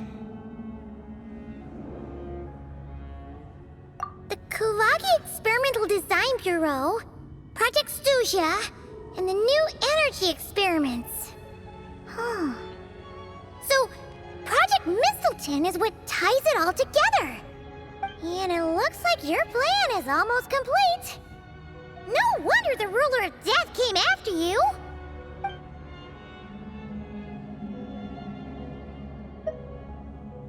Her Majesty the Tsaritsa has embarked upon an expedition to vanquish a monster. Were it not for this, I imagine she would have been delighted to grant you an audience. Seems like the powers that be in Snezhnaya don't intend to hold my past conflicts with the Fatui against me. The Harbingers have been granted significant autonomy in retrieving the Gnosis. But by the same token, they do not completely represent Snezhnaya's official stance. You read my mind. Speaking of the Gnosis, Paimon's been dying to ask this question since forever. Why exactly does the Tsaritsa want to collect them? Is it something to do with the fight against the Heavenly Principles? The Gnosis will undoubtedly serve as a key bargaining chip when she confronts the Heavenly Principles. Beyond that, you had best ask the Tsaritsa herself. I am not sure if this information is mine to disclose. What do you mean, not sure? Don't you make the rules? You're the highest-ranking Harbinger! Ugh, never mind. Taking on the Heavenly Principles is something most people wouldn't even entertain in their wildest fantasies. Why is the Tsaritsa so fixated on this? Intervat today. Civilization is nothing but an illusion. Something whose very existence can be negated at any moment. Our civilization may very well be destroyed in the struggle, but as things stand, the Heavenly Principles could choose to negate our existence on a passing whim. And we must not sit back and accept that fate. Only by changing the state of affairs, only by overthrowing the Heavenly Principles, can our civilization truly be said to have taken root. Otherwise, the fate of the people of Conria and Hyperborea is a cycle doomed to repeat itself. Accepting potential destruction in return for getting to control your own fate. Furthermore, perhaps this is still somewhat difficult for you to understand. Are you aware that all the rules of this world are made up of curses? Huh? All of them? Paimon knows about the curse of death you mentioned, and the curse of immortality that you and Dainsleif have. Then the birth of the Hilly-Churls, the rules of Natlan's Ode of Resurrection. Those are curses too? Farina's long life seems to stem from a curse placed on her by Focalor as well. Yes. Even a god's love for humanity is a curse the Heavenly Principles inflicted upon the gods. What? The Tsaritsa has always had ample reason to hate the Heavenly Principles. If she can seize their authority, she will reconstruct the entire world, and when that time comes, humanity will be completely liberated from curses and lies. Look forward to it. It will be a world beyond your imagination. Though the ordinary people of Snezhnaya may not understand these details, in this frigid land locked in a ceaseless struggle against the environment, in this nation to which the gods have never shown favor, we all believe that standing in solidarity with the Tsaritsa in our shared struggle will surely usher in a new and better world.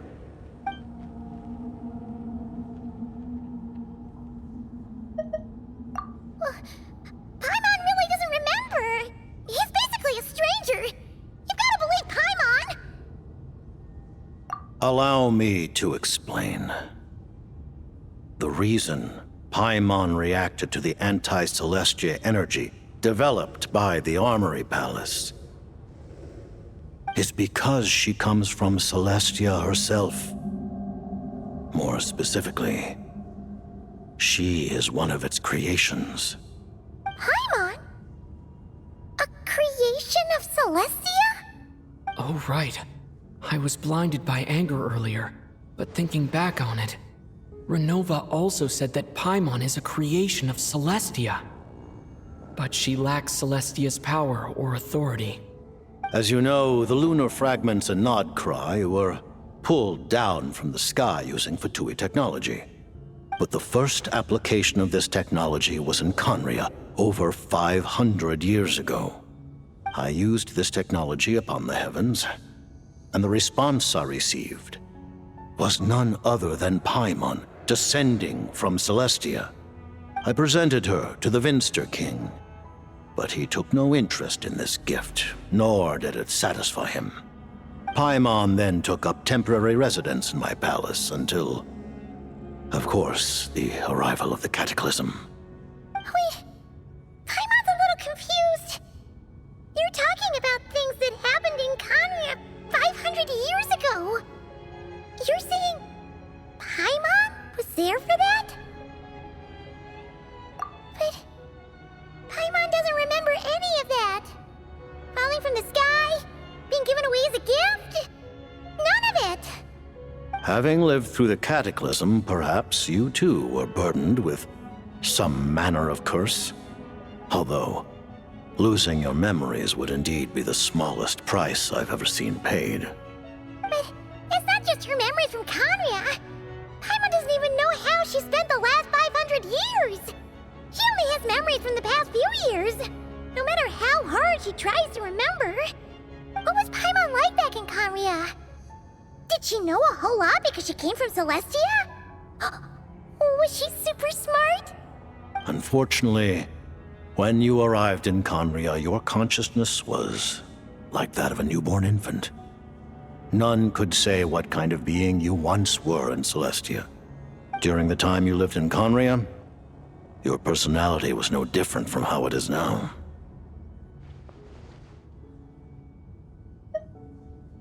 Aw, man!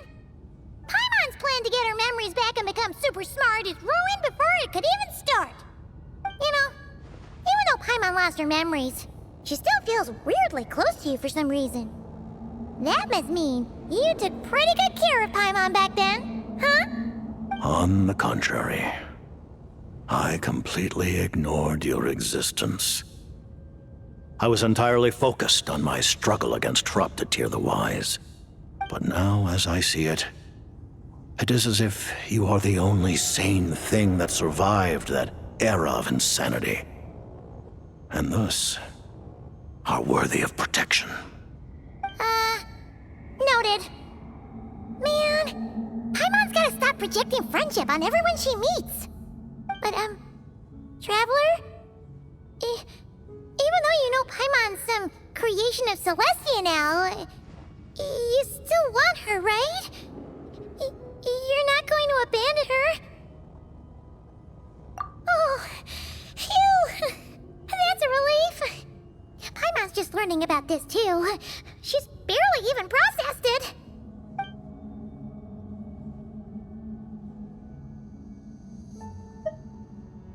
Thank you for telling me so much. I'm a bit surprised, honestly. I didn't expect you to be quite so transparent with me. Given the circumstances, the Fatui need not hide anything from our allies. Allies? To advance Project Mistleton, we must first resolve our issue with the Ruler of Death. And if I presume correctly, you have no intention of letting her actions go unpunished either, do you? That's right. Ever since she said she intends to reclaim Paimon when we next meet, I figured reconciliation was out of the question. Against an opponent of this caliber, deliberating over our allegiances would waste time we do not have. We must join forces unreservedly with whomever we can, if we are to stand anything like a fighting chance. You're going to challenge the Ruler Pillar of Death? Just for Paimon? But Paimon's only...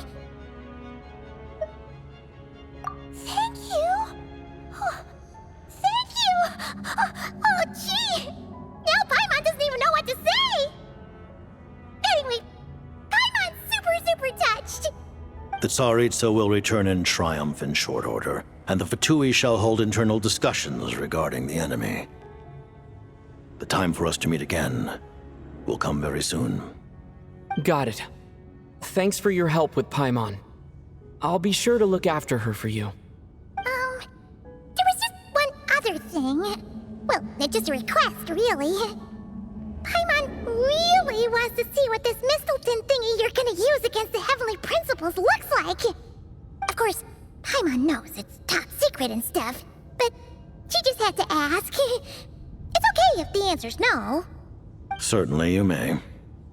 Oh, for real? Actually, maybe it's best not to. What if her Nova suddenly pops up again? She might take this chance to... While the technology is not yet fully developed, it has nevertheless reached the stage where Celestia's creations are unable to damage it. In that regard, you may rest assured. Oh. Wow. No wonder Paimon felt so out of sorts recently, even though it was super far away. Alright then! Paimon's ready to take a sneaky peek at this top secret super weapon!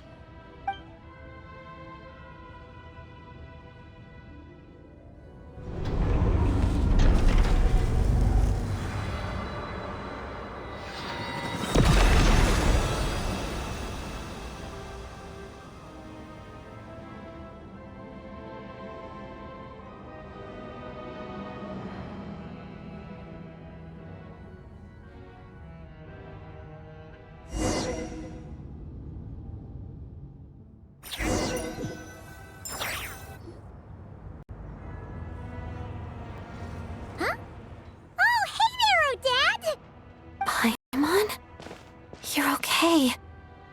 Thank goodness. You look well. Have you recovered? Long story short, yep, Paimon's all better. What are you doing here? Were you waiting for us? That's right. When I woke up, I wanted to go in after you, but the guards had woken up as well. It would have been tough to take them on alone, and there was no easy way to sneak past them. So I returned the way I came and waited for you here. It was thanks to you that my soul found its way back to my body so quickly. Thank you. Huh. That actually worked? Nice. I just figured I'd try my luck when that ominous feeling struck me. Really, you should be thanking this thing instead. Anyway, and now that things here are all taken care of, I have other things I should get back to.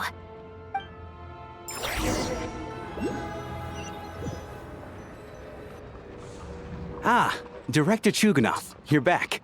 We just received notice that Project Stuzha has been suspended, so we've convened an emergency meeting. This is the preliminary plan. In addition to expanding production capacity, we've also discussed feasible layoff plans to optimize revenue and expenditure structure.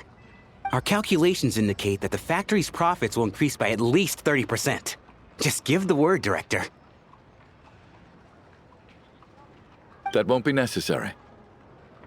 Leave the energy for those who need it. Whether they use it just to get by or to run a business, that's up to them. Start preparing to halt production and lay off the staff. Make sure the workers are able to land on their feet and that they are duly compensated. Thank you all for your hard work during this time. Am I hearing you right? Why? After all the tough times we made it through, now is exactly when we should start to turn a profit. I just suddenly don't want to do this anymore. Huh.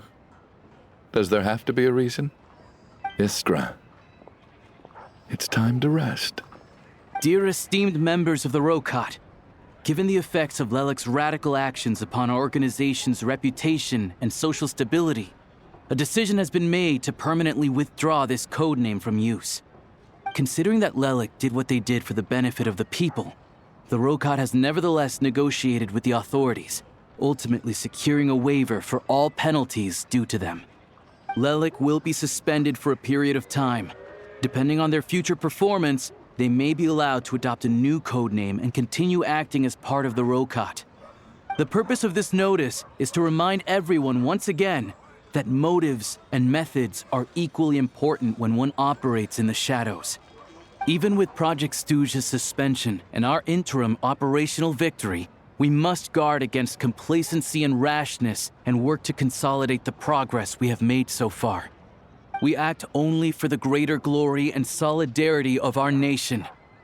May the aurora shine ever on, and the tundra always stand firm. We act only for the greater glory and solidarity of our nation. May the aurora shine ever on, and the tundra always stand firm. Looks like it's finally over. You mean for us? Just thinking out loud. I've never seen the Snezhnaya so lively before. I never once thought I'd come here. But I understand everything now, Rosaline.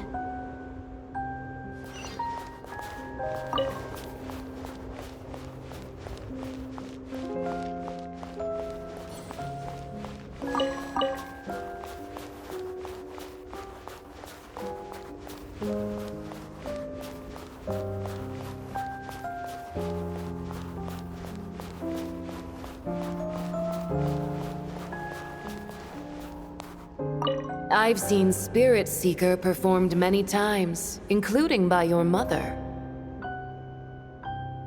Why do you bring that up all of a sudden? Even though the choreography is always identical, every dancer finds a way to make it her own.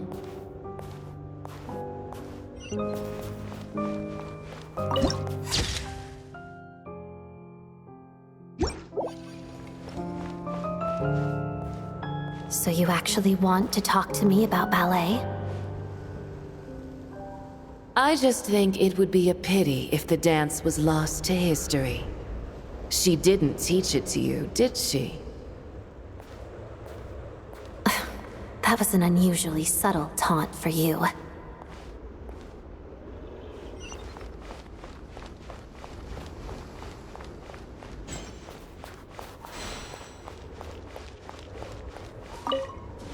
We embraced one another on the snow-swept plains, melting the ruthlessness of time. But when our bodies, in pieces, are cast to the winds, what of our love will remain behind?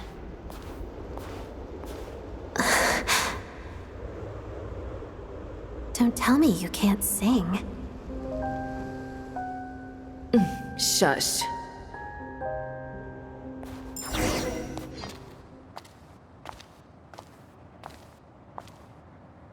I understand her hatred. The Fatui robbed her of the life she should have had. I never opposed her dancing. Yet still I became an enemy of her ballet. I'll just keep my distance. Many despise me. I'm used to it. You're certainly not one to shy away from confrontation. But children, they need a different approach. I'm hardly the most maternal figure. Yet, she is a child. In my experience, while a father commands authority, he must still yield to love. You should tell her what you think about her dancing.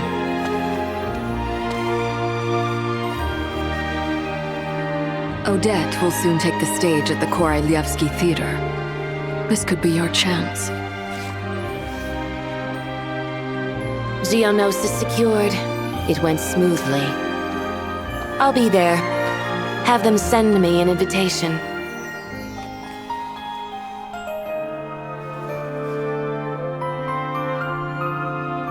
Sadly, things didn't work out.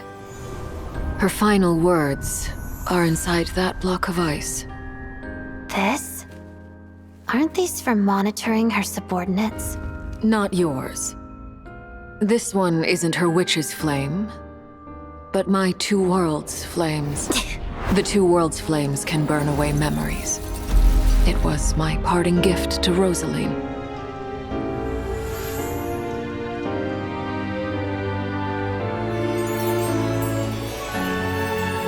If all goes to plan, she and I will both live to see that Tsaritsa succeed. I believe she'll find peace. But if anything happens to me, she needn't follow in my footsteps.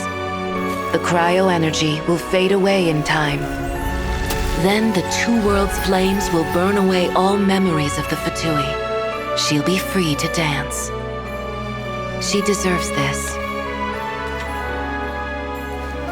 I will handle the aftermath. The choice is yours, child.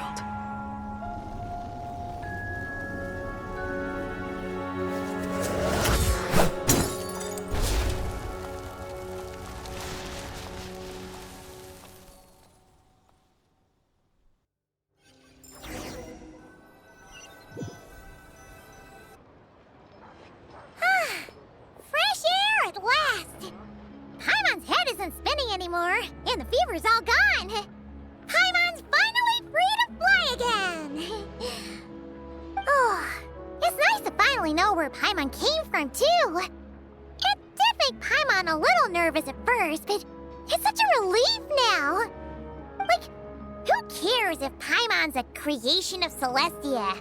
She's probably not anyone that important. Probably just the fairy of food and fun or something. And like you said, this doesn't have to change anything between us. You're not gonna just... Hey! Hurry up! Why are you walking so slowly? You've spent the last few days lying in bed and stuffing your face. I didn't think you'd be able to fly this fast. Says who? Paimon's as agile as ever. They don't call her White Floaty for nothing. Paimon originally wanted to check out the bookstores in Snezhnaya, but she's more in the mood for flying around right now, so let's save that for later. Wait, they've got light novels from Yai Publishing House here too. Huh? And this is Paimon's favorite mystery story from Fontaine. Wow, they got a sequel.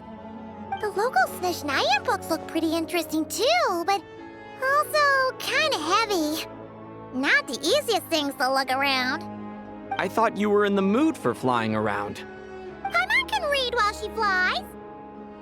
Hey, look at these two dolls. Which do you like better?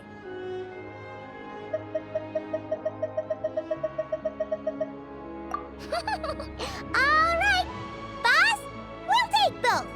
Paimon will have the other one. Oh, I thought we were only getting one. All right, fine. I'll pay. There you are. Thanks for visiting. Paimon will grab this and then... Huh? Huh? Huh?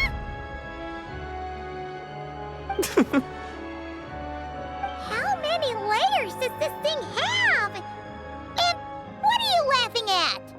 Huh. You knew all along, didn't you? A whole bunch of people are gathered over by the plaza. Hey, look! That looks like Tartaglia! Hey, Tartaglia! I know that voice. Of course. If it isn't Paimon and my old comrade. You're looking well, Paimon. All better? Yeah!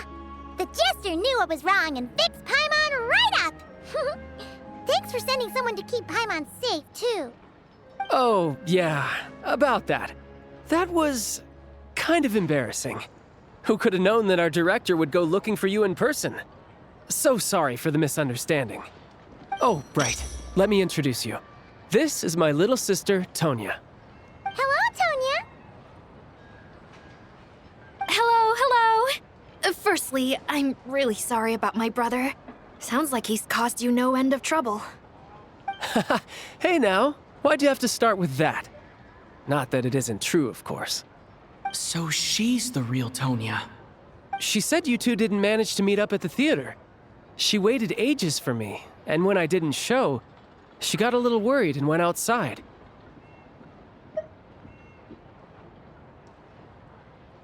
I know, right? He didn't bother to say a word to me. I searched up and down the city for him, and he only told me about it when I finally caught him at the gates of Glupov. I've been rushed off my feet lately, so I didn't get the chance to go home. I just figured the Traveler would fill you in when he got there. Well, the snow was bad, and you're never late. So I was really worried about you. How was I supposed to know that you'd stood me up? I'm sorry, Tonya. I really am. I'll make it up to you somehow. Just... please don't tell Mom and Dad. Although the mix-up led to a series of misunderstandings, it's probably for the best that the real Tonya didn't get caught up in that mess. Besides, it's obvious that Tartaglia isn't usually one to break a promise. He only gave his ticket to me because he had to look into Lelik. No, it's fine. It just meant I didn't get to see the show in the end. By the way, what did you think? You were one of the first people to see it, you know? I would say... the best is yet to come. Huh? What kind of review is that? Hey, look!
Yeah.